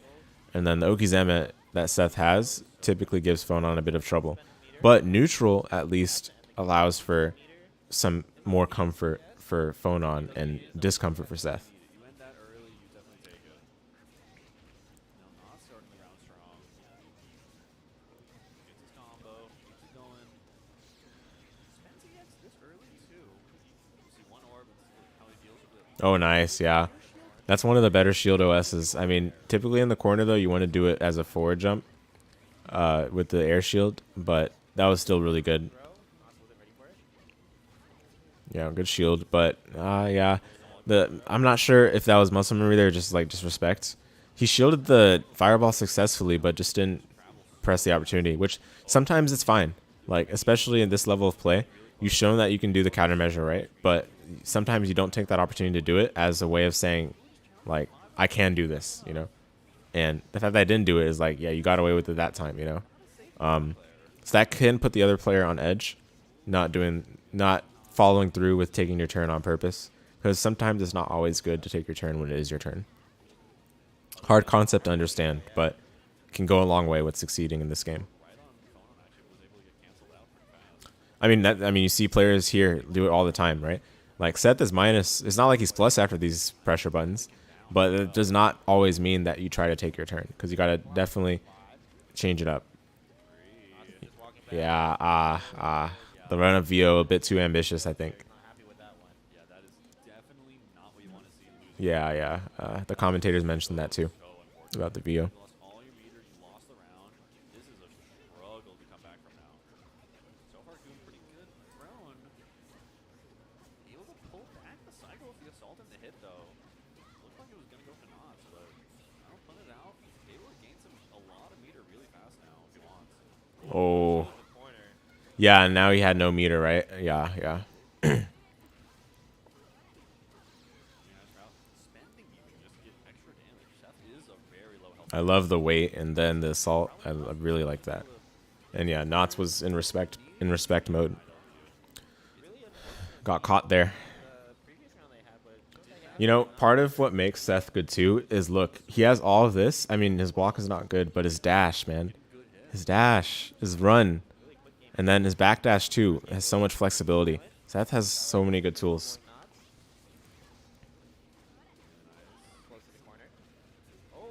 actually challenges. But yeah, as you can see, if Seth drops his combos, right, like that, that's generally going to be a big factor. But Not's not dropping it this time. Oh, what a 5A.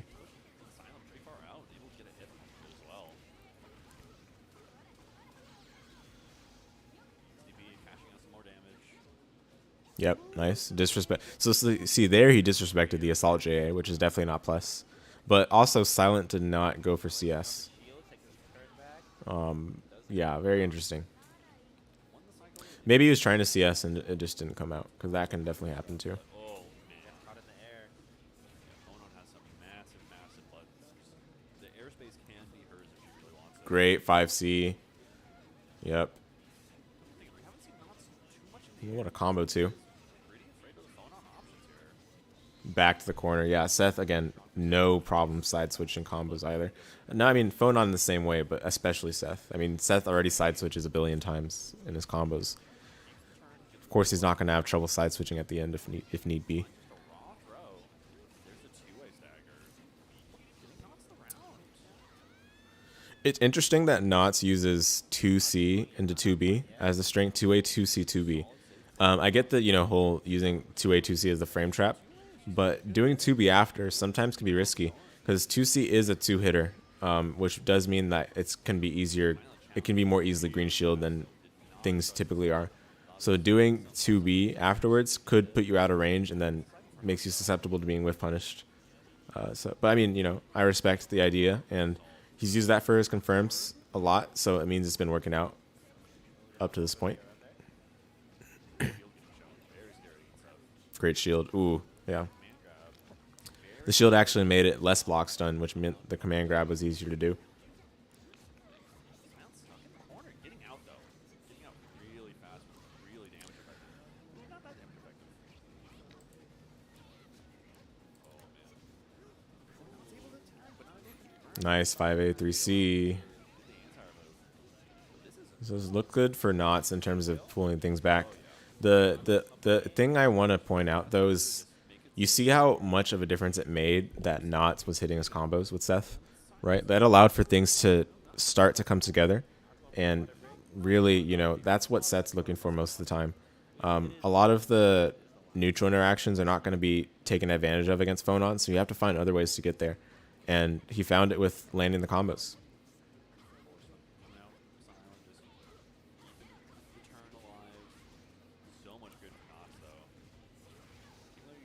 And of course, letting Phonon getting the opening hit again. Phonon being against. Oh, what a jump! Oh my, yeah. I mean, yeah. At that point, But yeah, being in the corner against Phonon. Yes, again, scary just as it is for the game, like usual. What a nice call out on the green shield there. Yeah, the VO definitely felt it coming. Wow. Yeah. But drop the combo there.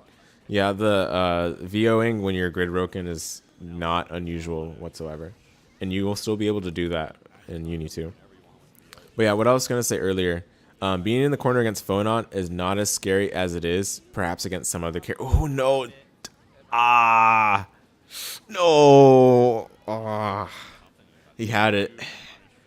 That round difference is so big of a deal. Yeah, and then the opening hit goes to Phonon. Yeah, landing combos, more Oki opportunities, precisely. And that's where Seth thrives. Exactly. But yeah, again, if I may now, because this might kill actually. I wouldn't be surprised at all if this kills. My goodness, this... No, okay, not gonna kill. But a lot of damage. Yeah, but being in the corner against Phonon, yeah, there you go. That previous round definitely made a huge difference. Being in the corner against Phonon, not as scary comparatively as it probably would be against other characters, even though it is still scary, mind you. But she doesn't have as much of a snowball effect as perhaps some other characters might. It's just that, again, it's just not as it's not as emphatic of a difference between how she would be if you're playing against her in neutral or just mid-screen in general. Seth, on the other hand, you definitely have to complete your combos and get the Okizeme. Otherwise, it's difficult to just make things come together. All right, so losers finals. Yes, so it's gonna be Brandon and Silent, right? Linne. I mean, it's hard to say this matchup outright favors Phonon because Linne's mobility, you have to respect it because it's a force to be reckoned with. On the other hand, though, Linne is going to be playing Phonon's game for the most part, simply because Phonon has the range that just beats Linne in general. So yeah, it can be difficult. I think this is where keeping the momentum is probably needed for Linne to succeed here. Like there, I think a normal knockdown would have done much better, but again, the players are the ones that are up there, right? So they make their decisions. They're aware of what they might have missed out on with certain things over other things. But I do think as a Linne player against Phonon, you want to keep her in as disadvantaged, as consistent of a disadvantageous state as you can, because I think from the get-go, Phonon is favored, right? Like you're playing neutral. Phonon is favored in neutral. So you just don't want it to be a situation where you've gotten your combo and you're just unable to keep the pressure going because you decided to opt for a trickier setup that might have worked against the other player you faced, and it's not going to be the same that you can apply against a different character if that character beats you in neutral. Like it's not like Phonon just wins the matchup in neutral, but it's like Phonon just has the better tools against Linne in neutral than Linne does against Phonon.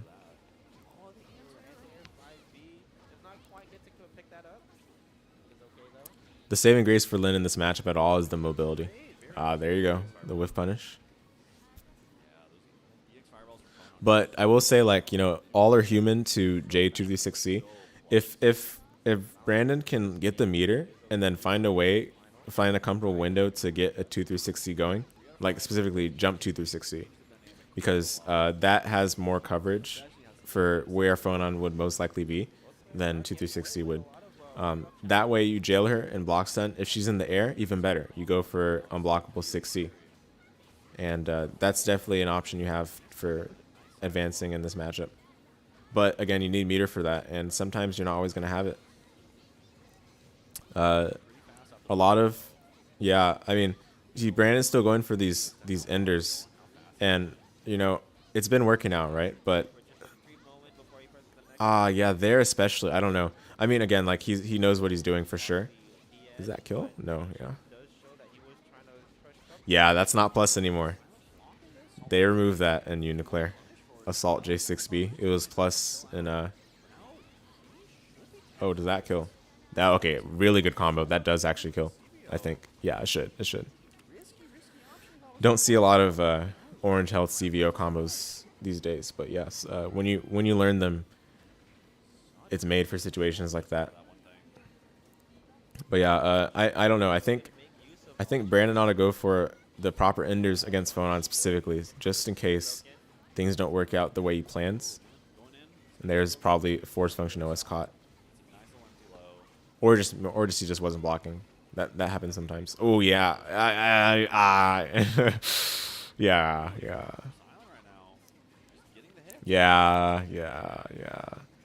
That's gonna kill.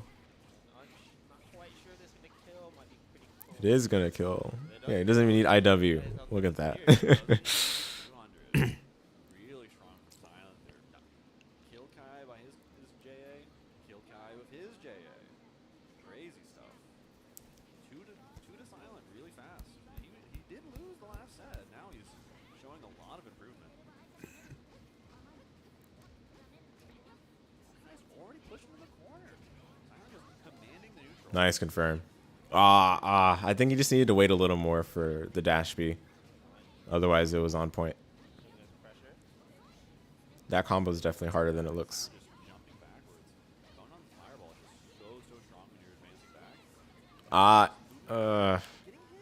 Yeah, for Brandon, it's not looking as comfortable anymore. But part of it too is just like the confirms he's been given, the hits he's been given are just not as easy to confirm from either.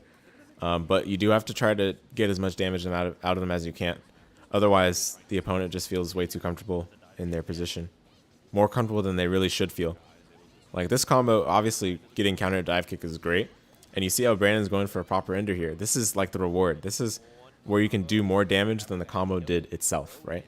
Because you put them in a position where you're able to form and get going some momentum. Especially important in a matchup where you're otherwise probably not as favored. Who knows how it could go? It's going pretty strong in one favor, though.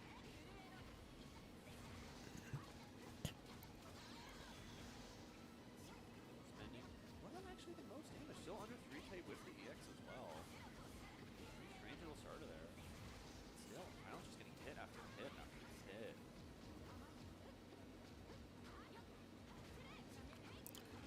Yeah, so Brandon was patient there, just trying to win the cycle back. Now he has to spend CS very decisively. There you go. That's a good one. Indeed. Yeah. And great post-CS option as well. This is a lot of damage. Oh, you didn't... Does he feel like time was a factor? I feel like he could finish the combo still. It wasn't... Oh, but okay. Yeah. So those were two opportunities. I mean, I think if you finish the combo...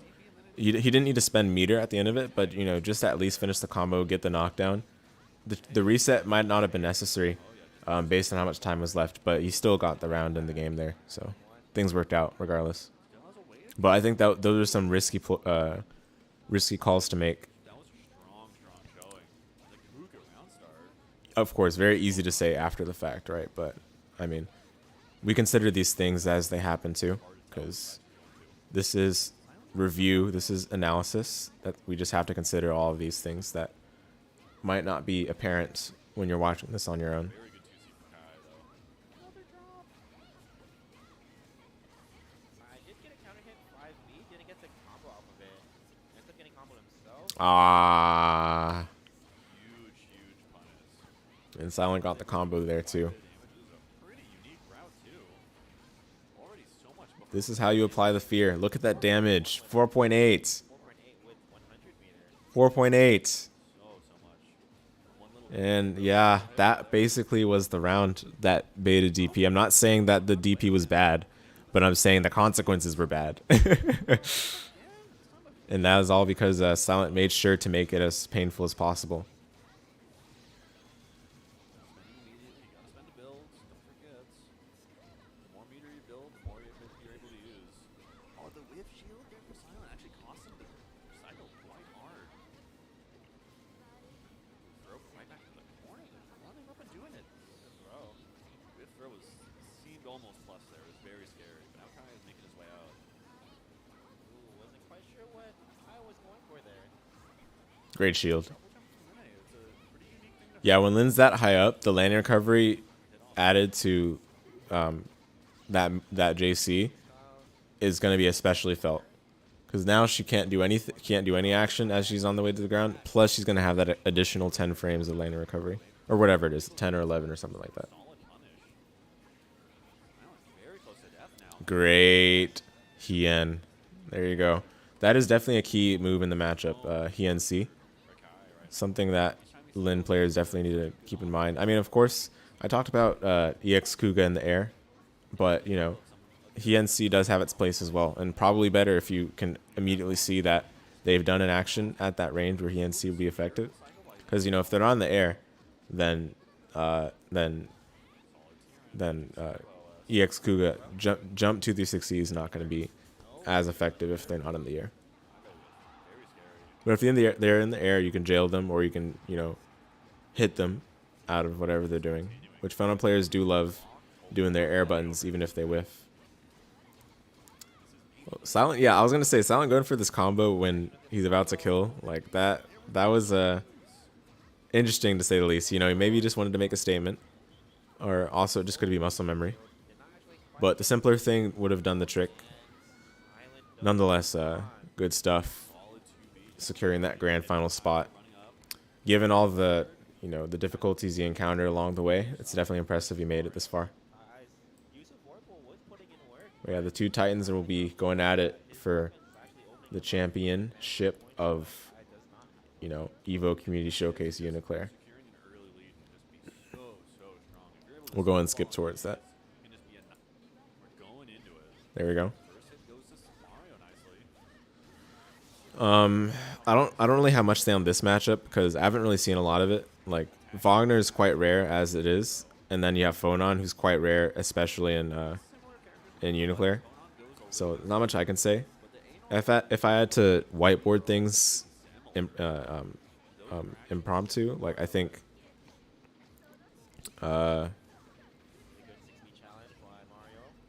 I mean honestly, like I think Wagner can hold her own in this matchup. Like she has the force function to throw away the fire, like, you know, just nullify them, and she can cancel that into a way to find her way in. But she does have to find a good opportunity to get those going. She has to switch between that and shielding fireballs, potentially shielding anything else that Phonon does. And then if there's a good opportunity to charge grid, that can be done too. I think Wagner, even though her neutral is weak, I think she does have opportunities to succeed in this matchup. Despite how most characters might struggle if they were in her similar position, mainly because she does have those, you know, moves like in her moveset that can close space very quickly. But you do have to be careful of moves such as 4B of Phonons. Honestly, 4B does shut out a lot of characters. Just their approach becomes that much more difficult due to 4B. I think Mario was going for a side switch there, but the spacing wasn't right when he did the 6C. Yeah, but certainly once Wagner gets Phonon under pressure in multiple senses of the word, that's where, again, this can be a true steamroll. This is where the snowball effect is certainly felt. Speaking of which, danger time. Tactical side switch there. Gave him more space to whiff. Or gave him more space to let loose a whiff punish. But yeah, as I was saying, Wagner gets the hit. She has decent corner carry. I mean, like I say decent. Her corner carry is very good, but it's not as consistent as characters like maybe Byakuya or, you know, like there's some other characters that better corner carry than her. Her corner carry combos that we used to see in Unis aren't often done these days. They're a bit trickier too in tournament anyway. When you have to, like, you know, hit 214X properly and stuff. But regardless, once Wagner has Phonon in the corner, I think it's a hard matchup for Phonon. But Silence still got the game won. Getting first blood does matter a lot for you know how the scales have been tipped.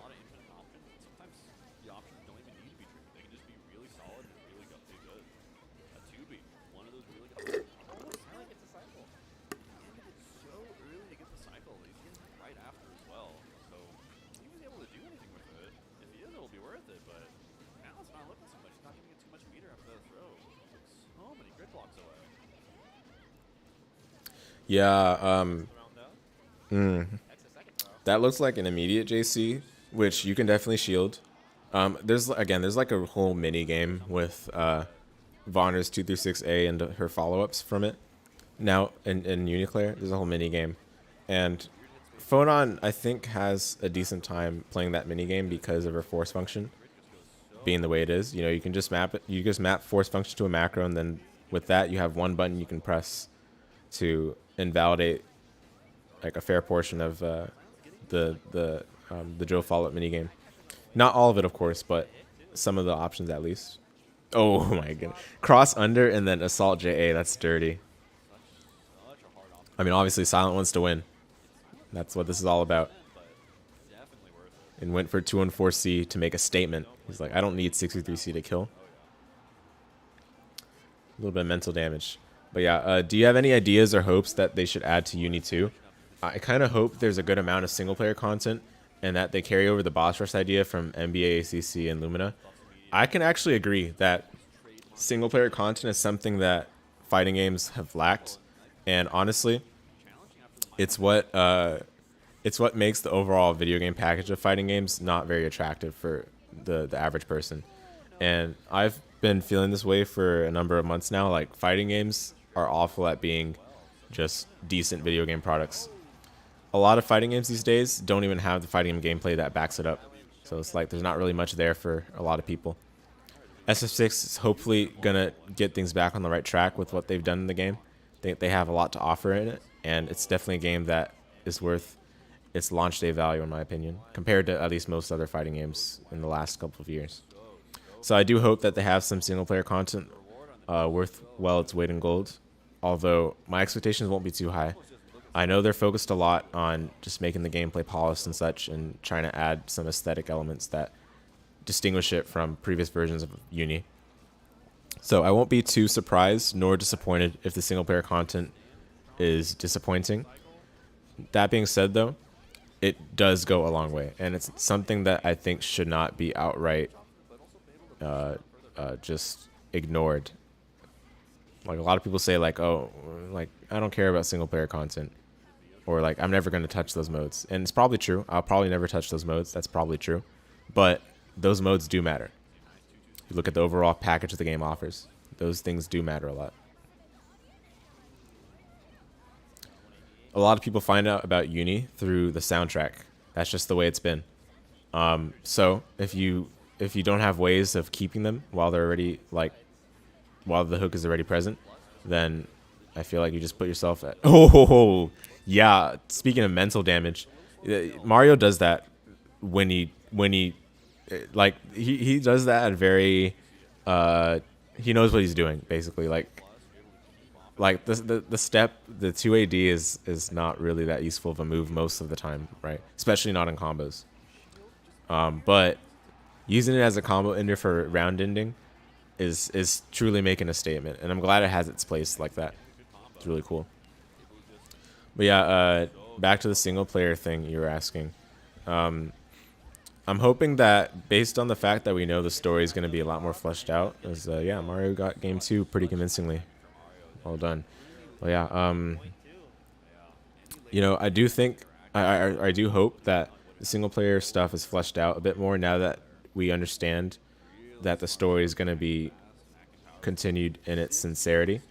Like no longer any prequel story material. We're going to get the real story now. So I'm hoping that there's single player content to back that up. But if it's not there, then I won't be surprised nor disappointed. And I can be a bit more gentle with Uni. I mean, of course, maybe there's bias. That's probably the case. But I can be more gentle with Uni because it is, obviously an indie game. There's not a lot of people working on this game. Whereas you have a game like Street Fighter 6, or like basically like Street Fighter in general, you have KOF, you have other fighting games made by other developers. They have a lot more people working on it. I think the excuses are a lot fewer for them, especially for Arc System Works nowadays. Very disappointed with Strive, but it's not really worth over complaining about that game. I'm kind of tired of complaining about Strive at this point.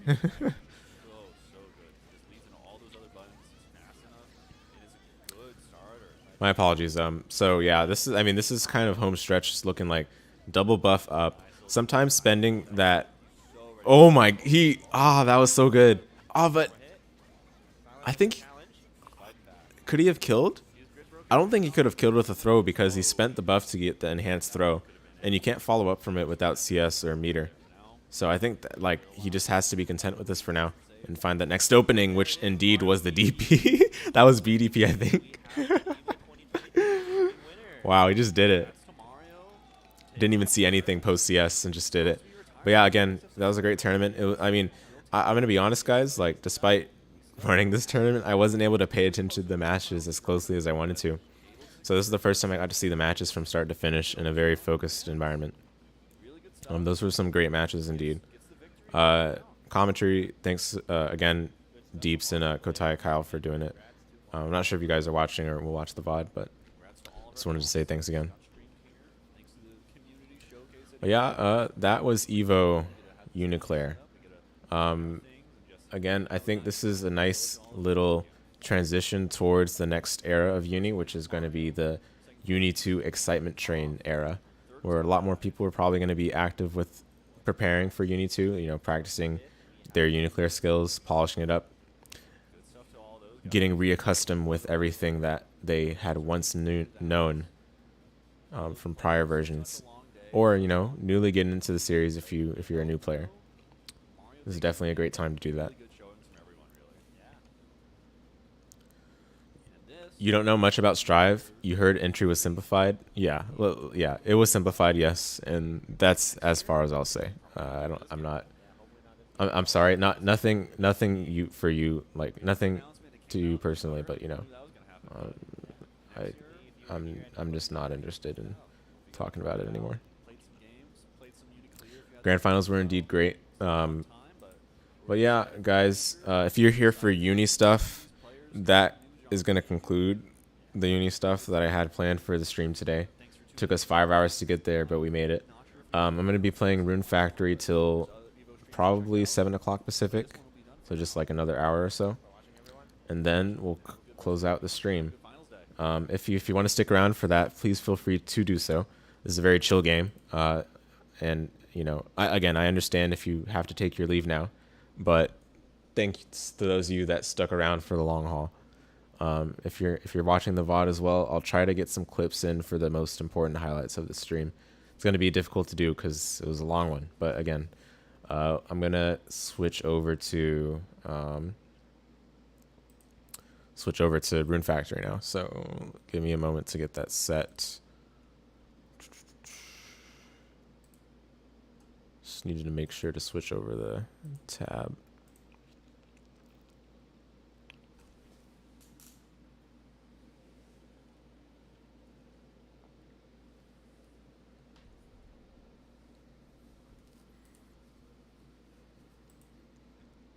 Not sure how FPS will be because sometimes in full screen mode it drops frames for no reason. It's just poor optimization or something, and it's no fault of mine.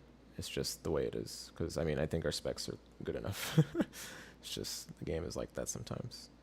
Oh, I forgot to, yeah, it's gonna show blank screen right now. I forgot to set the game capture. There we go. Hopefully that works. There we go. Nice, we got it. Okay, yeah, Rune Factory, here we are. I think my camera will cover a bit of the screen that's important, but it's fine. This game is just like an RPG with simulation elements that are akin to Harvest Moon, if you've played that game, guys, or Stardew Valley. It's very similar. I even consider it quite similar to BDO, but just not the MMO element. It's got a story mode. The story is kind of whatever, but I think the characters are pretty cool overall. I've grown to like them over time. I wish I could start from a new save file, but I've made progress up to this point that I'm not too interested in restarting from. We'll get to that maybe eventually, where I'll restart playing the game just to see how it feels from the very beginning. But I've made quite a bit of progress now that, you know, I'd like to continue from. Let's go ahead and load the save data. One thing I appreciate about this especially is that this is basically like a remaster, right? Like the original Rune Factory 4 was a DS game, and they've actually done some touch-ups on the textures, as well as, you know, getting the textures up in the resolution, right? But they've also like added some elements that make it snappy to play, especially for PC. So it's really cool. I think they did a decent job with it. Also, what's nice is that Rune Factory 3 recently got its remaster as well. It released 5 days ago, I think, on Steam. And I do plan on picking it up and playing it, but I do want to finish. I do want to get my, like, you know, full extent of satisfaction from Rune Factory 4 before moving on to that. But yeah, anyway, I just need to remember what I was doing when I was last playing. It's like that, you know, for these games. But yeah, if you like watching a lot of perhaps innocuously looking mundane tasks, then that's what this is going to be a lot of. If you don't like watching it, then, you know, of course, just enjoy my I don't know how to call this, like commentary or musings about the game or whatever else I decide to talk about for this next hour. I just need to get reacquainted with what I was doing. I was literally playing this yesterday, and I still have a faint memory of what I was trying to accomplish.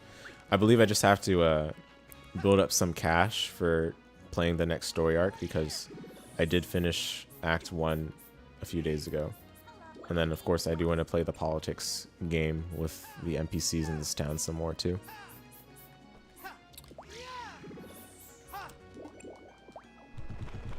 Yeah. Oh, yeah, today is the festival, right? I don't really plan on participating in this festival with the other NPCs. Usually it's good for increasing the politics points, you know, the prince points, whatever it's called. But I'm not trying to do that anymore. Like, basically the game kind of encourages you to do as much as you can each day, but I've started to realize, like, sleep is kind of key to making your stats large enough to be able to do anything combat oriented. So I've been focusing more on that and less on outright trying to maximize the political points I get with the people of this town. But, you know, you still have to do it a little bit so that you can get upgrades to the rest of your things that allow you to do combat well. Sorry, just, I think I need to buy some seeds or something. This person doesn't have seeds, though.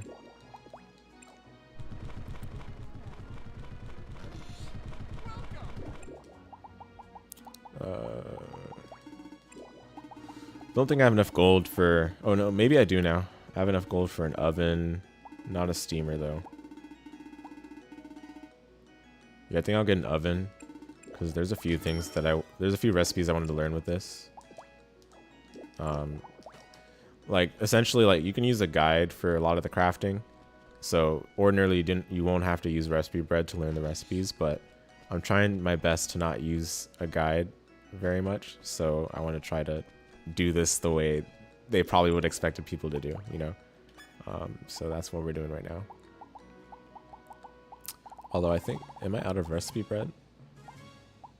It looks like I'm out of recipe bread, actually. So maybe let me check the storage to see if I have any more.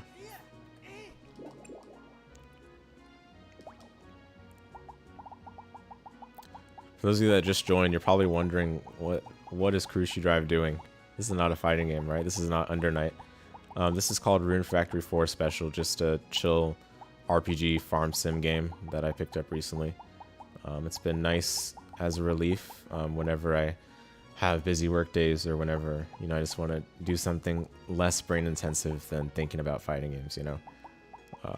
So yeah, in terms of the progress, we've kind of made it past the first section of the game, the first arc, as it's called. The next arc is coming up later, but I'm just trying to prepare for the combat things that I'll need for that arc before progressing further. So I will need some recipe bread, but Porcoline has gone somewhere, unfortunately. Oh, she's gone here. I guess she's just like lunch break or something.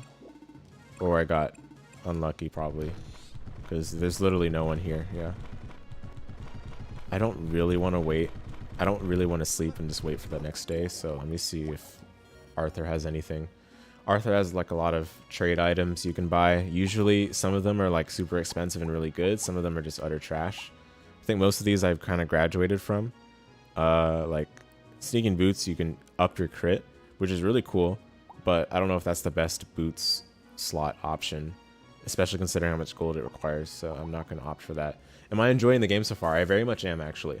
The voice acting is a bit awkward, and of course it's not fully voiced, so it's not like I have to deal with the awkward voice acting very much, but it's kind of grown on me now. I've gotten used to listening to the characters and how they sound. One thing I was a bit unsure on is whether the story should be taken any degree of seriously, but it's not really the story that has the draw for this game. It's more so the interaction with the characters and sort of the events and how things pan out over time. Like, if you compare how things are from the very start to where they are now, you know, it's definitely something that I've gotten more invested in over time. But I still feel like the story is not the best. It's just more so like, it's cool, it's fun, and the combat is surprisingly fleshed out for a game of this like type, I guess. I don't know. Like, basically, I didn't expect the combat to be like this good. So, I think there's some other request I can do. Radish. Am I growing radish at all? Fodder. Oh, I am growing radish, so I guess I just have to wait a few days for that to happen. Waiting games, huh? You know? I'm sure you guys are relatively familiar with that. Let me just send home.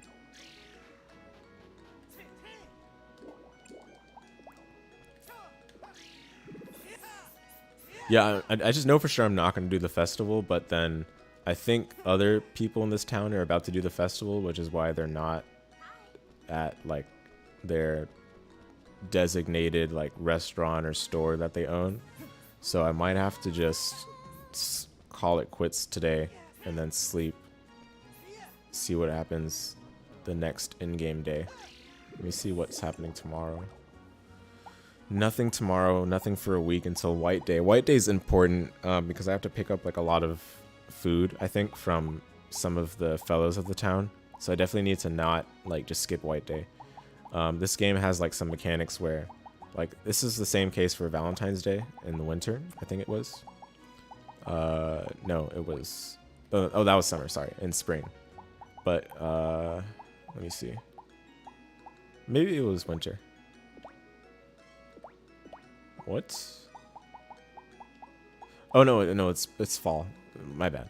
Yeah, but Valentine's Day, if you like talk to people, specifically you talk to the female NPCs, they give you cookies, which I still have right now because I want to save them for important sections of why am I doing that? There we go. Important sections of the combat. It refills a lot of your health, it refills a lot of your RP, which is like mana basically. And it also is something you can sell for a lot of gold. So should I need that, I definitely want to make sure I have it. But for the most part, I think, you know, it's not too pressing that I use them at the moment. Yeah, so I mean, I think I kind of have to just like rest for the day. Yeah, and see what happens tomorrow.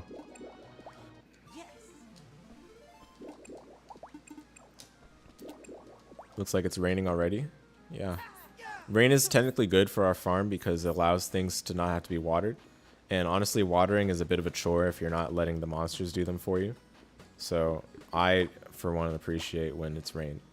And of course, I'm sure people like when it rains in real life too.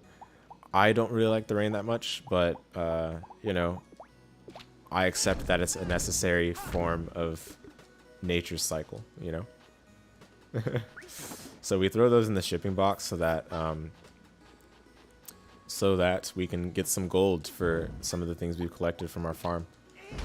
Sometimes it's going to be like resources, like lumber or stone. Sometimes it's going to be things more interesting, like weapons, armor, those sorts of things. But regardless, you want to throw stuff in there every day so that you can make some money. And who doesn't like money? So right now it's valued at 6 to 9 gold, which is not really a lot, but we'll try to increase that before the people that take the shipping stuff come. They come at 8 o'clock, 8 o'clock end game. So you know, we have in-game hours are 6, like, so basically an in-game minute is a real-time second.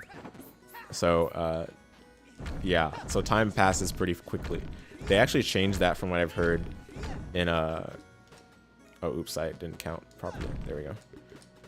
They changed that, I've heard, in Rune Factory 5 to actually make it like a two in-game second, or 2 in-game minutes is 1 in-game second. I think something like that. So like it's like the time passes a little bit more slowly, and that makes it like honestly way better, because it's a bit tricky to deal with time passing that quickly, especially when you're trying to wait for something to happen. No, that happens so much. Basically, the guy, like, what happened there, he stood in front of the box when I was trying to throw my stuff in there. So now he took my medicine herb and it just like disappears into the nether. It's not a big deal though, because, you know, technically the relationship we have with the NPCs can still be improved. But you know, it's still not what I wanted. And then of course every day we have to try to feed our monsters so that they don't get mad, and that also helps the friendship level. friendship level is nice. It's all part of the politics. I have a high friendship level for Mush, who's hanging out in the barn right there. That's Mush. Mush likes me a lot. As for the other monsters, we still have some work to do. Yeah, we still have some work to do for Pam and Biggie.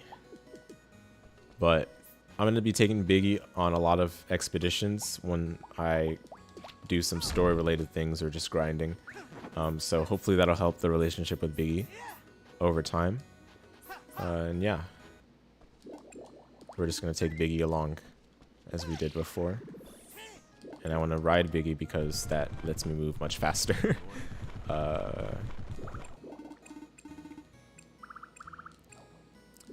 What is this? Radish. Yeah, I think I have to just ship radish. We already saw that. So the radish is still growing. It'll take, I think, like a couple more days for it to actually be harvestable. Once it's harvestable, we can throw it in the shipping box, and then we completed that request. There's also some other stuff that I have to give. Like, I have to give Nancy Toy Herb, and then I have to give Blossom Turnip. I just forgot about these. I think I accepted them a while ago and then forgot to do them because I was focused on story stuff. But yeah, like that's something we have to do eventually. And as for the next part of the story, I know where I have to go, but again, not going there right now because I want to increase my this. Right now I'm still pretty understated. For level 50, this is pretty low stats in my opinion. This is just based on like what I feel. I'm not 100% sure if it's low stats in actuality, but it just feels like low stats. And some of the dungeons I've been in, especially considering the difficulty I'm on, which is easy, they definitely feel like they could be risky to do if I'm not higher statted. So that's the goal here, just to get eventually higher stats. And I can't do what I'm trying to do until 12. I want to try to buy some more recipe bread from Porcoline, but Porcoline's not at her restaurant until 12. You know, the classic RPG waiting game. Like, it was very typical. And also soon winter comes and I have to have the right clothing to endure winter, otherwise my character catches colds. Something like that. I'm not 100% sure on how that works, but it's something like that. I at least know for sure that my character can catch colds because one of the achievements mentioned it. And we're kind of going off of that, you know? Seems pretty important to me.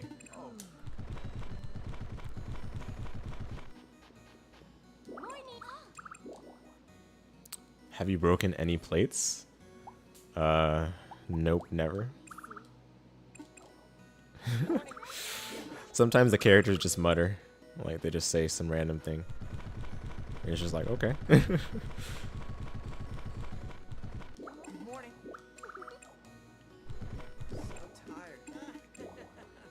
It's the only reason I'm helping her around the shop, you know, because I wouldn't otherwise. I see. Okay, whatever.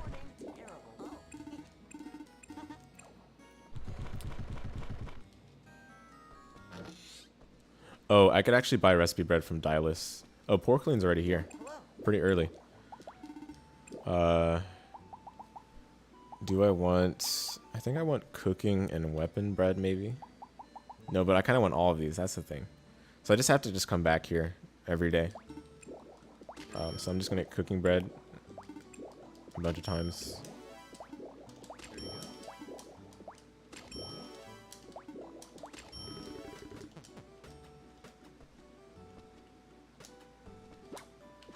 Alright, teleport back home. And then we want to eat these cooking breads so that we can learn some recipes for the newest cooking tool that we bought. Can you reallocate stats to your character for specific builds? I think the way it works is like you can focus on certain skills. So right now I have skills that are associated with literally every single kind of action in this game, as far as I understand. It's like there are different weapons in the game. Like, you know, longsword, spear, axe hammer, dual blades, blah, blah, blah. I have some of them still in my inventory right now. But there's like a lot of different weapons. And each of them has their own separate skill level. And each of the weapons, like, there's skills on them that mapped for the face buttons. Like, you can't see it. It's like my camera's kind of tiny. But the face buttons, like, have different skills mapped to each one when you have the weapon equipped. And then there's also different elements. I think the way these elements work is like some spells that you use. So like there's also spells, right? Like I have a spell that is like water, does water damage. And if you, the more you use this, the more you successfully use this spell, like the more you can improve your water skill. And I think water skill also improves not just like water attack, but also improves intelligence, which is like a very necessary stat to improve because intelligence increases your magic damage overall. And I think also your RP pool. RP is just like rune points, I think. Basically just mana. But yeah, is there a way to reallocate stats? Otherwise, not really. You have to just focus on leveling up the skills. There's also eating food helps a lot with leveling up the stats because it just increases your character stats straight up. And believe it or not, like things like love, so like talking with all these NPCs actually does help because it increases your max RP. Like literally anything that you can think of in this game probably improves your combat stats somehow. So that's the way things work. But yeah, I'm not like too worried about like min-maxing necessarily. More so just, am I at high enough stats where I can comfortably deal with the monsters in each dungeon that I have to do for the story? Is there equipment too? Indeed there is, yeah. I've got these equipment equipped. Headband, which is just buffs the defense by a little bit. Chaos Shield is a big one that I've been liking. Basically, there's some monsters that inflict poison or inflict paralysis. And poison is super annoying. Basically, you take damage over time until you unpoison yourself or until you sleep. And it's crazy. Like you can just be taking your whole health bar if you're not careful. There are items that alleviate poison, so like antidote grass. I just keep that in my inventory just in case I get poisoned. But this chaos shield that I have equipped, which I equipped specifically for the last part of Act 1, allows me to more easily resist poison because I think there's like a random chance of getting it depending on the resistance that you have. I don't know exactly how it works, but we'll take it. But yeah, I have this. I have boots, which are pretty trash, but I haven't bothered to upgrade them either. And then there's supposed to be like a chest or like shirt slot that I haven't bothered with either. But yeah, there's like definitely equipment in this game and the equipment makes a huge difference. Like if I equip right now my sword, you can see that like my attack went way up compared to the sickle. But the sickle is not a proper weapon. The sickle is just used for farming. But you can use it as a weapon still. But the actual weapon here is the twin blades, which is a dual blade type. And the other types range from like sword, long sword specifically. You also have spear, you have fist, axe, staff, things like that. Speaking of which, I should equip the shirt just right now. Don't know why I haven't already. There we go. That should help a bit. Not too much, but enough where, hey, we can enjoy that. But yeah, those kinds of things factor into the stats of this game. I didn't really show the spells, but I had some more spells earlier that I just sold off some of them. Spells, basically, you can use them in combat as I showed with like the water laser. And we can see the description for them too. Like, the description isn't always helpful, but sometimes it gives you an idea. Like, if you see how much gold it sells for, probably indicative a little bit of how strong the ability actually is. My favorite one has been Light Barrier because it gives you like a Virgil-style spiral sword shield in front of you. And it's really nice for like blocking some enemy projectiles as well as getting some damage in while you're running in. So yeah, I like this. Anytime you use skills like magic, or sometimes the special skills of the weapon, it costs RP, similar to like a mana. Yeah, there's other skills that like I think they're specifically called rune abilities, but there's other ones that I haven't really used as much, but they're still really good. Like Flash Strike is really good. There's also Wind Slash, and you can like repeat that by mashing it. So those are all really cool. Oh yeah, my controller's covering a little bit the gold. Let me fix that. There we go. But yeah, the game has quite a bit. It's surprising. Like, again, this is originally a DS game, and it got remastered to PC, Switch, etc. And it's surprisingly polished. I'm really impressed. But yeah, we can't really do much more today. I got the recipe bread that I need to eat actually right now, and see what I learn. That's what I was actually gonna do earlier.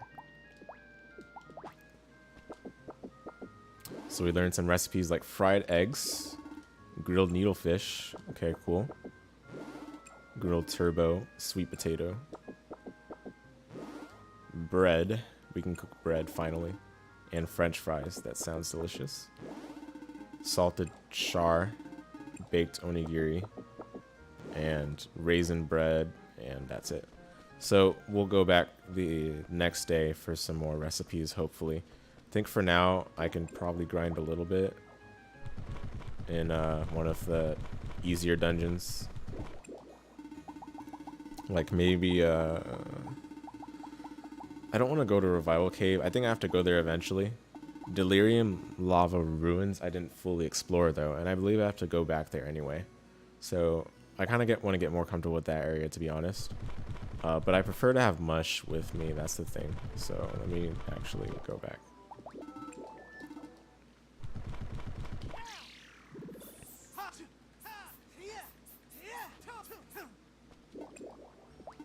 There we go. So now a party of 2. This is the max party you can have. And, you know, Mush is good for combat because I've just leveled him up so much. And it allows me to turn off my brain a little bit. And he's still, like, pretty fast. Like, the Mushes are pretty fast, but Pam, specifically, like, the cat, whatever they're called, they're a little faster. They're just worse in combat. So you just have to, like, you know, weigh the pros and cons and such. There we go. Let me get my real sword equipped. Yeah, you know, the monsters can fight for you too. That just means less things I have to think about, but I still want to fight myself too, because there's some things I want to do personally, you know. Alright, so there are 2, like, teleporters here. They're unlocked because I've already cleared this dungeon for the first part of the story, and it's just, like, allows for, like, faster travel when you're revisiting it. So I believe this is the part I have to go to next. This part is not the right one, right? No, definitely not. I think it's this one. Because I need to go here, yeah. Oh wait, is this correct? I'm actually not sure.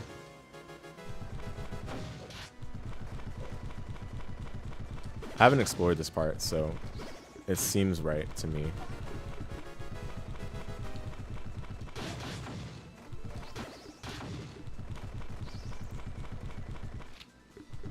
Oh, nice. Okay, those are good. Those are all good. Cheese bread, excellent. That's it, right? Yeah. So I think, oops. I think hitting that switch will help out a little bit for another area.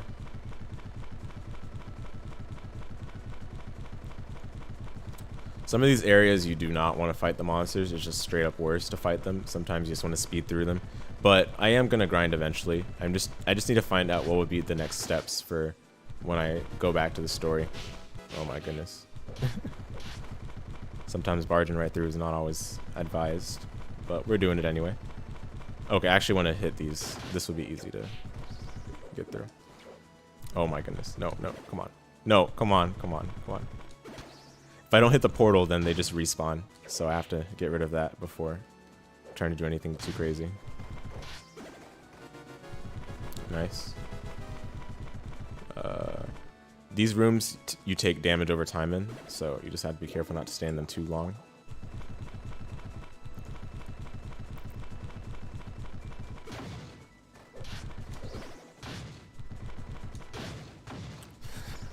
This move is so funny. AoE poison. I'm running out of RP right now too, though, because the move I'm using that, like, you know, like farts, it takes a lot of RP. So I have to be wary of that. Hopefully I think I have enough to, like, recover it should we need to. But yeah, just have to be a little careful. All right, gotta be at the monsters here, unfortunately. Hopefully there's no portal. Oh my goodness.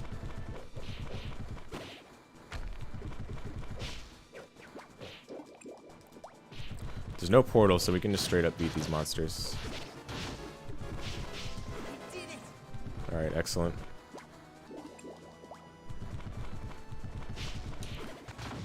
All right, I gotta beat these guys up too, unfortunately. Oh dear, they're not coming close up. Yeah, that could have ended up bad. What is that? It's just sashimi, oil. Oh, I don't have enough space? Ah, man. Yeah, I'm just gonna eat it and then take that with me. And probably... I think I want to use the last hot chocolate or something that would give me some RP back.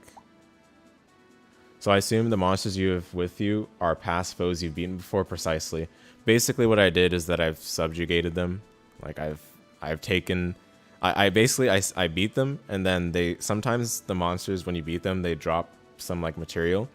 And if they drop a material that like matches, quote unquote, the I guess what that monster likes, then you want to take that material and then give it to a monster of the same kind, and that can be used to have a random chance to like subjugate them. The game calls it like, I think, monster taming, but it's basically subjugation. So but yeah, it's cool still.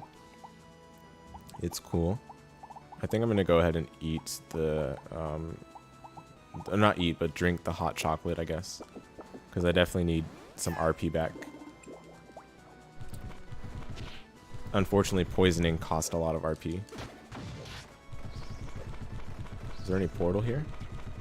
There is. I'm so glad I checked. Oh, no. Ah.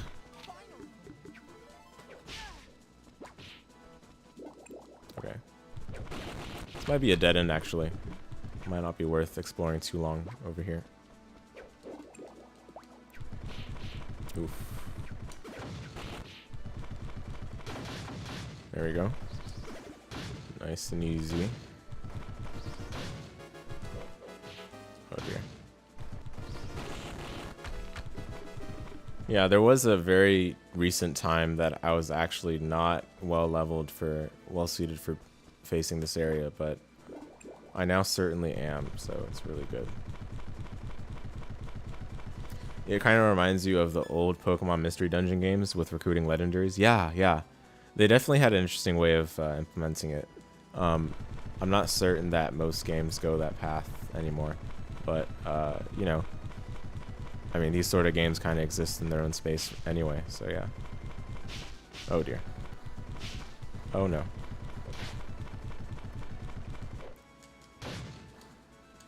Ah!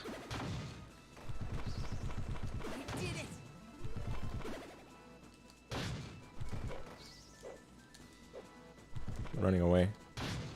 There we go. Alright, so here I have to beat the portal for sure. Easy enough. But this looks like a dead end. So unfortunately I do have to do some exploring elsewhere. Oh no, it's not. I have to hit the switch. Oh! Oh no, did I get stuck?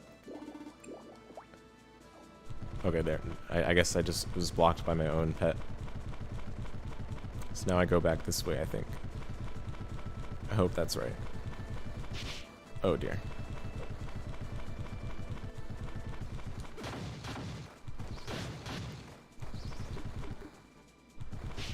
Ah. Oh my goodness. There we go.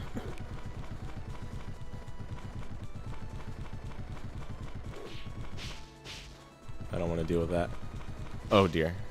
Wait. There's something wrong here. I think I beat this room already. But yeah, okay. Yeah. There we go. I did. Yeah, no wonder. It felt like...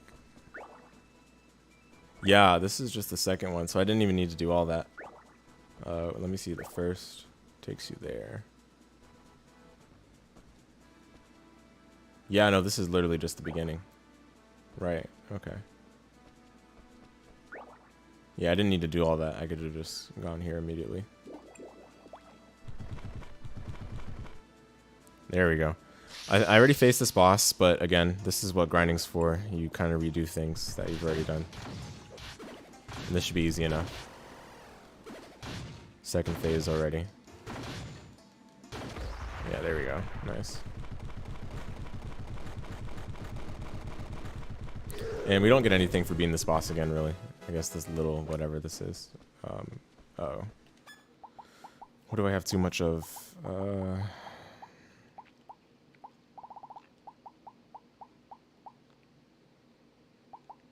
Kind of have to use one of these to restore my RP anyway, though.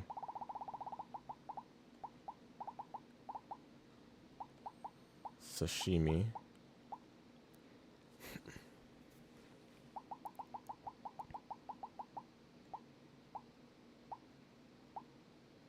Still want to use something that is going to sell for a lot, so I think I'll just do the sashimi.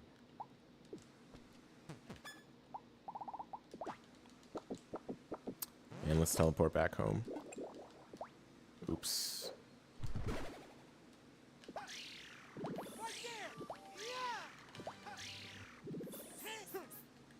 Throw some of these in the shipping box because I certainly don't need them. Like the cheese bread can definitely go there. I kind of want to keep the quality cloth, but I don't know how soon I might need it. I do want to see some of my recipes. Maybe the oil will come to good use soon. Yeah, the oil can be used for French fries, but I don't have potatoes. Potato.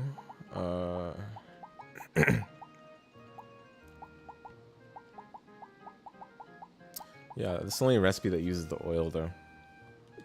I think I have oil in storage.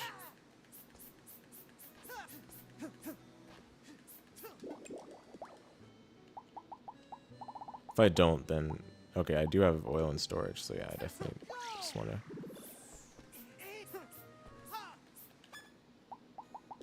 get rid of that.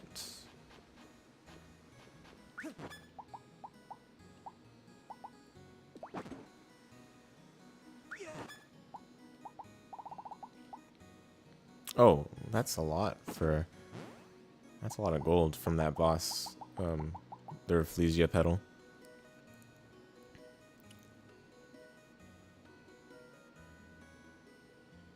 Interesting. Okay, I'll probably just sell it. I don't think it'll be too big of a deal. We can get rid of some of those.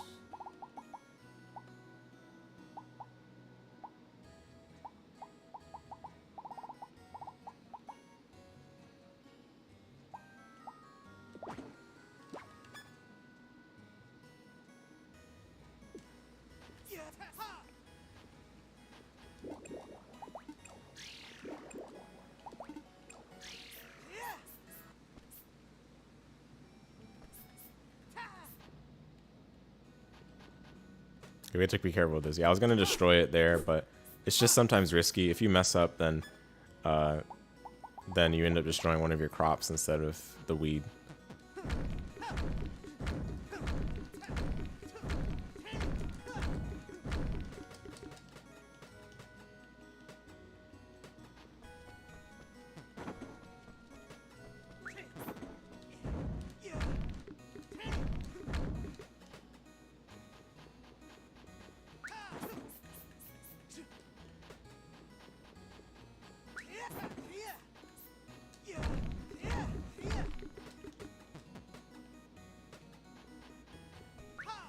Okay, I think that should be good enough for today. It's late anyway.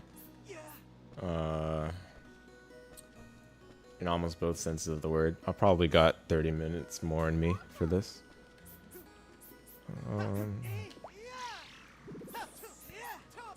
I just want to see if stuff is still open. Yeah, no, that's not open.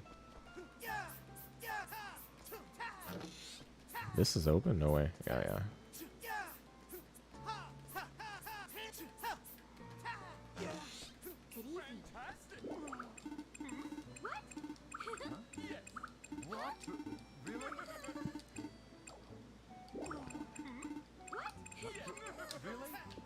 Some NPC stuff.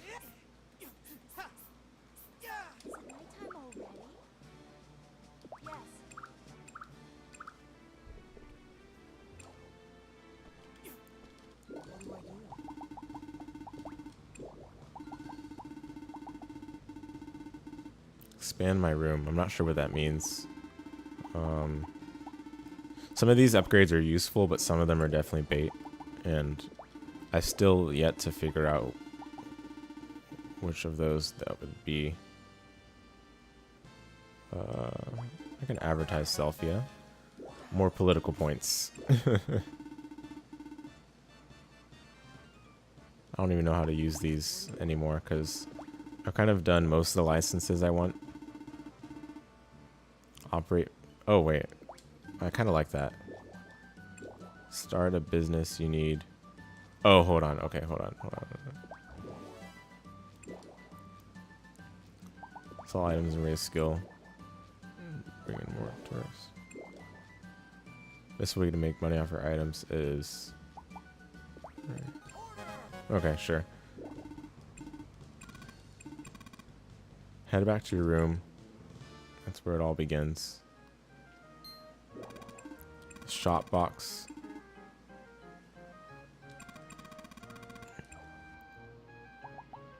So I just gotta put something in there, and I guess it goes in the market. We can throw a cookie in there. I don't really mind too much.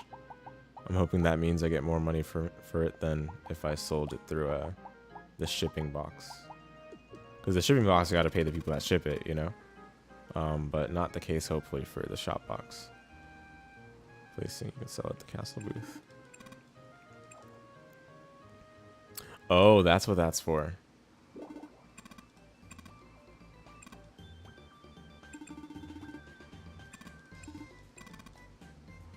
Yeah, there you go. Selling is more profitable than shipping. Makes sense.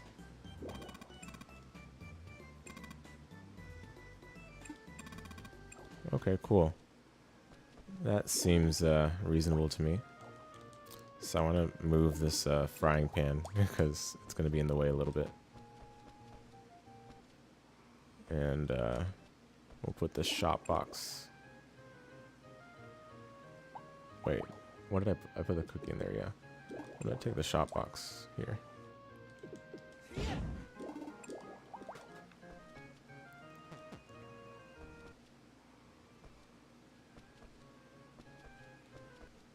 I think that's how it works. We'll figure that out the next in-game day, I guess. Alright, yeah, there's not really much else I can do. I have to also wait for the radishes to grow, so we'll go ahead and sleep. I'm doing a double save file setup in case, like sometimes for bosses I've wanted to redo things, and setting up 2 save files can help a little bit with that. Not always something you have to do, but you know, just want to do it. I don't know why I'm watering. That's what the monster is for. Are they tired? No. If they're not tired, then there's no need.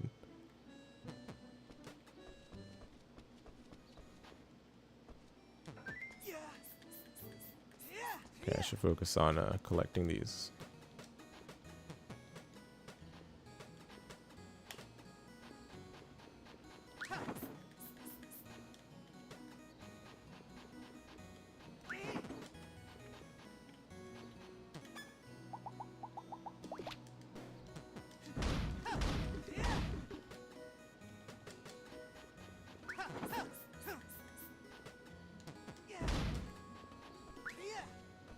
Oh, what happened to that?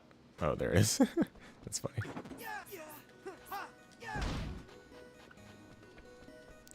It's a higher level one, so I want to throw that there. Until it's higher level by the sparkles.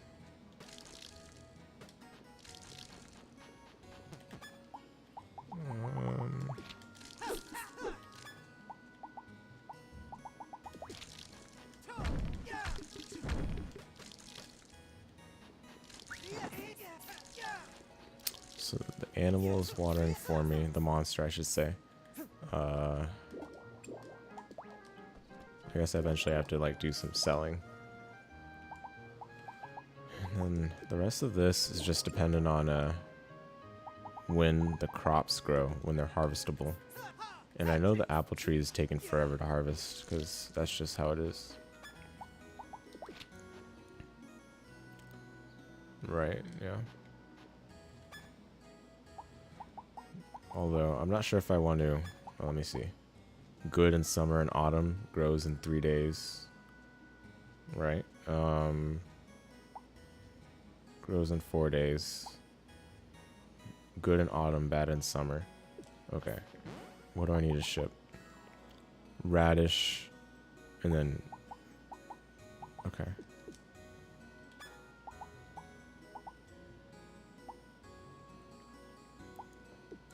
So I think I'll grow another plot of land, just like, you know, not let the monsters maintain it, just for using these seeds that I picked up from the other dungeon. Oh, that is a funny glitch if I've ever seen one, but it seems to just be a visual glitch. I messed that up a little bit. Yeah, there we go.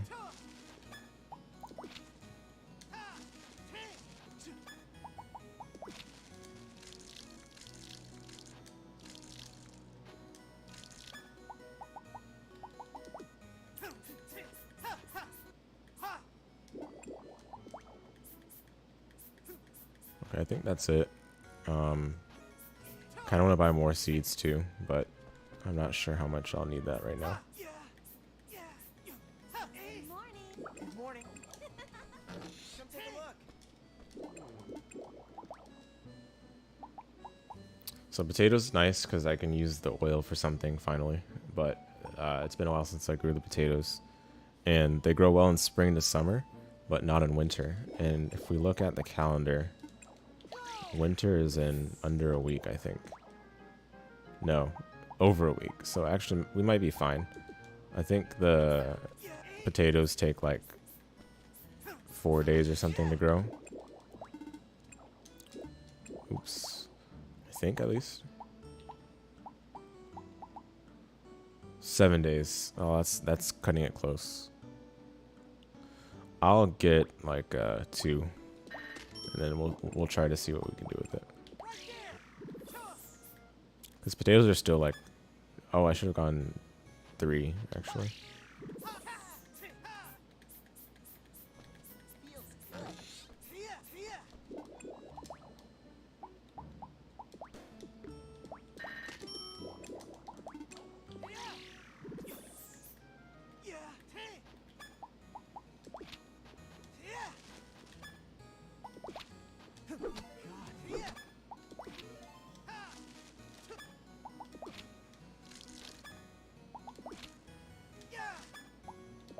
Of course it rains right now when I've used some of my water already.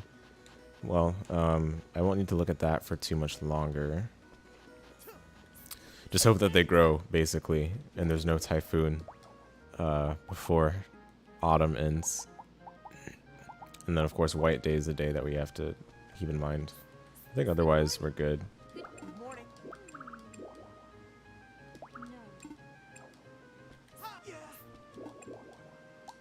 Maybe I can sell this cookie if people come.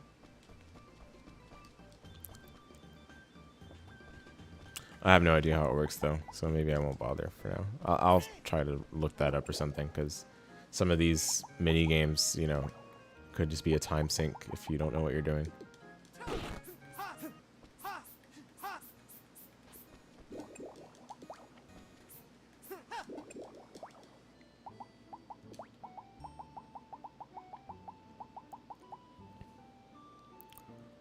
Okay. Anything in storage that I want to sell?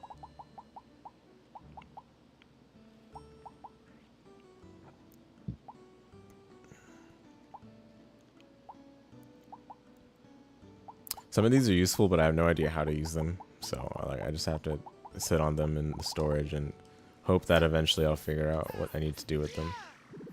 I think the best thing is to sleep.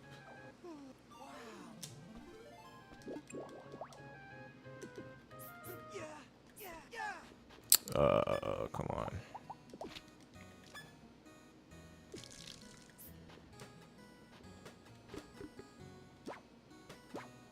Okay, the radish is harvestable now, so I think...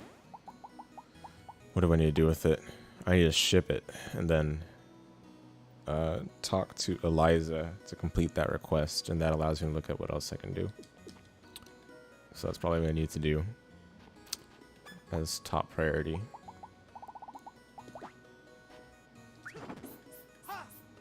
I almost accidentally ate that radish, like, because I was thinking about pressing B, but thankfully did not. All right, we just grow that fodder right there.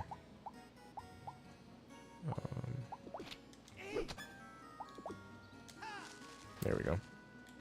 And then the monster will take care of watering it.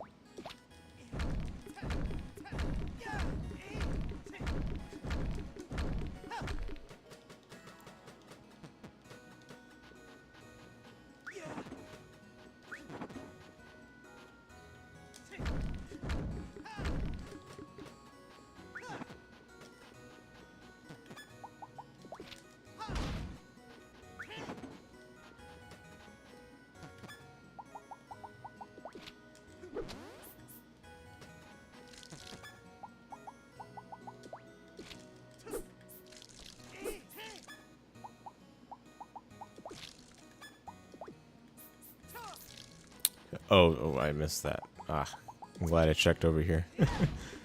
8 o'clock comes and then I don't manage to ship it out.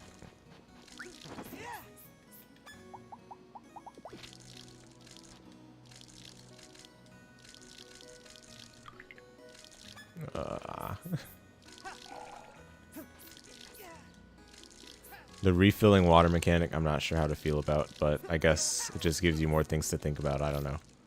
It's kind of toxic.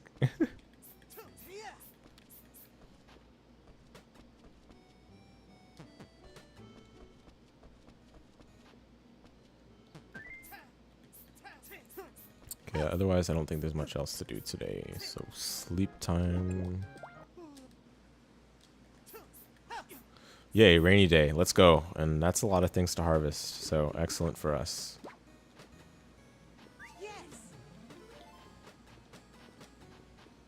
Don't think we're going to get a lot of that in winter. So definitely appreciate it. Do I need to refill the fodder? I do, actually. Yeah.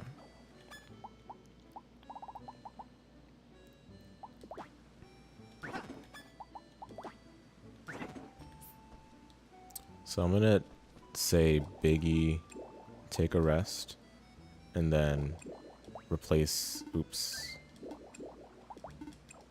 and then replace him with Mush to take care of the middle. That way Biggie doesn't get tired forever, because if the monsters get tired too long, they could eventually just be immobile, and then they're not able to help you out at all.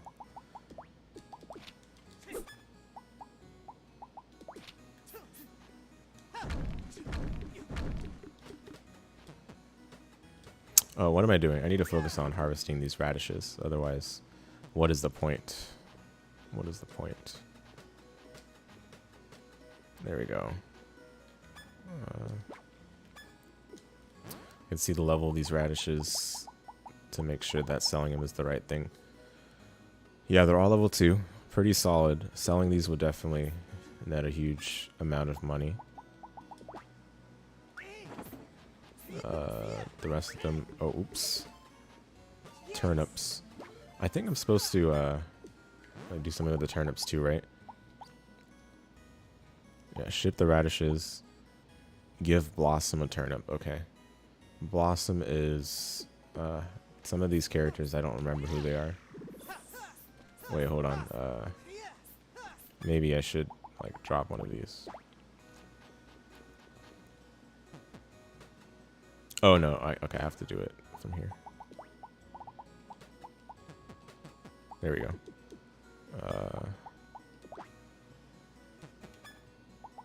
Hopefully Blossom doesn't need more than one turnip. That would be a little bit of a shame. Okay.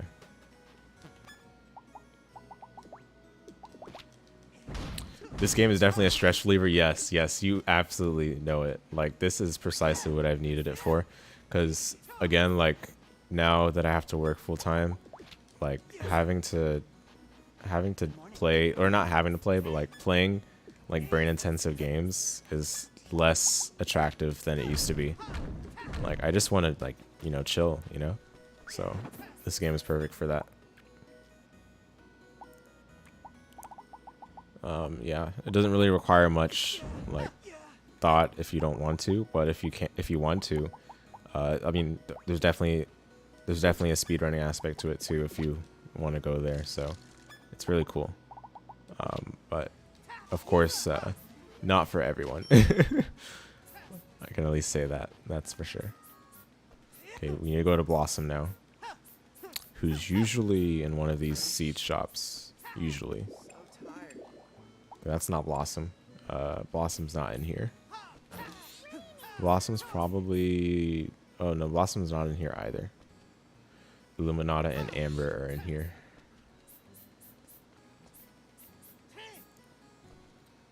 Blossom is actually inside where Ventus Will is. There's Blossom. Okay, we just need to give her the turnip, and then I think we complete that request. Don't run away, don't run away. Ah, there we go. Okay, she just gives me a magic crystal. I wonder what that does. Yeah, with the farming, it's a huge thing. Like, you can do the combat, which the combat is kind of turn off your brain too. You don't really need to put a lot of effort in the combat, but you very much can if you would like. So I like having that flexibility. That's for sure. Okay. Oh, greenifier. Oh, sick. Okay, this is great. We can improve the growth rate of our crops, and I definitely want to get this apple tree going before winter starts. Winter could ruin a lot of our farm crops, so that's something I want to be mindful of. And I'm hoping that that actually makes a difference. Let's see. 0.9 number 75%. So we're getting there, but I don't know if we'll get there before winter. That's the thing. And it's already snowing today, even though it's not winter. It's snowing based on the weather, because it was actually raining earlier, and I guess that turned into snow because of the temperature. So that could be a little risky. I'm gonna be honest. We need toy herb. I'm not sure if I'm already growing toy herb, to be honest. Oh yeah, you feel that? I bought a game called Bomb Rush and was just rolling around doing tricks. It's really cool. Yeah. No, you know exactly what it's about. Yeah, that's what I even do in Kirby and some other random games. It's stupid, but like it does help a lot for just relaxing the brain. Because life can be stressful, you know. Yeah. I don't know if I have toy herb. That's the thing. All this is fodder. Yeah, all this is fodder, I think. Potato, radish. Yeah, all this is fodder. That's a bit of a problem.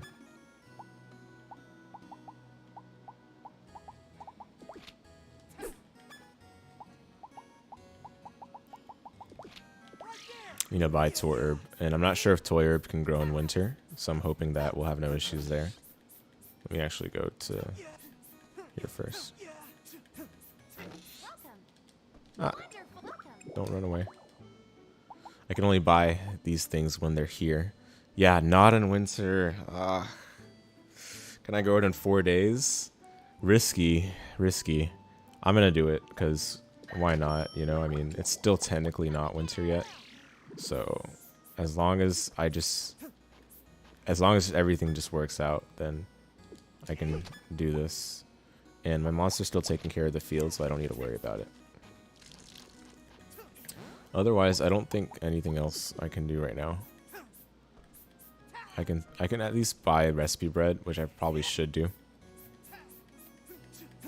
You know, I forgot that I was waiting a day to buy more recipe bread in the first place. Oops. Did I give her the recipe bread? Let's go.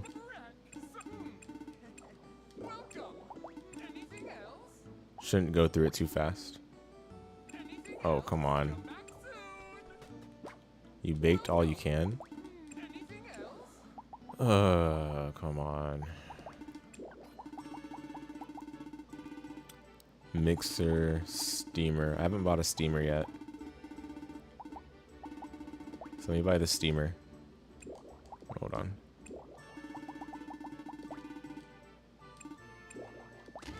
Nice.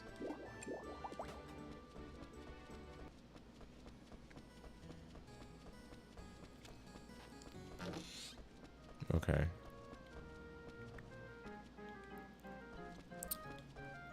I'll put it here.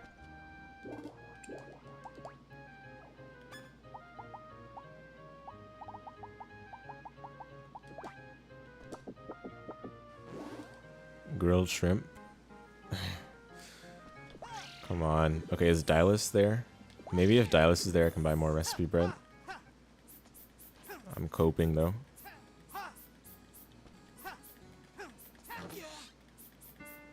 There's Dilus, yeah. Hopefully. You're out. No, dude, I bought 2 and I accidentally got rid of one of them. Come on. Okay, whatever.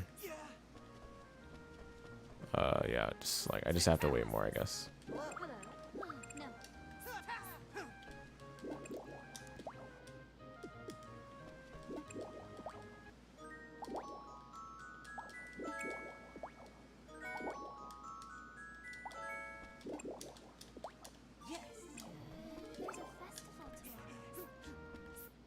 Sunny day, which is nice, but a lot of objects.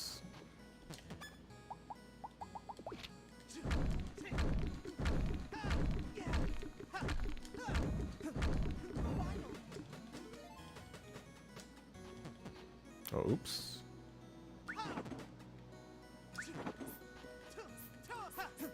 Oh wow, no branches. Interesting. There's usually a branch or two that I can make this process faster, but now I have to do this all manually. 6, 7, 8, 9.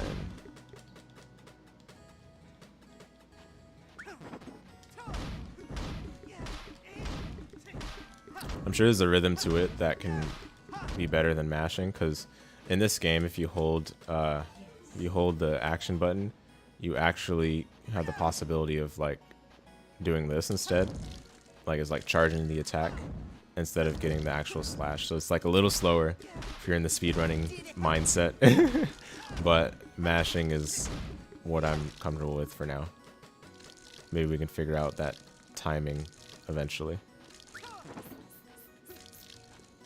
Oh, I need to harvest. Ah, man, I need to harvest these things before.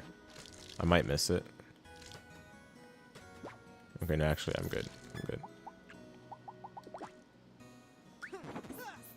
Yeah.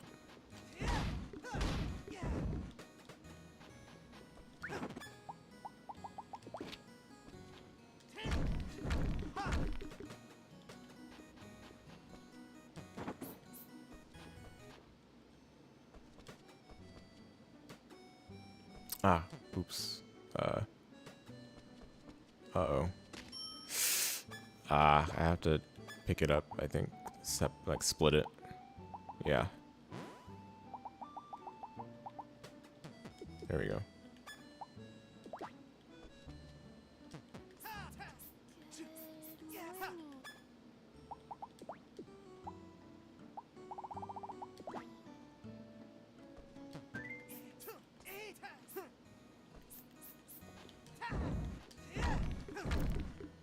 Jet Set Radio Pog. That's funny.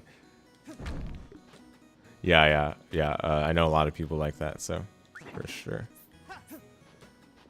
Are you playing on a controller? Yeah, no, I'm playing on a controller, Retroage. I'm playing on DS4. It feels a lot more comfortable to use than keyboard for this game, in my opinion. And, you know, mind you, this game was originally a DS game, so it just makes even more sense to me.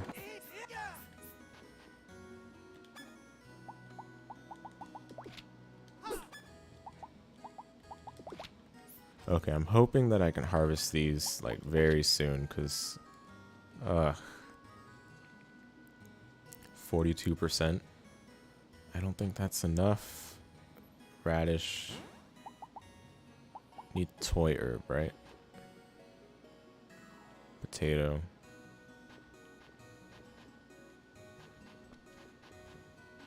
Toy herbs here, yeah.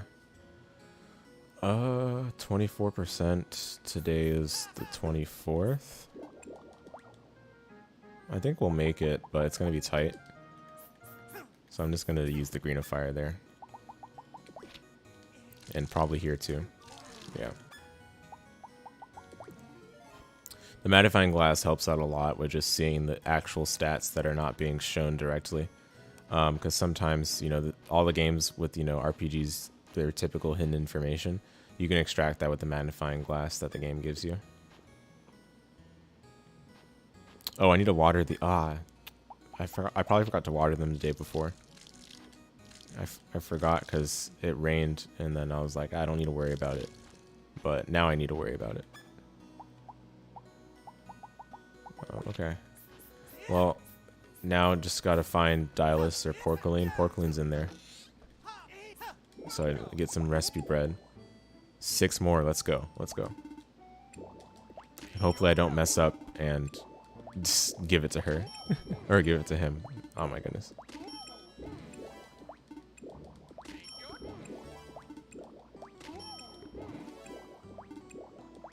Okay, there we go. I think that's good enough. So learn enough recipes for what I was trying to do, which is increase my stats. Dumplings. Oh, let's go. 3 for 1. 3 for 1 again. It's just that easy. Manju. So I checked the calendar before getting these recipe bread, and White Day is tomorrow.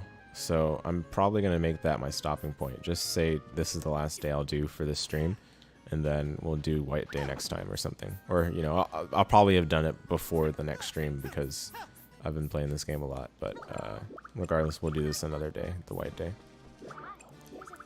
So to kill time, or not kill time, but like make the most of this day. Let me say it correctly. I'm going to do some politics and look at any other request I can fulfill. Delivery, ship fish, ship crops, ship turnip. I think I should just do that because that's like kind of already something I'm doing. And that's the only one I can take. Oh wait, no, I can check if I've done it already. Yeah, I've not done it.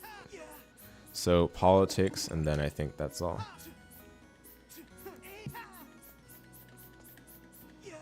You know what, let me just get Pam. It's going to be faster.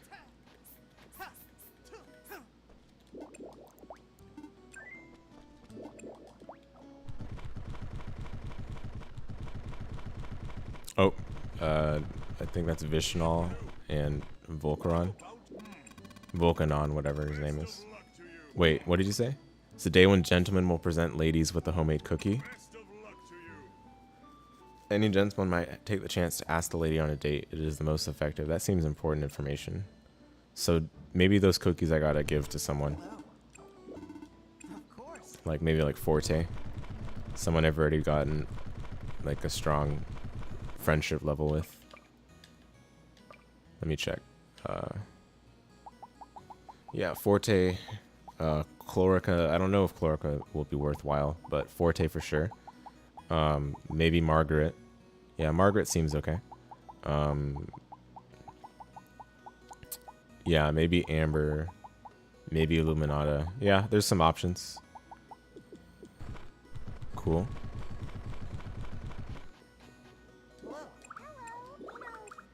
You heard that White Days tomorrow, are they? Wait, what? Oh, okay. Are the guys preparing for White Day tomorrow? Yeah, probably. What's up, Jones?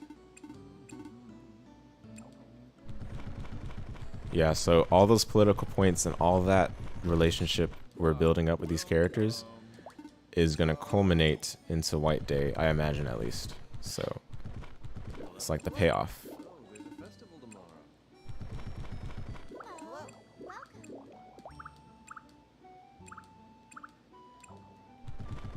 Okay, then Dolce is doing stuff in the inn, so we can't talk to her just yet. Wait, what did he say? Man, now what?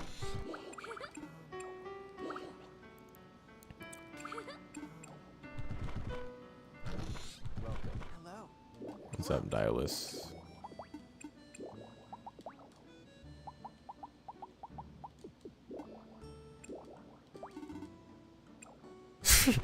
That's funny. I heard white days tomorrow. Not that it's got anything to do with me. Okay, yeah, today is like the terrible items. Oh, turnip. I could actually ship that just straight up, and that's like a backup for just in case these turnips get washed away by some winter storm or some typhoon. I don't know. You know, worst case scenario we're talking here. Ship that. I'm probably gonna take a loss on that, but hey, I complete the request. That's what matters the most. Yeah, I think I 100% take a loss on that by shipping it. 33, yeah. Let's go, guys. I lost 67 gold for that purchase.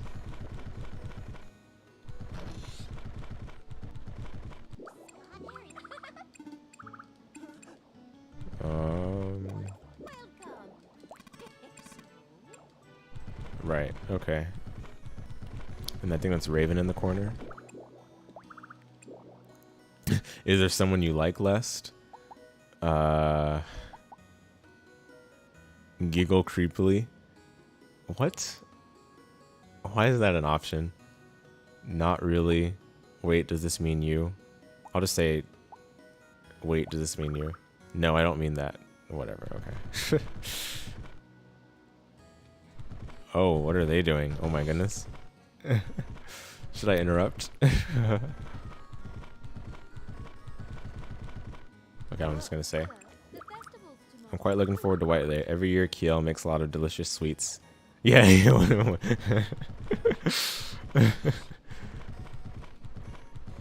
Some of the NPCs are just funny. I've already been in here.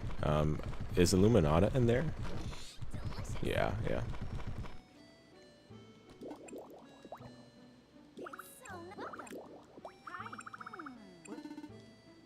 Me? Are you gonna hand some out, Illuminata? Hey, are you saying there's something wrong with me participating too? Nancy. Okay. So yeah, maybe Illuminata, maybe... Oh, I need to see if Dolce is around now before I retire to bed.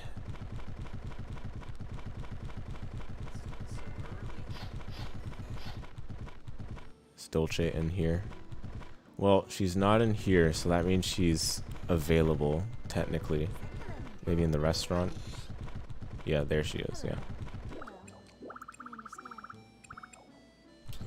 I think that's everyone that can potentially be given a cookie, so...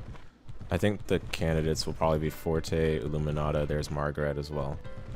Probably those would be the most reasonable people to give something to. Who's this? Kiel. Yeah, I think that's about it then. I mean, I can do a little bit of this, I guess, might as well. Clearing the field.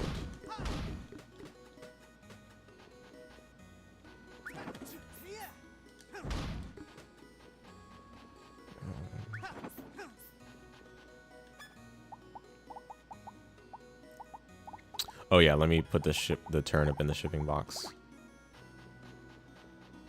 The turnip that I took a loss for. Totally worth.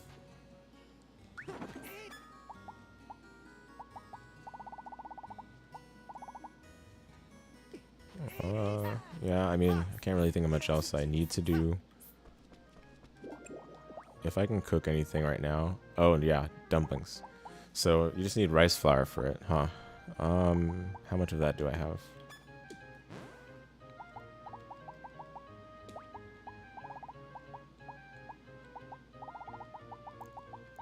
Oh, is it taking rice flour from my storage? Oh, yeah, I forgot you could just use your storage to cook things. So I never need to take the cooking materials from my backpack. Just might as well use the storage. So make 3 of those. And now I can make dumplings. Let's go. I forgot how much the rice flour was, man. I think I could just check here. Yeah, I mean, just small, like 11 more gold for making it into a dumpling. But some of, yeah, these are different. Actually, no, it's not even that because the levels of them are different.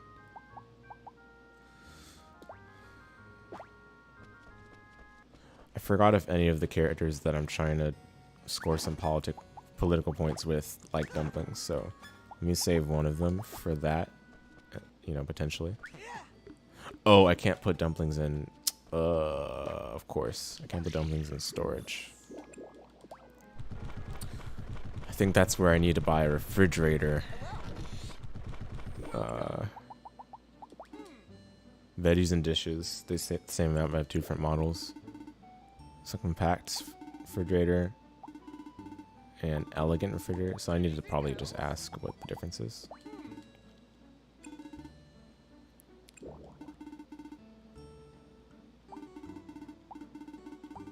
I just get the elegant one, I guess. Oh my, that is a huge thing. How am I picking that up?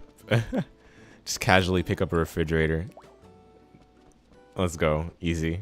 Easy for less.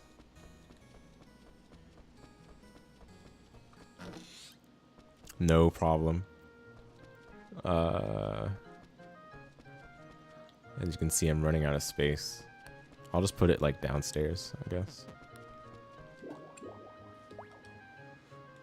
And I think the refrigerator is just basically an alternate method of storage. So, like, I don't know. I mean, it's kind of the same.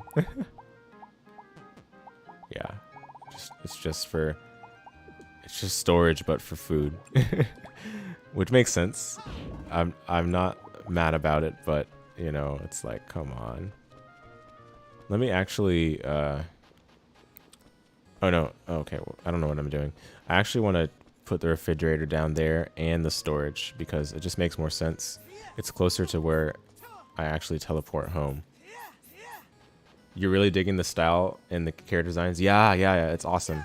It's very like it's like what's the way to put it? It's like innocent and modest, you know, character design. It's really cool.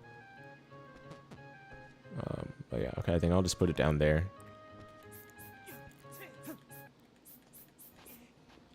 Yeah, the characters in Rune Factory 5 are a bit older, so it kind of loses that same charm as this game has.